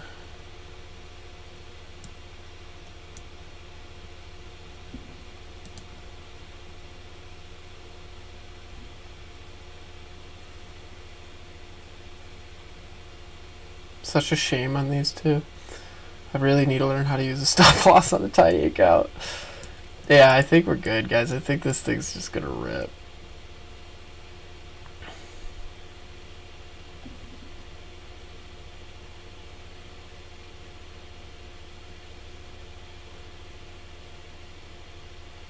What do you mean? I held the same two lottos I said the whole day. I was like, it's gonna do this in the afternoon, and then it did that, and now it's doing its own thing.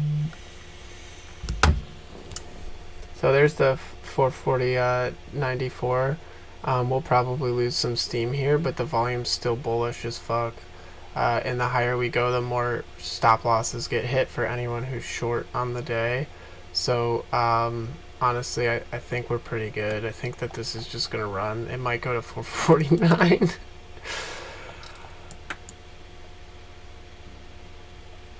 Yeah, increasing volume. And then this is where you start to see the bears panic, right? So they'll all start to close their positions that they took a few days ago. And then the stock will continue to rise higher. Plus the market makers who sold the calls for today are going to have to delta hedge at some point if they can't bring it down.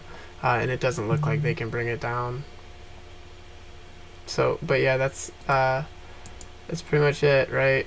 One day of full dedicated trading. We're almost 100% on the account.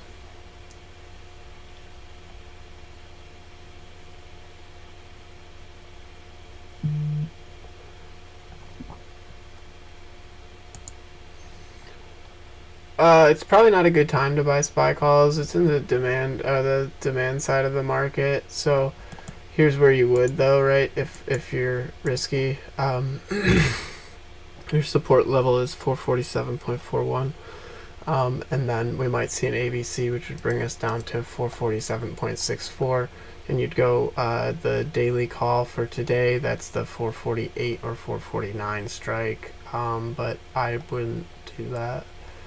The IV is so high. Look at how much the 447 call is trading for. Trading for 25% premium intrinsic value with 2 hours left.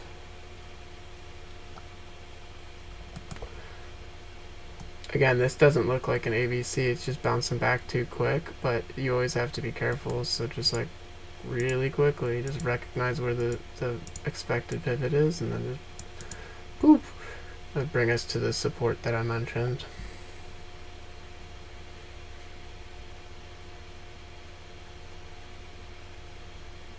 And then I guess I'll illustrate it.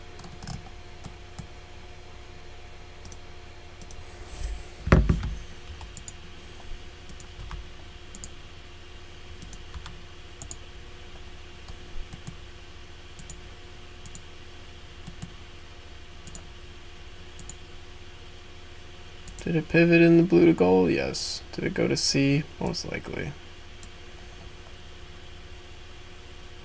And then we'll find support around this mark here, and then it'll continue pretty hard.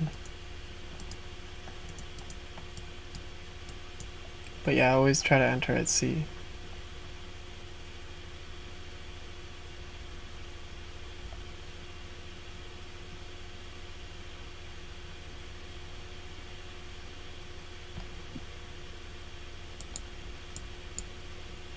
Nice, look at the volume increase on AMC2, that's bullish. It's very bullish, it's going to continue. So the next resistance is the one I have drawn at $48. So it'll continue to there, and then it'll probably come back down to $47.39. And then there's still time to run, so it'll keep running. But yeah, so SPY's at C right now, right? So if you were risky and you wanted to go for the 449 call that expires today, it's currently trading at 0.10, so $10 risk for a single call, and if it goes in the money, it'll be worth a couple 100%. It probably won't go in the money. I think 48 will be the cap.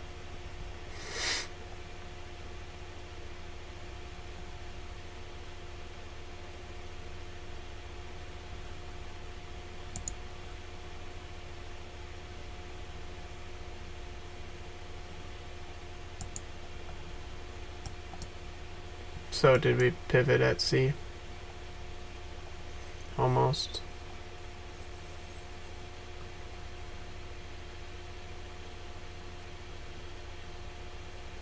There it is.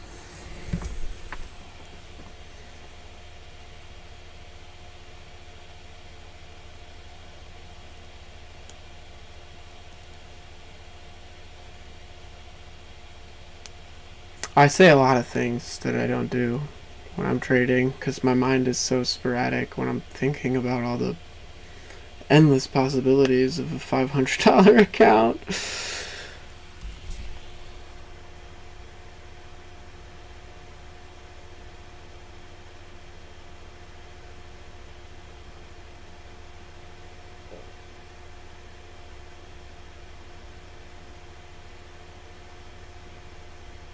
So yeah, kind of boring. There's not too much to do except for just watch. This could be a larger ABC that comes to fruition, but we're picking up in volume. But most of it could have been bearish. See how the candle isn't full. You don't really know where that volume spike came in because we're looking at a 1 minute. The next consideration, right, is the second following candle. Does it break above this high? If it does, then it was bullish volume, and it's going to break above the high right now. So more room to run. Did pivot off C. Anyone who bought the 49 call, it's now up 0%, but it's because we need a bigger move. But as soon as we break to 48, it'll probably be up 40 or 50%. And that's a lotto, guys. It's a $10 risk. Don't put your whole account on something like that. Just expect to lose money. That's the lottos we took today. But yeah, that's kind of how you would gauge an entry. And now it should be trading at least 11. We fucking crushed it.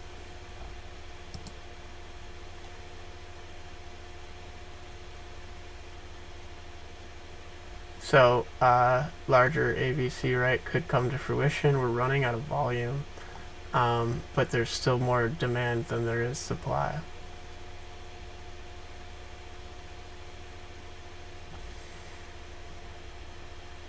I'm really curious, will they let 48 print? Because if they let 48 print, that's an absurd amount of calls come in the money for today. Yeah, I have a long position on Lana. Hi Lana, how are you? So, fractals, right? So the larger fractal, it could, so see how we're seeing like a decrease in volume? That's not a great sign for a continuation. It needs to pick up more of the demand, right? So it needs to enter into the demand part of the market, and then that can rise, right? As all the things I mentioned earlier, like there's the regular retail investor, then there's the longs, and there's the shorts. They all have a reason to do what they're doing, but it pretty much is always logical. So the larger fractal ABC, right, would be it's already in the midst of it, is more than likely. So the larger fractal one would go A down, and then BC, and that would put us back on our little money line right here at 47.59. Anyways, I gotta go make a smoothie. I'm ravished. I don't really want to close this, but it would really suck to see a rug pull. There's no more market news coming out. I already checked that, so we should be good to see a continuation. Like I mentioned, I'm looking to see above a 448 before I close the last contract, and then knowing my luck, that'll fly right past it and come back down the second I go make a smoothie. But yeah, so this looks more like an ABC than anything. So the pivot would be expected to be at 4 447.6. So just put a little mark there, right? And see if it lines up with any of these resistances or supports. It does. So it'll double bottom or pivot at C. It's definitely a continuation pattern though. There's no sell pressure.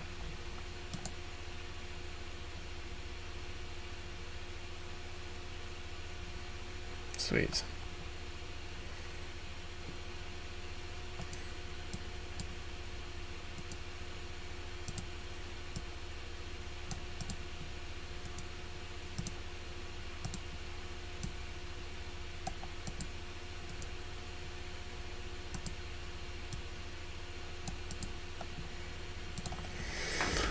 Anyways, I'm gonna go make a smoothie. I'm gonna risk it. I'll be back.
Hey, take it easy, Diego.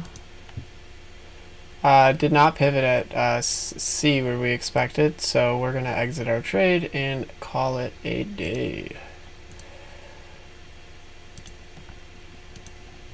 We're going to again wait for an uptick though. It will find support before it completely bunks the bed. It might just bunk the bed. Fuck.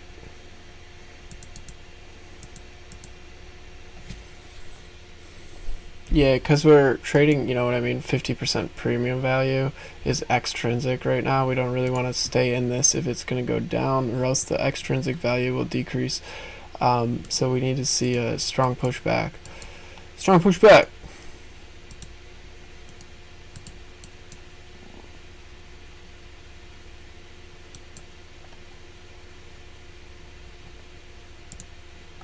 Strong pushback.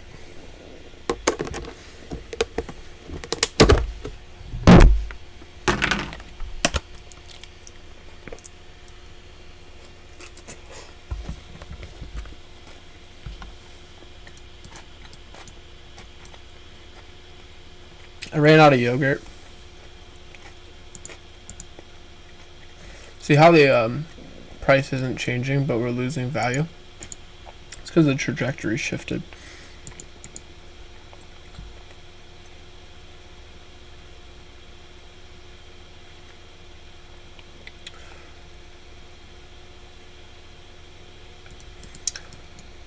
I just don't like to exit on the downward push when it's an extremely bullish day.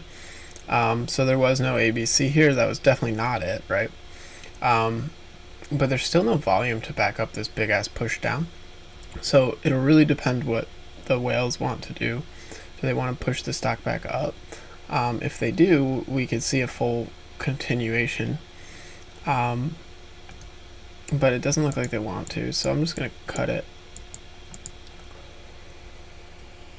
0.72 if I get filled, fuckers.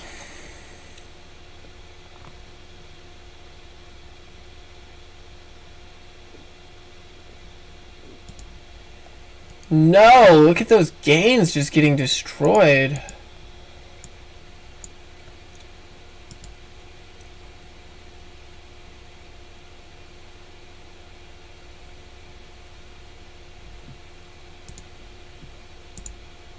Oh, Jesus Christ. It's not filling out anything, so just go to the NAT and then sell it.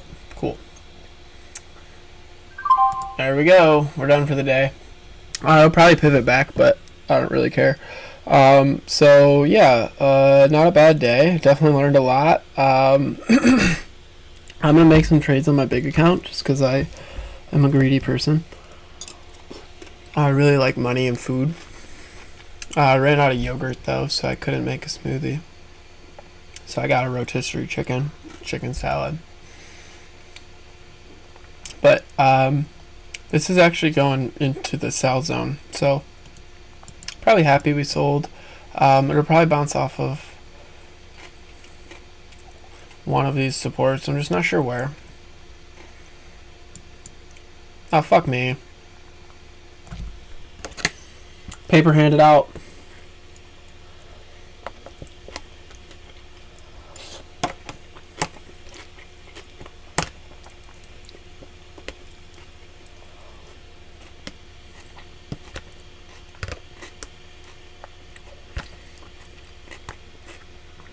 Maybe. I don't tweet all of my calls, because most of them are riding the waves on a stock.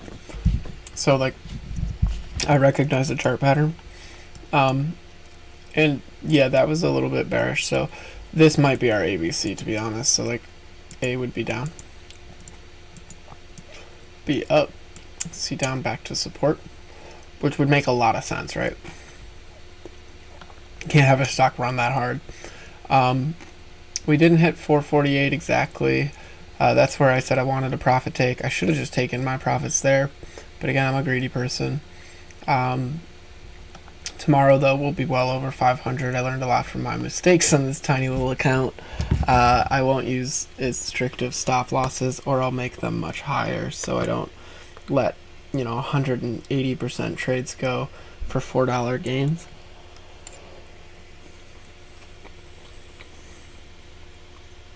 But anyways, it's been fun. Thank you all for stopping by. Day 3, we went $100 up from, or $90 up from 280 to 370. We could have been at least 700 if I didn't over stop loss myself. But day 2, I lost money from not using a stop loss. Again, I have to learn how to trade with such limited funds. But tomorrow we'll do morning trade again. Thank you all so much for stopping by. Congrats to anyone who made money today. And let's do it again tomorrow. Peace.